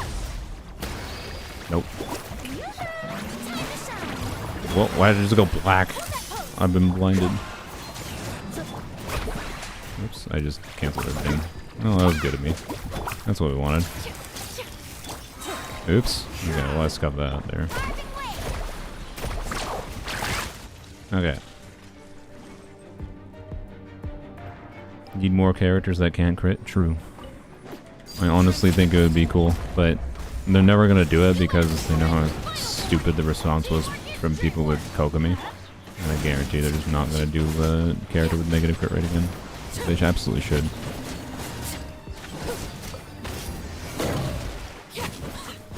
Everlasting as the moon. I don't think it was that worthwhile. I thought it might have been because of the vape. Don't do that. Do that. No. Okay, fine. Didn't die this time. Oh, nice. Crazy. There we go. Okay. New feature Farina's taking your eyes. True. Snezhnaya negative crit. Yeah, that's the gimmick for Snezhnaya negative crit rate. Let's go. Alright. Don't run away. Oh, good. They didn't run away. Good, good, good, good. Oh, frick. I didn't swirl Hydro. God dang it, man. Okay, whatever. We'll probably redo this. Right? I didn't swirl Hydro. Yeah. Oh, you know, okay, part of the problem with MH here, obviously, is when I switch to her and immediately burst, I haven't built up crit rate stacks yet on 4-piece MH. I feel like I wasn't seeing that many of an issue before, though, right? I could have sworn, like, most of the time I've been getting good MH stacks for her burst with Farina. Like, I was testing a bunch of Farina before with MH. I don't know. Just funny. Double non-crit. MH is the artifact set in Fontaine that gives 36% crit rate. Okay, you use Farina on a team with an on-dealer, use that set.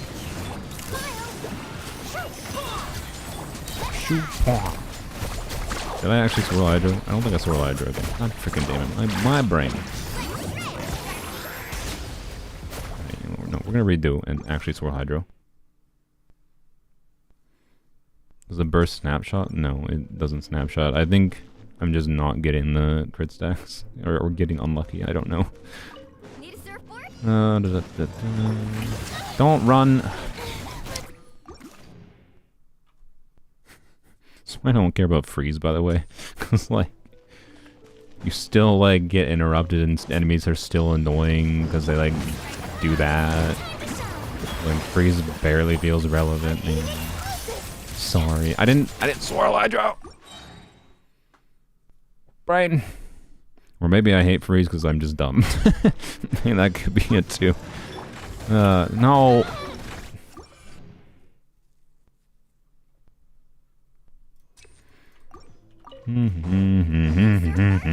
Don't do it. Okay, good. Alright, and then do Kazuha. Good job, Brain. Good job, I'm proud of you. Alright, freeze them. Let's go. Alright, and now we can burst. Hey, they crit. What a world. Oh, I got interrupted. Oh, so much for them getting frozen. Oh, you know what? Maybe I should have held... Should I hold skill on... Charlotte? Like, it takes a long time to hold skill out. Eh.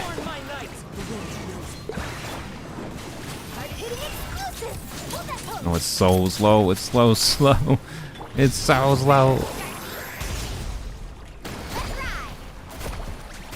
I didn't wait. They're not even tagged. Why are you not getting? How was the one not tagged? How did I not tag the one? Why is it only one to have the tag on them? Does Charlotte only tag one enemy even when you hold skill? Wait. I gotta check this. No, she tags them both. I swear to God, I tagged both of them.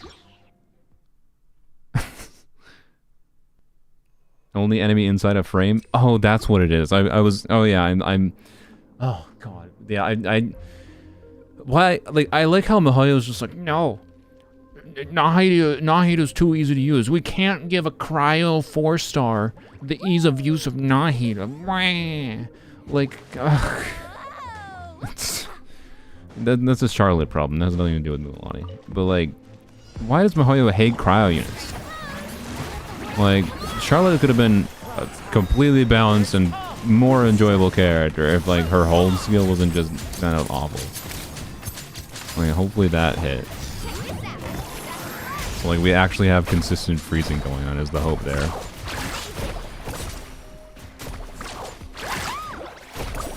I also don't have VV buff going there at least, but whatever. Alright, these dudes just are gonna teleport around like absolute buttholes, so, you know, we'll see what we can do here. Okay, we definitely marked both of them. I don't think I got a crit on that one, yay.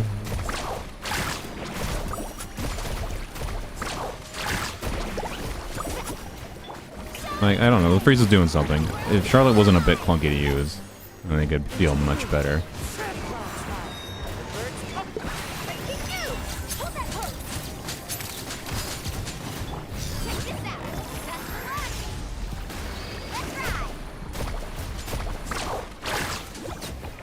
Okay.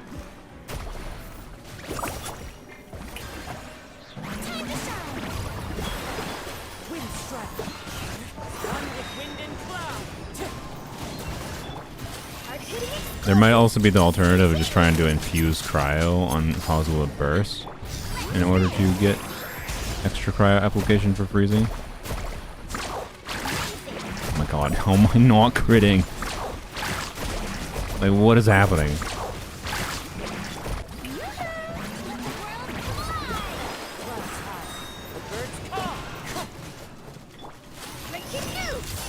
I mean, yeah, Kaya would be an option.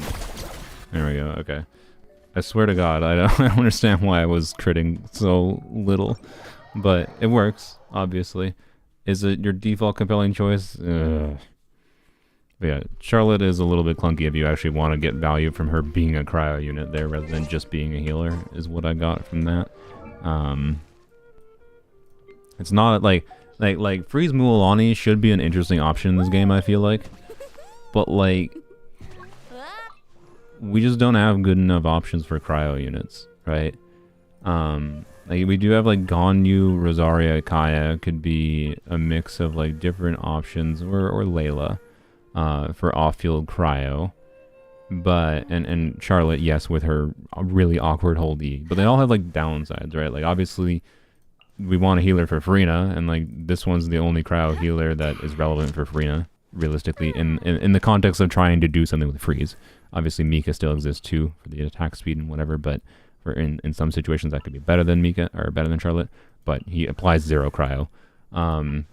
Diona is not a good healer for Farina, right? Like they just like feel like they balance cryo units as if they are much stronger than they actually are, and I don't get why they're so scared of making cryo units like have some amount of relevance, right?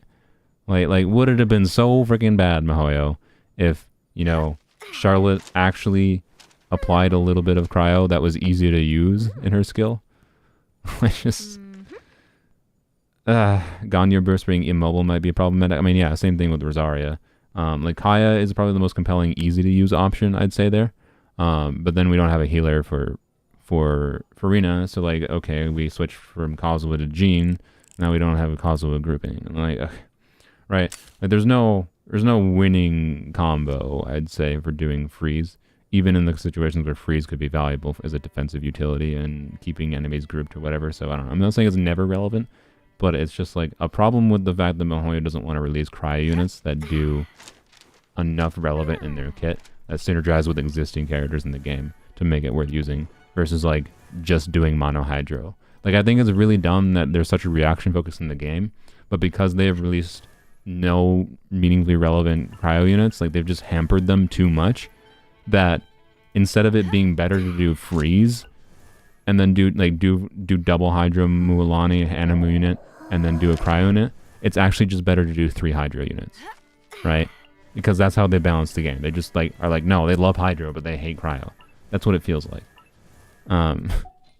So I just think that's unfortunate, right? Like, I'd like it to be better than it is, but there's just no good combo to make things work. they're trying to stop permafreeze and it's annoying. Yeah, like it seems like they decided that they made a mistake with freeze being good in the past and decided to make sure it was never ever relevant again. But, you know, next year it will be relevant again just for next year because, oh, the Cryo Archon. And if you kill the Pyro Archon, if the Pyro Archon does a meaningful buffing, it's like a team-wide buffer and off-field damage dealer, the Pyro Archon could also make some Cryo DPS teams better. But, like, I didn't want Cryo DPS there, I just wanted Cryo as, like, a supportive utility. So, anyways, yeah, Cryo gets crit rate, except for everyone gets crit rate now. So like from 4P's MH last year, and then of course the new artifacts this year further solidified the one thing that Cryo did have relevant before Fontaine was Blizzard's Trayer, but that's no longer unique to them. And it's just sad. I don't know. Why does MiHoYo hate Cryo? They removed everything that was relevant about Cryo, basically. Oh boy. So, anyways, now last thing to test, we got to test Plunge Mualani. Okay, so the reason to do Plunge Mualani, if you weren't part of the stream before, is just because of her funny plunge animation. So it's technically not even ideal to let this animation play out because you should be doing dash cancels, and like therefore like dash cancels if you're doing often play is not seeing the animation, but that's lame. So we're gonna do purposely optimal Plunge Mualani, and that's all there is to it. So we need to use Cloud Retainer, of course. I think my Cloud Retainer build should be fine. She is on Noblesse. Hopefully is fine. And Mualani we will do on 4P Xilonen. Because, hey, it gives some plunge damage bonus. I think it should work. Alright, for 10 seconds. Yeah. Yeah, I think it'll work. Wait, frick. I have to use the elemental skill. So I'm going to have to use elemental skill and then cancel elemental skill. That's a little bit awkward. But, you know what? This is my way of testing Xilonen on her at least. So... we do want to do attack scaling because sure her plunges are attack scaling. Obviously my plunges aren't very leveled up, so you know the maximum damage plunge Mualani will be better than whatever we're seeing. But it's also not that bad to have non-leveled plunges, normal attacks for plunging, DPSing, because we have Cloud Retainer, who is giving a big flat damage buff to plunges. So at least in single target, it does affect our single target damage a bit. So, oh well. Where is... you know what, I want to give Sijuin back her timepiece. And then switch to attack timepiece. Don't need ER. There we go. And we still want Hydro bonus, so still probably using this goblet. Alternatively, we could switch to the HP goblet that Sijuin has. And we'll use that circlet. So, yep, I think this is probably the... wait, nope. Wait, I was doing Shimenawa's. Derp! No, 4P's... okay. My brain was defaulting to doing plunging with Farina. Sorry. So, no, we're doing Plunge Mualani without Farina, right? So, we... my brain somehow transitioned to using MH automatically, even though I had started with with the Shimenawa's brain. Okay. Where I don't have nearly the options in Shimenawa's that I do in MH, obviously. But I think I have decent enough options.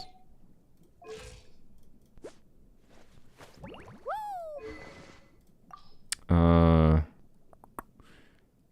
using an elemental skill, gain wait, let's check something quick. For Kagura, so that gives 1 stack of Kaguras, right? So using the elemental skill gives skill damage bonus, but this character will gain 12% all elemental damage bonus when they gain 3 stacks. Can I get all 3 stacks? Is the question. By doing E again. That was 2 E's. Oh wait, no. That's only 2 E's. Never mind. Okay, no. We're not doing this then. No. That would be silly. How about this? We're actually going to overcap crit rate, aren't we? Oops. God dang it. I have too many crit rate substats in my Shimenawa's pieces. Oops. Darn it. I can't really fix it. I don't have good enough Shimas. Well, I guess we're using this then. Because... Actually, wait. No, we can use Widzith. I think Widzith would be better, right? Yeah, because since we're doing Plunge Mualani, all these buffs are relevant. Yeah. Okay. Alright, there we go. We'll use Widzith. Widzith should be better. And then let's figure out is the team. Only thing to figure out is the team.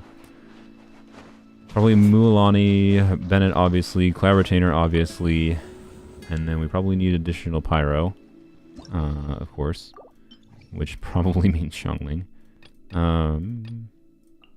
What did I do for Plunge Candace? Did I do Xiongling for Plunge Candace, or did I find something else that worked? I think we just gotta do Xiongling though, realistically. So, is what it is. We'll just do Xiongling.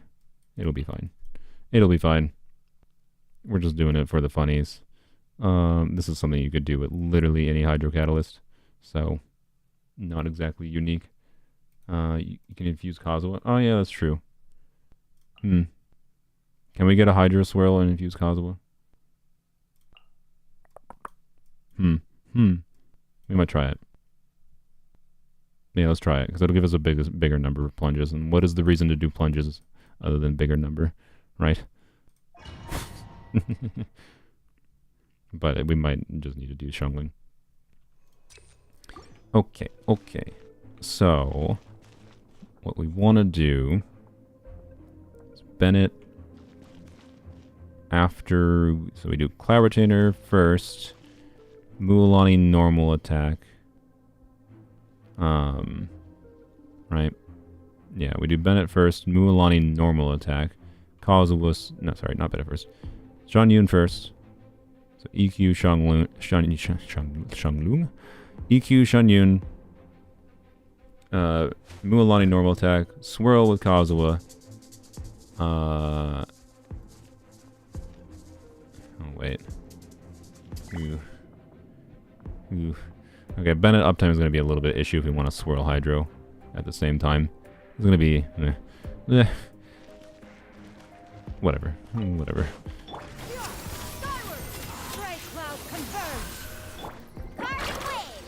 Oh, no, there's also a problem with Widzith. Frick. Dang it, Widzith. Widzith makes things awkward.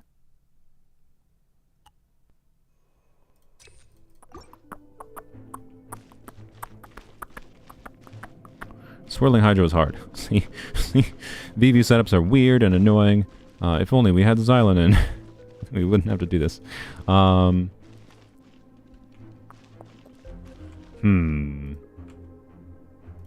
is obviously the smartest thing there. Let's do something weird like this.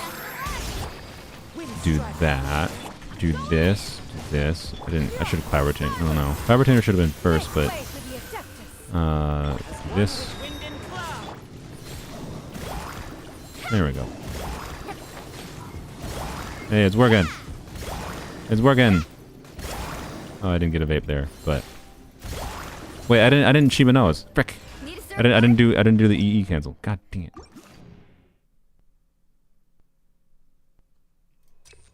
Yeah, I don't think you should do Kazuha in this team. Okay. Let's do this. The VV uptime on the Hydro is going to be so arse. Like, it's basically gone at this point right here. Oh, I didn't EE cancel yet. Frick. I didn't crit. Oh my god. Oh my god.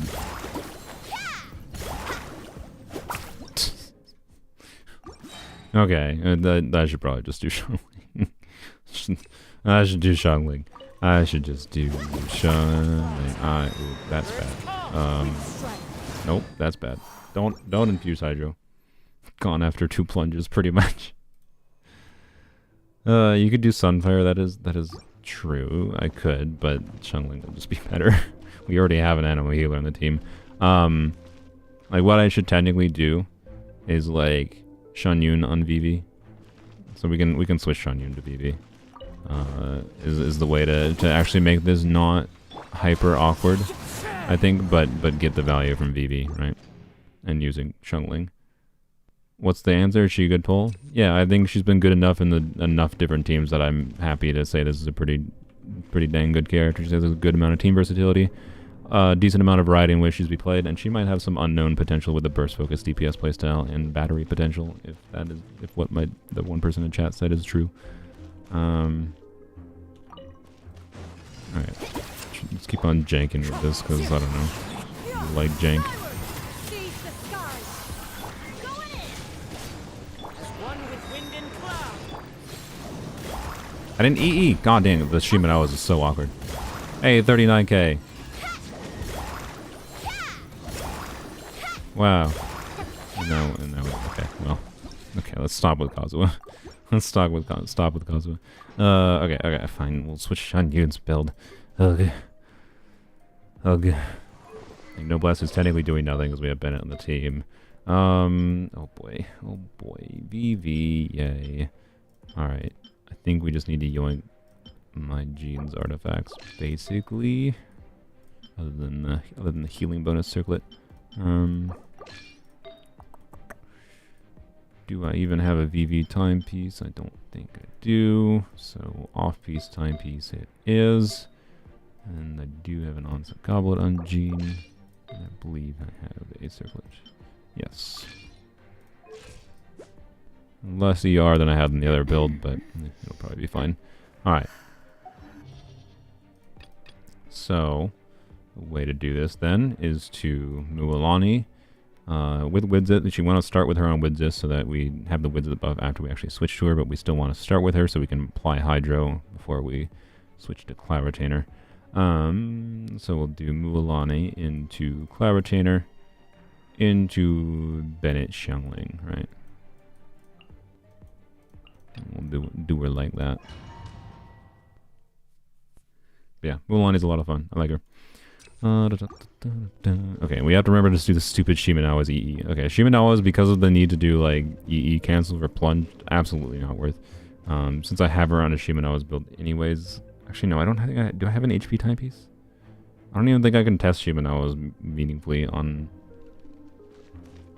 a 4-piece Shimenawa's for a normal context. I don't think you should do 4-piece Shimenawa's on her. Don't do it. So I'm just going to say no. It just doesn't make sense. We've seen enough value from her burst that you don't do Shimenawa's on her. Unless you're memeing with stupid Plunge context. But if you're doing Plunge, I don't know. Like, it doesn't matter that much. That is whatever. Point is, you can do things, but yarp. Alright, do this, do that, this. Alright, do that, and then bam. Nice. There we go. Right, I didn't EE! Brain! The EE is so stupid. Shimenawa no, it's not worth doing. It's too awkward. Oh.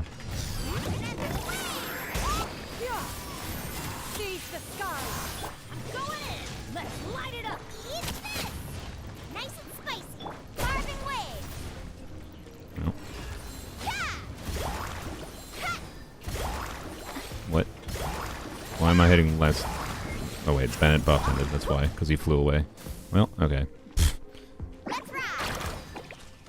Oh well. Retry. Barbara doesn't have a funny plunge animation FX on her plunge, exactly.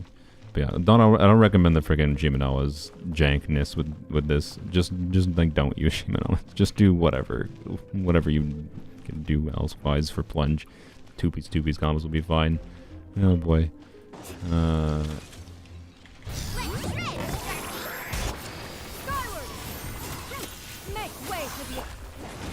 I didn't even get anything for that, but whatever. I didn't crit. Did I not crit again? Why am I getting less than I was with a... What? Didn't I get more than before I did the Shimenawa's buff? Right? Am I right? Wait, oh, you know why? Oh, frick. I know why. It's because we didn't get the Shimenawa's buff. Because we didn't have enough energy to get the Shimenawa's buff. No, I'm not comparing to Kazuha. I was in this exact same team. I was getting 116,000 And I thought I had all the buffs up there, but I don't think I have the achievement knowledge buff up there. So do a normal attack, Saver Burst, so we have energy to drain. Is basically what it is. And then do that. Okay, well, you butthole. No, I'm still only getting like 80k. Why? What? I saw 116k in the team before. I had enough energy that time. That should have been active that time. Oh, frick. Oh, wait, you know, it was the Widzith buff. Duh, it's the difference between Widzith buff. I forgot I was using Widzith. Dang it, man. Widzith always screws with my brain. I forgot. Stray clouds converge. Everybody stand back. Let your toast. I'm the frying pan.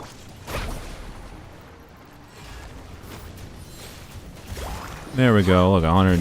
Yeah, okay. Yeah, I mean, this is level 2 talent. Okay, we didn't even get many plunges in because whatever. But oh well. Okay, I don't. As I have things configured right now, this is not ideal, to say the least. I can't say I prefer Plunge Mualani. Yeah, not on Jimenawas at least. I could probably make Plunge Mualani work on other artifacts.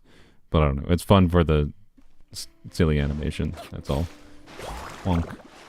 Which is obviously the best Hydro Catalyst to do Plunge DPSing on, simply for that alone. Although the problem is, again, if you're actually trying to optimize Plunge DPSing, you want to dash cancel and you don't see it anyway, so it doesn't actually matter. But anyways, whatever. The Plunge memes are Plunge memes. That was probably the worst team I tried, though, with how I had it configured, at least. So, oh well. I want to put Jean back on her artifacts. That's why Cloud Retainer's on what's the bucket on the on Noblesse in the first place? Because I prefer Jean staying on a VV. Shoop-a-doop-a-doo. Yeah, you had that before, and then this. And then there it is. Alright. Blam. Alright, fixed. And then we just need to fix my Mualani build back to a vape build. So, yeah, I said my end conclusion before, mostly when I was doing vape. But yeah, after testing the non-vape or otherwise weird teams, like technically that Plunge was vape, I like this character. She has a good variety in the way she can be played, and she feels notably different to be played in a little bit of different ways. Like I don't think I'm going to feel the way I feel about her, like as I felt about Neuvillette, wherein like I just got very, very bored of Neuvillette, because like Neuvillette is interesting in that he has meaningful team versatility, but he plays the same way in every goddamn team. And like the only thing interesting with Neuvillette is like having to work around getting interrupted against some enemies in some teams. And it just, I don't know, it just makes Neuvillette teams feel like you're just like doing optimal combos, and I don't like those kinds of teams personally. So I don't like Neuvillette. He got too boring, too fast, and his kit is also way overtuned. I think Mualani is a fairly balanced unit. Like she's working well enough on 2-piece builds that I am pretty confident in. Like if you're interested in her, you can get meaningful value out of her. Her mix of exploration utility.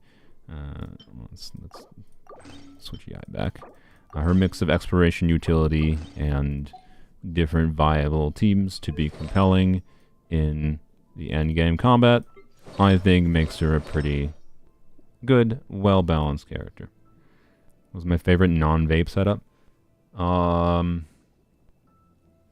mean, realistically, the best one is the mono hydro. I think. Ooh. Is it storming? Oh god! Suddenly, it's very windy outside. It's not raining though. That's weird. Concerning. What was it saying? Favorite non-vape setup. I mean, realistically, mono hydro was the strongest ones. I think I'd prefer electrocharge if it weren't for the fact that like there's weird problems in that like because she doesn't deal damage when you're surfing around. You need some other units in the team to trigger like coordinated attacks of characters. And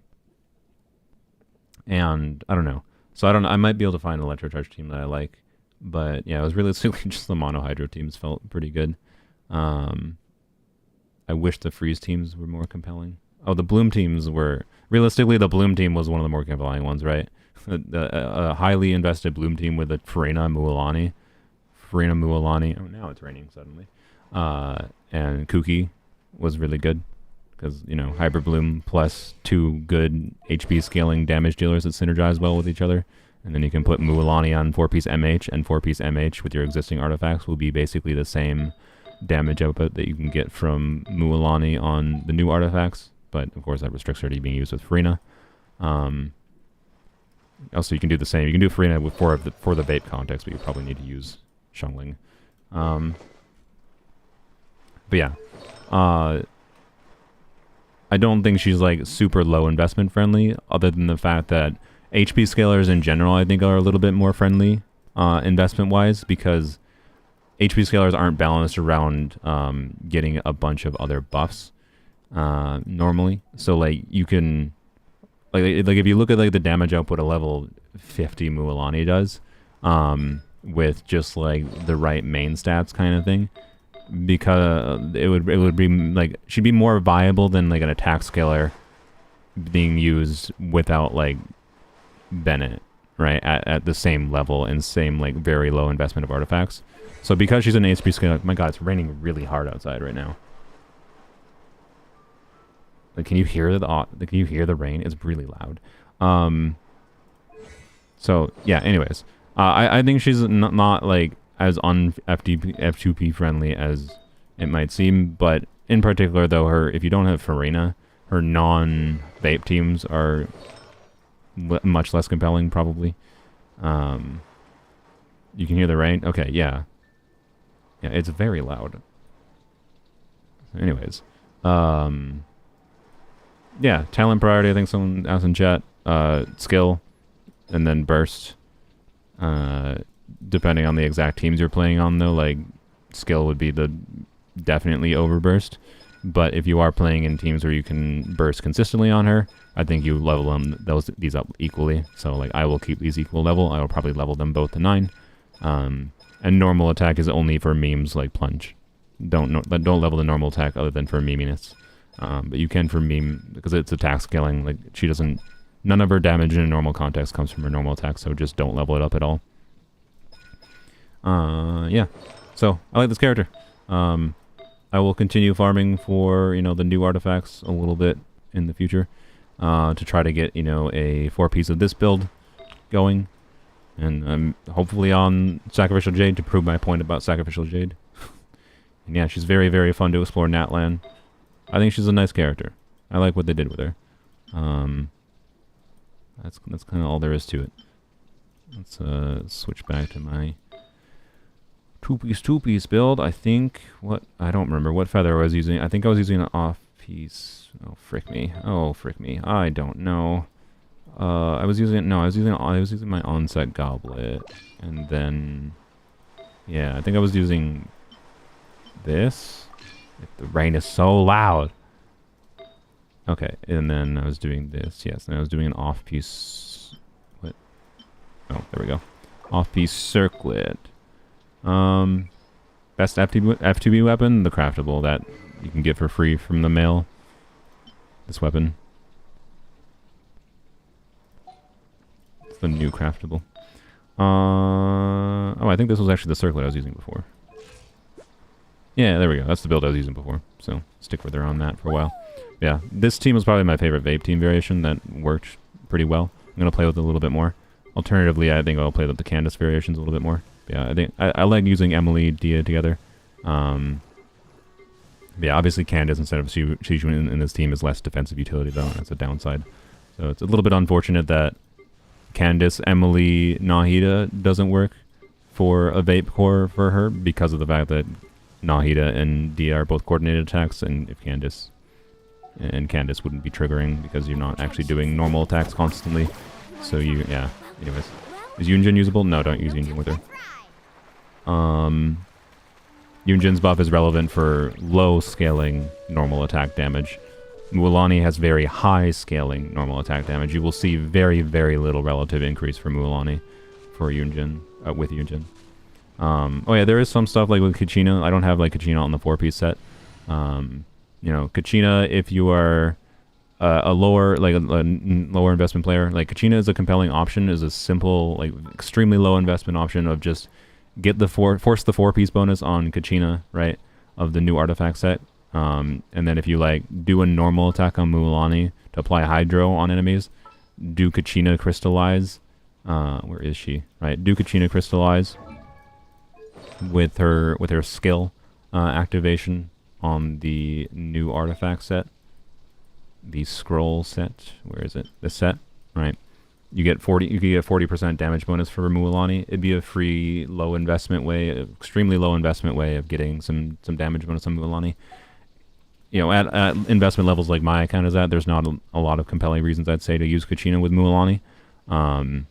But when the 5-star version of this character releases next patch, there will be. So, anyways, Kachina's a good low investment option if you are a newer player. I just want to mention that. So, yep. No, you just don't use Yunjin with Mualani. It's basically useless. You'd be using Yunjin for like a 1% DPS upgrade. You are much better served by putting a better teammate in as your last slot.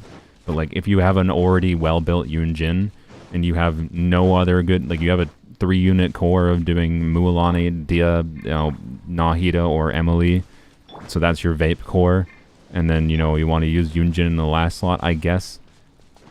Maybe you could if you have no other compelling options. But like if you're doing Mualani, Dehya, a Dendro unit, it's more compelling to put in an Electro unit like Kuki, like in a low applier Electro unit that could increase your Dendro unit's damage, like Nahida especially.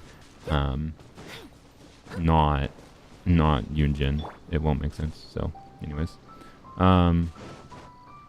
yeah, Toma. The teams I use Dehya in, from what I understand, so Toma's burst applies Pyro before the Sharky Bite hit lands, is what I've been told. I don't have Toma leveled up. Toma requires, of course, you know, you need to build him for some energy to be able to get value out of him. But his C6 also gives some normal attack damage bonus, which is some potential buffing. So Toma is a compelling teammate, particularly an alternative to Dehya, like I use in this video. And Dehya, as I use in this video, as I mentioned earlier, with the Sumeru craftable, which I didn't have, could also be a damage upgrade for Mualani's teams versus how I just used Fav. So, you know, there's lots of different things you can do to potentially slightly increase your Mualani's damages in ways that can add up, right? That are actually fairly accessible. But you will see her teams be notably better if you have, you know, compelling, strong 5-star options with her, right? That much is pretty obvious. So. How much do I like Natlan so far? I haven't spent a ton of time exploring it. Most of the time I spent exploring was yesterday when I was farming for Mualani. Now that I'm mostly done farming for Mualani, obviously I don't need to go around getting flowers or whatever anymore. I'm going to spend more time. I'll probably do the Archon quest maybe tonight if I'm in the mood. Probably not streaming tomorrow, by the way. So I'm going to spend time tomorrow trying to make the edited videos for the weekend. Probably a video about Mualani, which will be a lot of the information if you watch this video. A lot of it, it'll just be like a very, very condensed version of my thoughts based on this video. Thunder Bumblies, I think I should go take a break. I've been streaming for 5 hours. So anyways, yeah, Natlan's enjoyable so far. I'll have at least one video, I think, about Mualani out in the future. I gotta mess around with her energy battery thing that was mentioned by someone in chat. To see what tech there is for that. That could meaningfully, like, if that works out well, that could meaningfully give her additional value if she is a really good battery. But I don't know exactly how that works, so I gotta figure that out a little bit. But yeah. What do you think of a team like Noelle, Goro, Kachina, and Farina? Kachina, as long as you do Farina into Kachina, it could work. Goro isn't necessarily the most valuable there versus like doing Xilonen, quite frankly. But if you don't have Xilonen, then Goro with C6 is probably a good option there. Without C6, probably not. So it probably should work. You just gotta make sure Kachina's on the new set, and you do Farina into Kachina before you do like Goro, because like Goro might steal the Hydro for a Crystallize and make it so you don't get the Geo and Hydro damage bonus. But yeah, it should actually work pretty well. If I had C6 Goro, I'd be down to test it out. But I seem to be perpetually stuck at C4 Goro. Oh, sorry, C5. I lied. C5 Goro. And if I get C6 Goro, I will eventually do some things with him, I think. It's actually a problem. Like, if I make a DPS Kachina video, I don't know if I can do anything other than, like, just, like, use Farina, I guess. Because I don't have Goro, and I don't have Zhongli. Like, I don't have some of the... I don't have Chiori. I don't have some of the obvious, like, Geo units or their constellations, like C6 Goro, that synergize with Kachina. To do DPS Kachina, obviously I could do Kachina with Noelle, and I will probably actually do that. But anyways, yeah. Is it worth switching Albedo Kachina from Albedo in an Ito team? I suspect yes. The damage bonus from Kachina would probably be better than Albedo, but I'm not 100% sure. Albedo probably does more personal damage contribution than whatever. So anyways, Kachina's an interesting character. Tars Blammo is actually planning a really fun video that I will not be able to make because I don't have these characters, or I don't have Zhongli. He's doing Zhongli, I believe he's doing Zhongli, Fischl, Lisa, Kachina. And I think it's going to work better than you might expect. What was I going to check here? Oh yeah, I was looking for my, yeah. So like this team, this is one of the main use cases I plan to use Kachina in. And again, like, yes, Xilonen probably just replaces Kachina in that team for sure.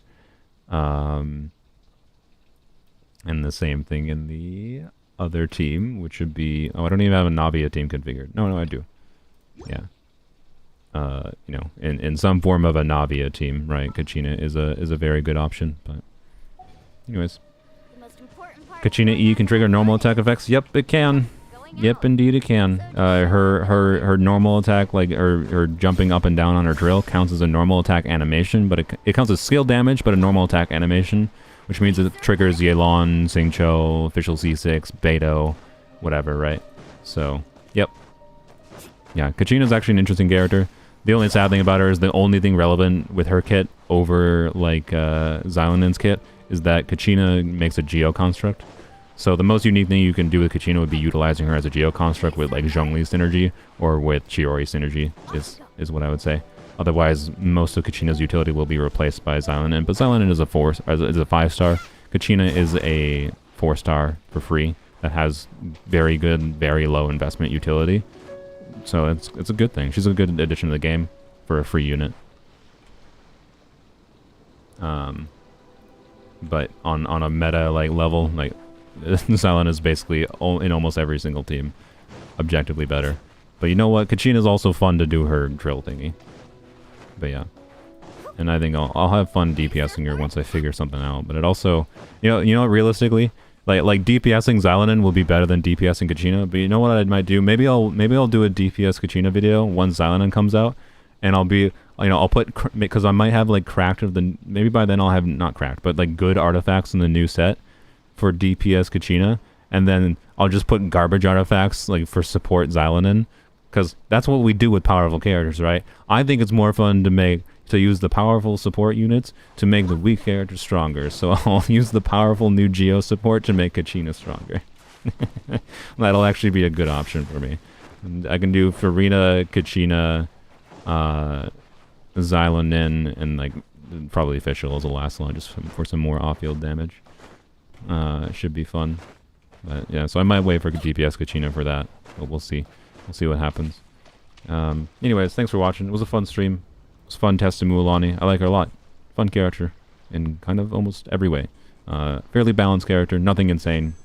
But yeah, she's fun. She's unique. I